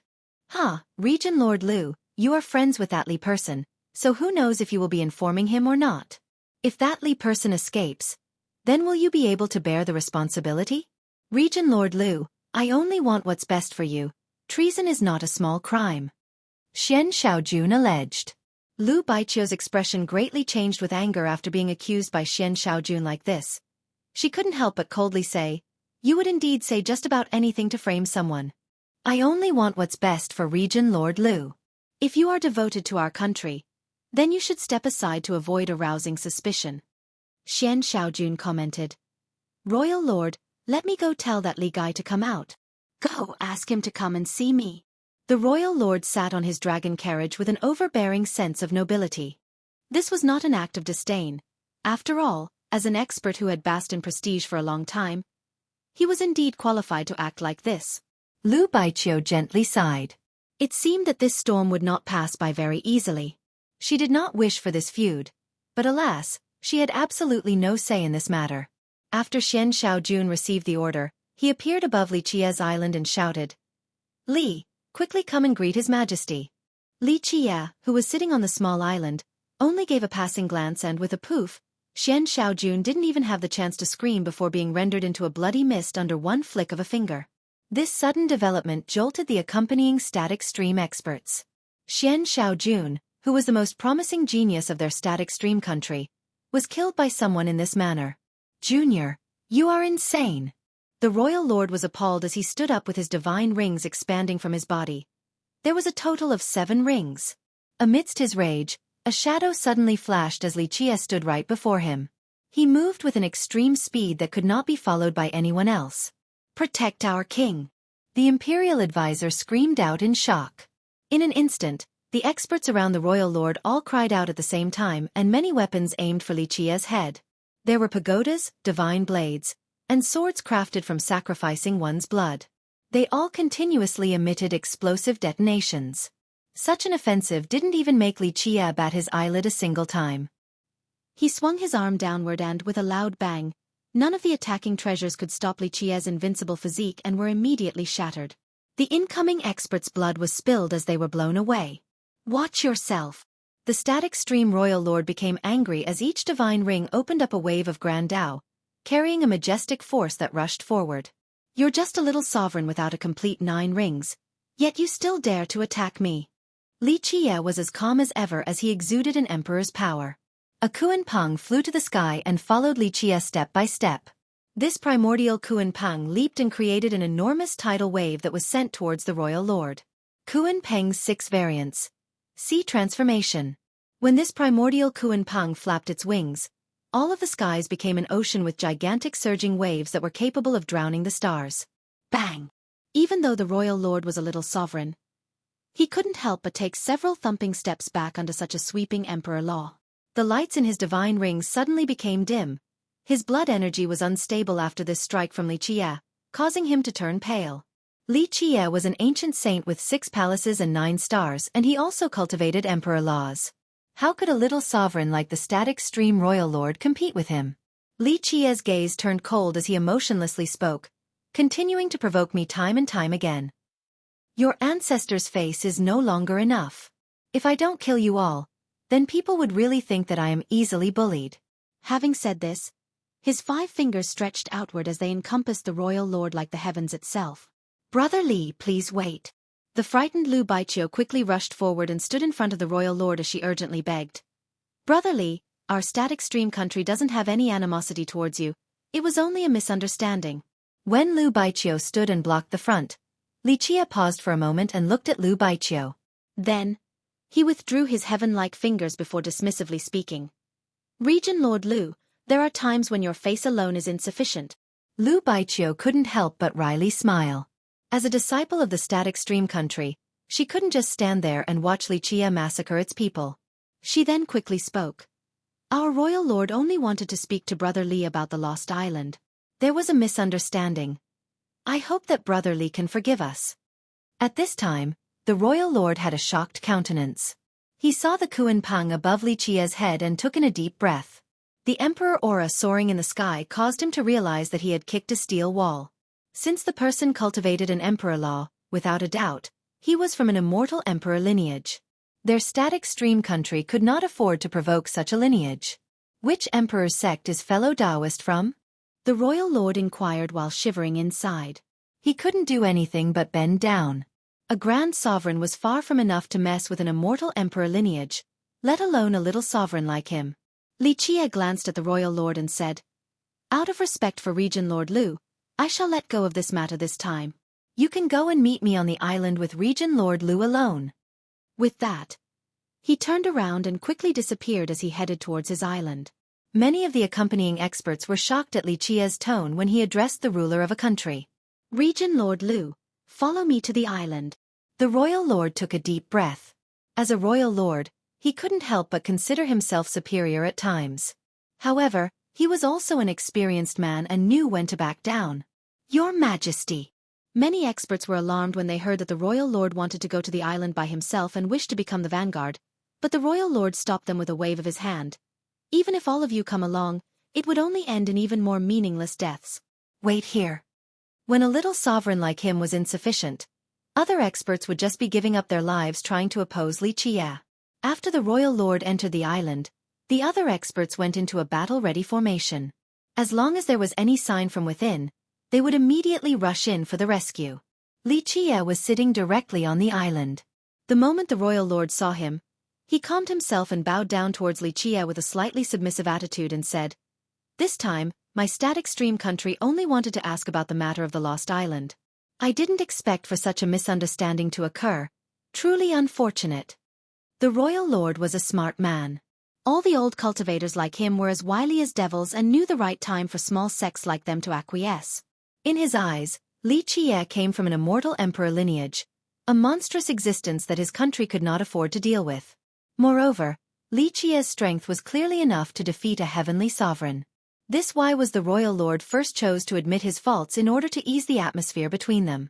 He was quite resentful after being put down at the bottom of the sea by Li Qia. A genius like him being suppressed by an unknown junior was an extremely shameful matter. Such a master. I actually want to personally witness his strength. The static stream royal lord's gaze became fierce as he spoke with austerity. Having said that, divine rings emanated from his body. Without a doubt, the royal lord was a powerful heavenly sovereign. "Your Majesty, you shouldn't." Lu Baiqiu became aghast after hearing this and quickly spoke. "Brother Li is only here for the mythical island and not to oppose our static stream country." "Ah, Regent Lord Lu, what do you mean by that?" Xian Xiaojun sneered, "Hurting our disciples and shaming our imperial advisor. How is this not opposing our static stream country? His Majesty is invincible, so what can a little junior do? Could it be that Regent Lord Lu is on the same side as that Li Gai and wants to collude with the enemy?"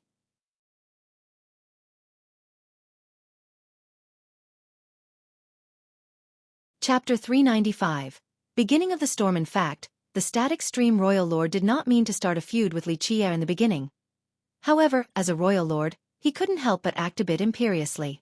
He didn't expect for Li Qia to be so ruthless as to immediately kill someone at the first sign of discord.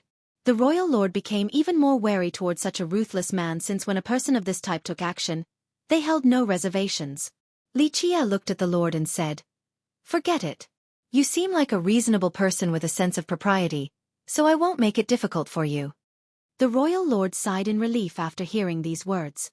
He was a bit regretful of listening to Xian Xiaojuan's urging instead of Lu Baiqiu's advice. Otherwise, this troublesome matter wouldn't have happened. "This time, I came to inquire about the lost island. I heard Regent Lord Lu say that the lost island was found by you. I wonder if you can tell me a thing or two about it." The royal lord quickly said. If Lu Baiqiu wasn't so tolerant, then she would have been stricken with anger thinking that Li Qia wanted to humiliate her. Li Qia looked at her and calmly spoke. "Don't think that controlling my carriage for me is dishonorable. Not too many people in the 9 worlds are qualified to control my carriage.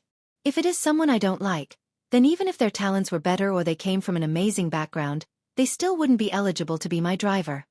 Li Qie was not bragging. Since ancient times, the moment his carriage appeared, all gods retreated and immortal emperors had to welcome him. And his drivers were virtuous paragons capable of forming their own countries. Lu Baiqiu became astounded. Such nonchalant words from Li Qie carried an indescribable confidence as if it was part of the natural order.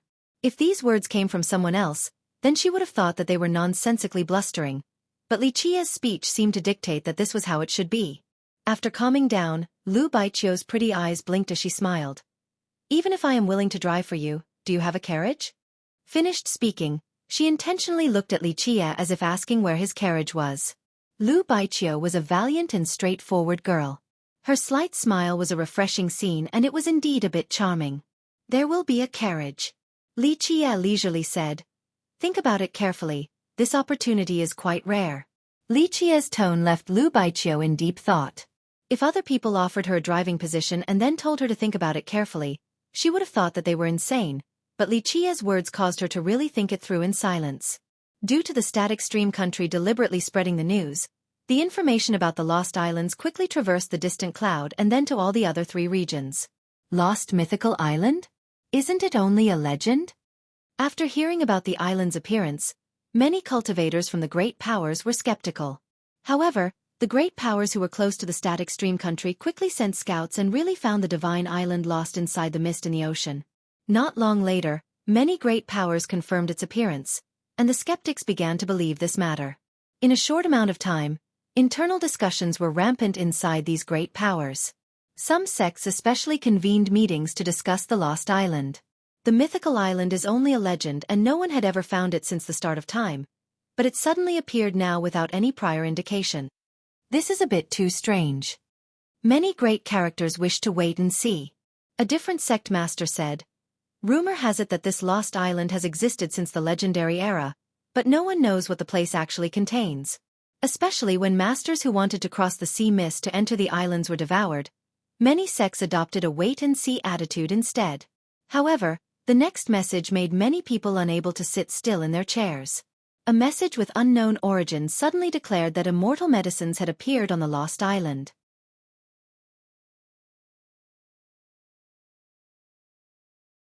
Chapter 396. A fiancé out of nowhere, immortal medicines appeared? Having heard this news, even great characters could no longer sit still as they immediately inquired about this matter. In the beginning, many remained skeptical. But later on, someone vowed seeing an immortal light piercing down onto the Lost Island, and that they heard the cries of dragons and phoenixes. The miracle of the legendary age is about to appear. Afterwards, many smaller reports came from all around the distant cloud region, and they were getting more and more outrageous. Some said that a true immortal was about to come into being while others stated that true dragons and immortal phoenixes were descending. There were a few statements regarding the appearance of an immortal potion as well. These messages were everywhere, including people who swore on their lives that they saw all kinds of strange phenomena out at sea including dragons and immortals. As these bits of gossip were flying around, many great powers sent their own to watch the Lost Island. Just like the rumors, in a short amount of time, many changes happened to the Lost Island shrouded in mist. Sometimes, strange images would appear, or a golden light would rush out as if an immortal was visiting the mortal realm. Wondrous hymns emanated from the island, but screams were even more common. It was as if the island was a prison of devils from the ancient ages. Could it be that this is the sign of the immortal medicine? Many experts wondered after seeing all these strange images. All of a sudden, many great powers who initially intended to wait became impatient and planned on entering the Lost Island. But the experts who attempted to do so were swallowed by the mist and turned into blood. This scene was extremely frightening, causing people's hair to stand on end. Although the mist lingered like a beast wanting to devour trespassing cultivators, human hearts remained greedy for the immortal medicine. Even Lu Baiqiu, who was staying with Li Qie, had heard all of these things. These were all messages intentionally spread by Li Qie. But now they had traveled far and people actually confirmed that immortal medicines were there on the Lost Island. Since these two were the first to find the Lost Island and knowing that Li Qie had intentionally spread these messages, Lu Baiqiu did not believe any of it. But now, these rumors had escalated to the point of becoming truths. This caused Lu Baiqiu to be surprised as she asked Li Qie, "What is there on the Lost Island? Are immortal medicines and miracles really descending?" What is there on the island, you say? Li Qie couldn't help but smile at her question. There could be immortal medicines, and there could also be miracles. Really? Lu Baiqiu had to take a calming breath. She assumed that Li Qie only wished to spread false rumors when he asked their lord to propagate them. On this lost island, immortal medicines and miracles are not worth anything compared to the true existence there. Li Qie said with a relaxed smile. Lu Baiqiu shivered after hearing such words. Just what were immortal medicines? These were priceless treasures even for virtuous paragons. To cultivators, although physique pastes could strengthen the flesh, longevity medicines could prolong life, and fate pills could solidify one's foundation, all of these pills had a limit. For example, once the lifespan of great characters dried up, they could only use a certain amount of longevity medicine before it stopped being effective. At this time, they must use different divine treasures to prolong their life, and among these things, immortal medicines were the best option. Moreover, these medicines were all-purpose panaceas that were capable of growing new bones and flesh, prolonging life by 1,000 years, and solidifying one's foundation. Real immortal medicines were priceless treasures craved by all no matter who they were. After calming down, Lu Baiqiu couldn't help but ask. Then what is this item that exists on the Lost Island? What in the world could make immortal medicine seem like nothing? Well, Li Qie cheerfully smiled with narrowed eyes and continued. I'm afraid no one in this world knows. Only after coming onto the Lost Island will you know just what kinds of things you will find. Who would actually be privy to the truth about an immemorial legend? And who could be so sure of what exists there? Intuition told Lu Baiqiu that Li Qie must know what it was, but Li Qie didn't want to tell her, so she didn't dare to pry further. Meanwhile, many people were clamoring about the Lost Island outside. While they wanted to reach the island, Li Qie continued staying on his small island without a care for the outside world. He didn't do anything outside of cultivating. However, the static stream royal lord brought someone to see Li Qie one day. Before they could come, Lu Baiqiu had already informed him. A protector from the Thousand Carp River wants to see you. A Thousand Carp River's protector? Li Qie opened his eyes after hearing this, but he didn't pay it any mind. Not long after, the royal lord brought an old man onto the small island. The old man was also a little sovereign. Young noble Li. This person is Protector Shao of the Thousand Carp River. The royal lord quickly made introductions. Although this Protector Shao might not be that much stronger than the royal lord, even he who was the ruler of a country was very respectful towards this protector. It was not unreasonable for the royal lord to show this level of respect. Despite being the ruler of a country, there was no good reason for him to put on airs before a Thousand Carp River's protector. The Thousand Carp River was one of the two most powerful immortal emperor lineages, and it was the only emperor lineage built by the demon race at the hands of immortal Emperor Qianli. Remember that immortal Emperor Qianli was one of the last 3 emperors during the emperor's era. Immortal Emperor Ta Kong, Immortal Emperor Yin Tian, and Immortal Emperor Qianli were the last 3 emperors. It could be said that in the sacred netherworld, Immortal Emperor Qianli was the one closest to the present. Thus the Thousand Carp River that was erected by him had plenty of frightening emperor's power remaining. The sect's influence was still great due to having the most recent emperor, so in spite of there being other ancient kingdoms more powerful within the sacred netherworld, even dual emperor kingdoms were quite wary of the Thousand Carp River. The static stream country was nothing compared to a huge monster like the river sect, not to mention that the country had always been a tributary state. Thus, the royal lord being respectful to Protector Shao was understandable. You are that Li Qie. Although Protector Shao was not an ostentatious person, he was still arrogant before Li Qie. He simply gave him a glance and said slowly, "That Li Qie?" Li Qie lightly smiled. He would remain nonchalant even before a more unfathomable character, let alone a mere protector. He looked at the protector and said, "I'm the only Li Qie that I know of among the people I've met." Protector Shao slowly spoke. "Today, I came here on the orders of the elders in the sect to break up this engagement with you." At this time, Protector Shao purposely acted in a very amiable manner, at least, in his eyes. Engagement? What engagement? Li Qie couldn't help but smile. As for the royal lord and Lu Baiqiu, they naturally became a bit astounded, especially the royal lord. When the protector said that he wished to see Li Qie, he believed that it was about the matter of the Lost Island, and he was living in anxiety due to this. However, after listening to the contents of this conversation, he couldn't resist being surprised. You obtained a piece of jade at the Soaring Remembrance Village, correct? Protector Xiao deepened his tone. This was only caused due to a moment of anger from a little girl. As long as you and Yunju dissolve this marriage, our 1,000-cop river will not mistreat you. What? Having heard this, the royal lord and Lu Baiqiu were instantly shocked, but they immediately shut their mouths. Oh, you are talking about that little girl from the Soaring Remembrance Village. Li Qie suddenly understood and looked at Protector Xiao, then he replied with a smile. What does my fiancé, whom I have never met before, have to do with the 1,000-carp river? Li Qie initially didn't care about this marriage arrangement back at the Soaring Remembrance Village. In fact, it was not so easy to become his fiancé. Yunju is our 1,000-carp river's descendant. Protector Xiao said in a serious manner. Not just anyone can be her match. Protector Xiao's words were obvious enough. Today, he came to end this arrangement. Otherwise, which unknown junior would be worthy of his presence?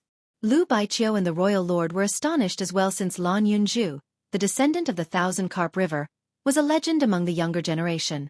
She was a person with dual saint talents. Despite so many geniuses appearing at the 1,000-carp river, she was soon chosen as their descendant. Keep in mind that an immortal emperor lineage like the 1,000-carp river would never lack potential candidates for this position. Yet someone with a humble background like Lan Yunju was chosen as the descendant by the elders at such a young age. This was telling of her talents. One had to know that not only was Lan Yunju talented, she also had an indescribable beauty. Even if she was not the prettiest girl in the distant cloud, she was definitely amongst the top 5. Countless young geniuses in the distant cloud fell in love with her at first sight and lost their minds for her. Many geniuses from other emperor lineages came to propose, but all were refused. Immortal medicines appeared? Having heard the news, even great characters could no longer sit still as they immediately inquired about this matter. In the beginning, many remained skeptical. But later on, someone made a vow about seeing an immortal light piercing down onto the lost island, and that they heard the cries of dragons and phoenixes. The miracle of the legendary age is about to appear. Afterward, many smaller reports came from all around the distant cloud region, and they were getting more and more outrageous.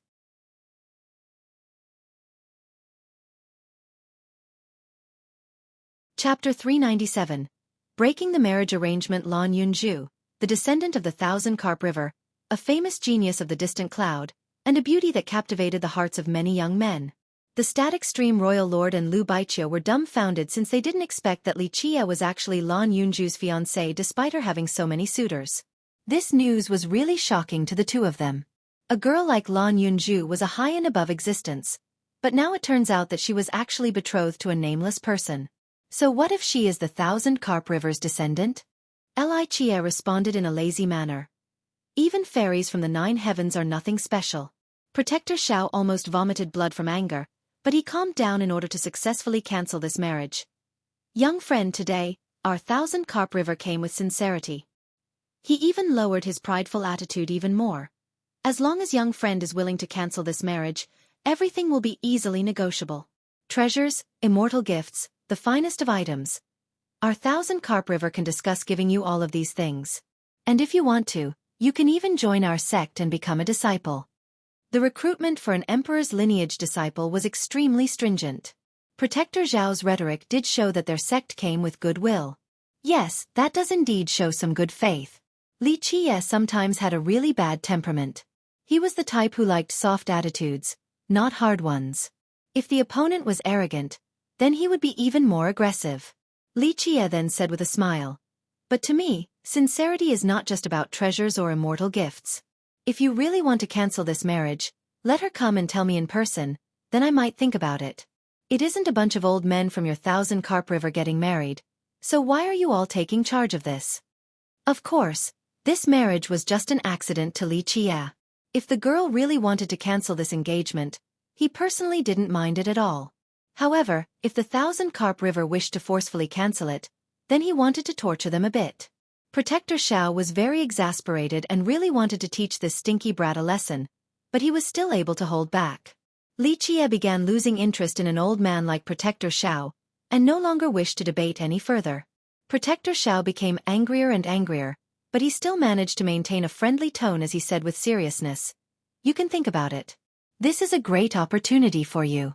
Let the static stream royal lord pass on your response once you have figured it out." After Protector Xiao left, Li Qie smiled and murmured, "Immortal Emperor Qianli's future generations are actually not bad." Despite Protector Xiao still acting arrogantly, in the end, he still didn't use his background to bully people and forcefully dissolve this marriage. Otherwise, Li Qie would have been happy to teach these old men a lesson in Immortal Emperor Qianli's stead. "You. Since when did you become Fairy Zhu's fiancé?" After the Protector left, Lu Baiqiu asked. She was no longer able to bear her curiosity. Rumor has it that many people had proposed to Lan Yunzhu, but all of them were rejected, so this fiancé appearing out of nowhere was really too sudden. "I picked up this marriage arrangement on the road." Li Qie smiled and said. Lu Baiqiu was out of words. Lan Yunzhu was one of the prettiest and most powerful goddesses in the distant cloud, so how could becoming her fiancé be so easy? If one could pick up such a thing by just walking on the road, then countless people would have been walking non-stop. If Lu Baiqiu knew that this marriage arrangement really was picked up by accident, then she definitely would be even more aghast. The Thousand Carp River coming to cancel the marriage was only a small matter to Li Qie. He still stayed on the small island and waited for the right opportunity to enter the lost mythical island. And during this period of time, the Thousand Islands became busier and busier as more experts from the great powers rushed here. The sky of the islands was filled with flying treasures and huge beasts heading towards the ocean. Moreover, every day, the sky of the islands was filled with blood energy. The auras of heavenly sovereigns and heavenly kings towered in the sky since countless great characters from the big powers had personally come. Such a grand scene caused the island's cultivators to feel nervous for the inevitable storm. In order to avoid being caught up in this trouble, after the royal lord received Li Qie's order, he immediately evacuated his disciples and even the residents of the islands. Especially when one great power after another appeared, the static stream royal lord became even more cognizant of the eventual storm, so he hurried the evacuation process. Of course, this evacuation was only temporary. They would come back after the trouble was over. During this period, constant explosions could be found each day out in the sea. Sometimes, the earth would even shake as huge tidal waves reached the sky itself. At the Lost Island's location, dazzling radiance was a common sight. Some emanated from treasures, and some were immortal lights that came from inside the Lost Island. It is not just the distant cloud anymore, even great characters from the Misty Field, Nether Border, and Green River have arrived. Lu Baiqiu had been keeping contact with the outside and constantly informed Li Qie. She couldn't help herself from worrying. In the last few days, some jewel sovereigns have arrived and almost flipped the ocean over. Should we leave this place first? No. Li Qie shook his head and then said with a cheerful countenance, "If jewel sovereigns have come, then we can go take a look." Li Qie and Lu Baiqiu went to the sea once more. Compared to the last visit, the island was a lot more chaotic this time. Many flying treasures were stopped above the ocean with gigantic vessels hovering in the sky along with pavilions and divine mountains. There were many cultivators, including great characters, who wished to reach the lost mythical island, but some of them were also here just to watch the fun. Some rode strange-looking beasts while others were on flying treasures. Some were situated above the sea while there were also those who chose to just stay in the water. And there were many great changes within the fog-shrouded Lost Island itself. Its dome had 7 colored rays beaming outward with continuous transformations. Sometimes, they took the form of majestic sceneries, divine beasts, or just disappeared altogether. Magnificent cries emanated from the island along with beastly howls as if there was a fierce creature imprisoned on the island. Even the mist surrounding the island had changed and turned into a faint crimson mist. This bloody color was from the remnants of those cultivators who wished to cross the mist. They intended to forcefully enter the island, but were devoured and turned into a bloody mist in just a second, becoming part of this never-dissipating layer. Li Qie couldn't help but narrow his eyes as he gazed at the great changes taking place on the Lost Island and didn't speak for a long time. Now, right outside of the fog, the great powers had started to divide the ocean into their own camps and built small territories on the surface to house their armies. What was even more impressive was that above the mists, there were great characters with divine rings around them in all cardinal directions. The auras emitted by their bodies caused all the great demonic beasts in the sea to run. They were surely unfathomable characters. Some were heavenly sovereigns. Some were heavenly kings. They were all mighty rulers of their own countries or sects who rarely showed themselves, but all of them appeared right here in the present. Nightwalker sect, Coiling Dragon Country, Sky Towering Gate. Looking at the camps from all of these powers, Lu Baiqiu could recognize their insignias and murmured, So many top-level sects are here. Not just great powers, even a few old undyings who didn't want to come into being are also here right now along with a few ancestors. At this time, a person suddenly appeared right next to Li Chia and continued on. Yesterday, the Ironstone Valley's ancestor also came. He wanted to force his way into the Lost Island, but alas, he was instantly rendered into a bloody mist. Lan Yunju, the descendant of the Thousand Carp River, a famous genius of the distant cloud, and a beauty that captivated the hearts of many young men. The static stream royal lord and Lu Baiqiu were dumbfounded since they didn't expect that Li Chia was actually Lan Yunju's fiancée despite her having so many suitors. This news was really shocking to the two of them. A girl like Lan Yunju was a high and above existence, but now it turns out that she was actually betrothed to a nameless person. So what if she is the Thousand Carp River's descendant? Li Chia responded in a lazy manner. Even fairies from the 9 heavens are nothing special compared to other.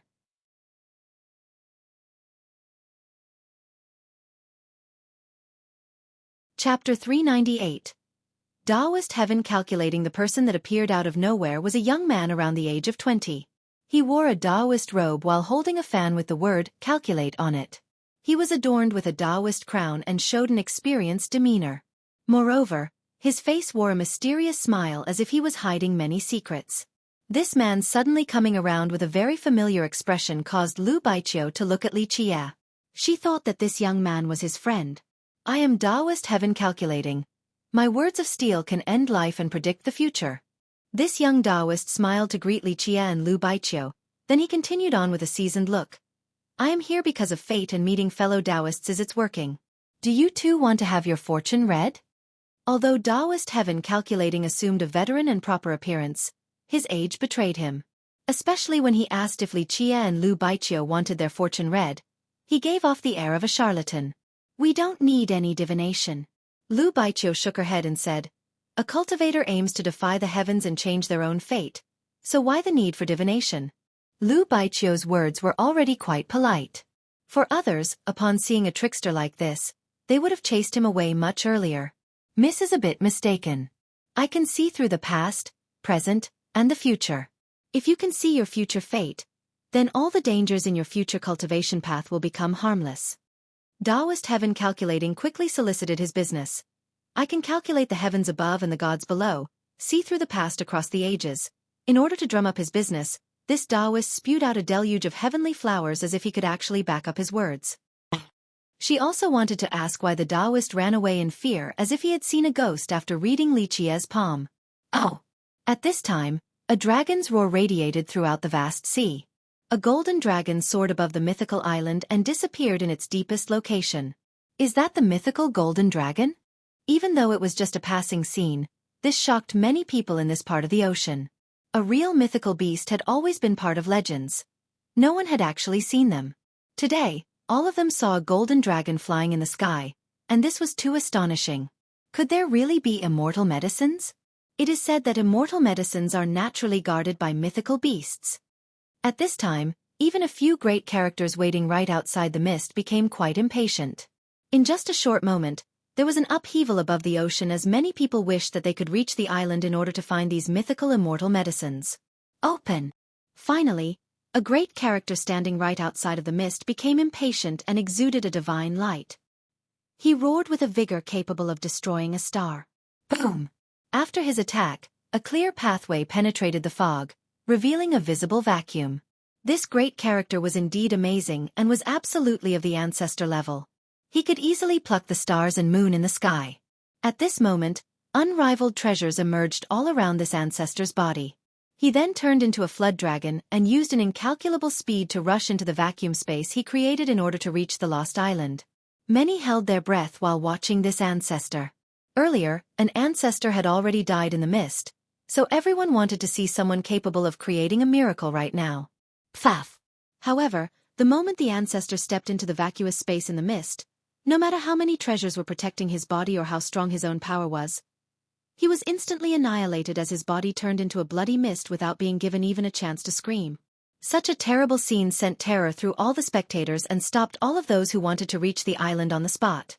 Lu Baiqiu lost her mind from fear as cold sweat drenched her palms.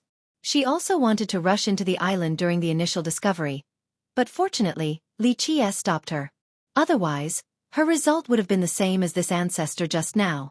Even a powerful ancestor like this was instantly turned into a bloody mist, so her fate would be needless to say. The bloody mist that was once the ancestor slowly integrated itself into the mist, causing the whole entity to become even more crimson. The current crimson mist in the sea became even more demonic, causing people's hair to stand on end. "We shall go back now, the time is not yet ripe." Li Qie gently shook his head and turned around. He must wait even longer before crossing this mist.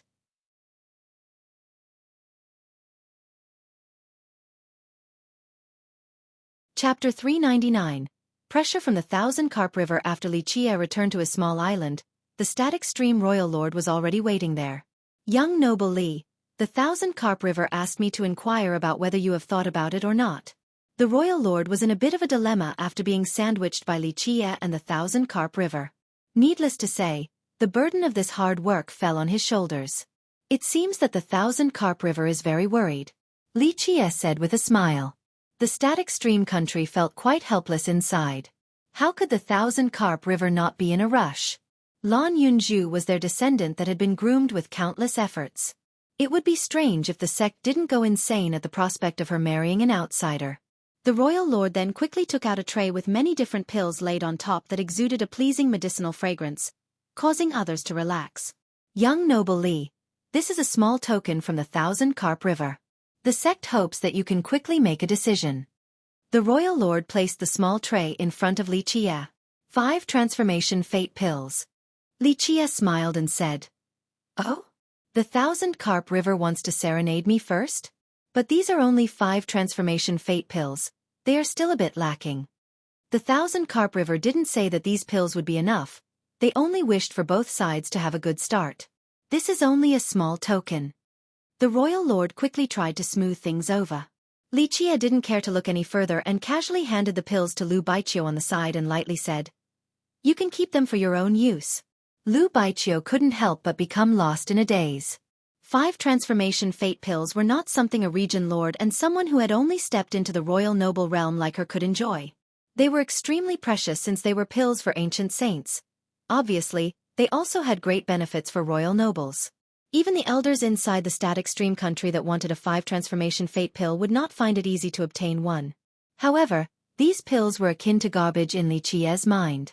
As he gave them to her, he didn't even bother to look at them. Such a style was not something a small country like the static stream could compare to. The static stream royal lord Riley smiled and thought that people from emperors' lineages were indeed not the same as the disciples from ordinary great powers. Such extravagance of not even caring for 5 transformation fate pills. "When does young noble Li plan on going to the Thousand Carp River?" the royal lord quickly asked. It was not easy for him being in the middle of Li Qie and the sect. If the river truly wants to cancel this marriage, then let Lan Yunju personally tell me. A bunch of old men does not need to worry about this. Li Qie didn't pay it any mind as he said with a smile. The royal lord wanted to cry, but no tears would come out. He had no way of reporting such an answer. Li Qie was really a bit too overbearing. The elders from the river were all great characters who could shake a domain with a single stomp of their foot. Very few people of the younger generation dared to disrespect them, but Li Qie didn't care for the elders at all. Maybe this was the boldness of a disciple from an emperor's lineage. The royal lord wanted to leave, but he hesitated a few times as if he wanted to say something. He ended up stopping 2 or 3 times. If royal lord has something to say, go ahead and say it. Li Qie noticed this and saved him from this difficult state. After some hesitation, the royal lord still spoke in the end. "Young noble should really give them an answer soon. I heard people over there say that although the river wants to resolve this matter in a friendly manner, there are also those who wish to use a more high-handed approach." "A high-handed approach?" Li Qie narrowed his eyes and grinned, revealing his teeth that were as white as snow. The static stream royal lord said with a wry smile, "Young noble already knows, but it is not easy for the river sect to train a descendant. Its inner power has quite a few people who wish for Fairy Zhu to find a companion from the sect itself instead of an outsider. Don't let one's own fertile water flow into others' fields." Li Qie could understand this matter. In fact, this was the traditional practice of many great powers. I heard several high elders from the sect were very adamant about this. The royal lord reminded Li Qie. To the royal lord, regardless of the result of this marriage between Li Qie and Lan Yunju, he was just hoping that this would end soon. Being stuck between the two of them was a very painful thing. If this went on any longer, it would be even more difficult for him. Adamant. Li Qie rubbed his chin and smiled. I actually like the rough ways of doing things. Very well, if the river wants me to end this soon, then I'll go visit them. Visit the Thousand Carp River? Having heard this, the royal lord was startled with a changed expression. Li Qie's words were not very friendly at all in the ears of the listeners. It was as if he wished to release his anger upon the sect. Don't worry, I have always been a peace-loving person. If the sect is willing to negotiate, then I'll go and speak to them in a nice manner. Li Qie gave a devilish smile. Lu Baiqiu and the royal lord couldn't help but glance at each other. The sky would fall before they trusted his words. Just one unfriendly exchange of words and he immediately killed someone. If he was a peace-loving person, then everyone in this world would be accomplished monks. Does young noble actually want to go to the Thousand Carp River? The royal lord said with a bitter expression. If you choose not to have a friendly settlement, then it would be the same as walking into a tiger's den. Of course, he was not actually worried about Li Qie's safety. However, he didn't want this thing to escalate beyond control. If his static stream country became involved, then he wouldn't be able to escape unscathed. Tiger's den. Li Qie responded with a smile. I am one without too many hobbies, but one of them is that when I know there is a tiger on the mountain, I love to go towards it. The royal lord's pain could be seen from his expression. If he knew that Li Qie would do such a thing, he wouldn't have said anything even if he was beaten to death. Look at the situation now. Not only did he fail to persuade Li Qie, he actually caused Li Qie to go to the Thousand Carp River. But then he thought about it more carefully.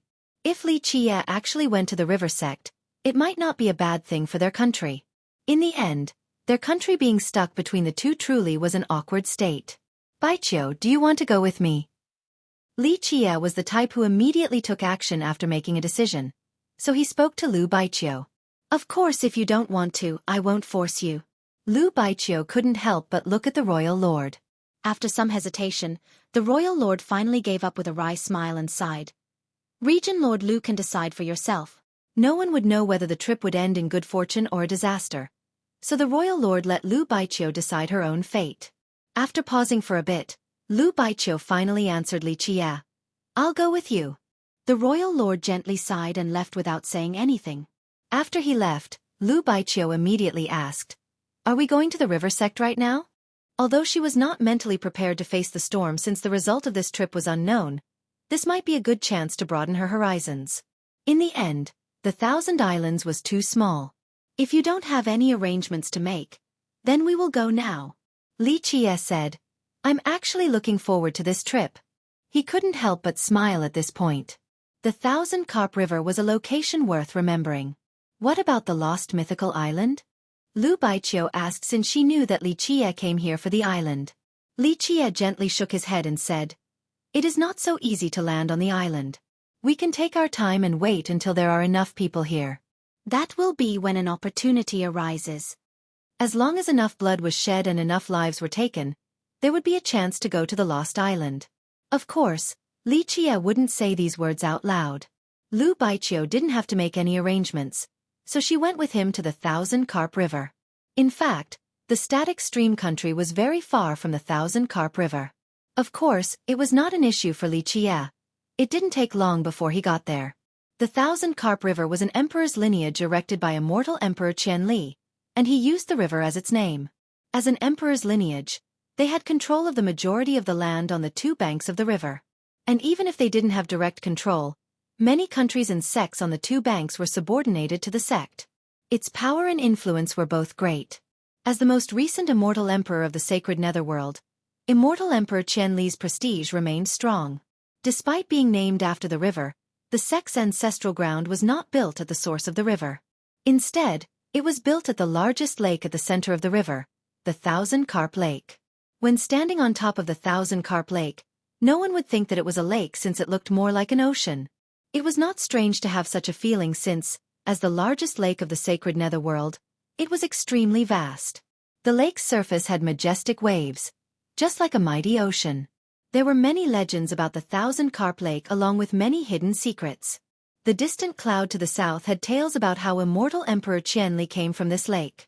Because of this origin, the emperor had the title Qianli. He even created the sect and placing the sect's emperor foundation right below this river. Of course, these were just anecdotes and no one knew the truth. The secrets hidden within the lake were just like the emperor, shrouded in mysteries. While standing above the lake, anyone could feel the moisture and spirit energy combine together to rush to their faces. It was as if the lake was a cornucopia of gathered worldly energy. After Li Qie returned to his small island, the static stream royal lord was already waiting there. Young noble Li, the Thousand Carp River asked me to inquire about whether you have thought about it or not. The royal lord was in a bit of a dilemma after being sandwiched by Li Qie and the Thousand Carp River. Needless to say, the burden of this hard work fell on his shoulders. It seems that the Thousand Carp River is very worried, Li Qie said with a smile. The static stream country felt quite helpless inside. How could the Thousand Carp River not be in a rush? Lan Yunzhu was their descendant that had been groomed with countless efforts. It would be strange if the sect didn't go insane at the prospect of her marrying an outsider. You're tuning in to the Xueqi's Martial Arts Saga YouTube channel. Don't forget to subscribe and join us on this journey to catch the most captivating stories.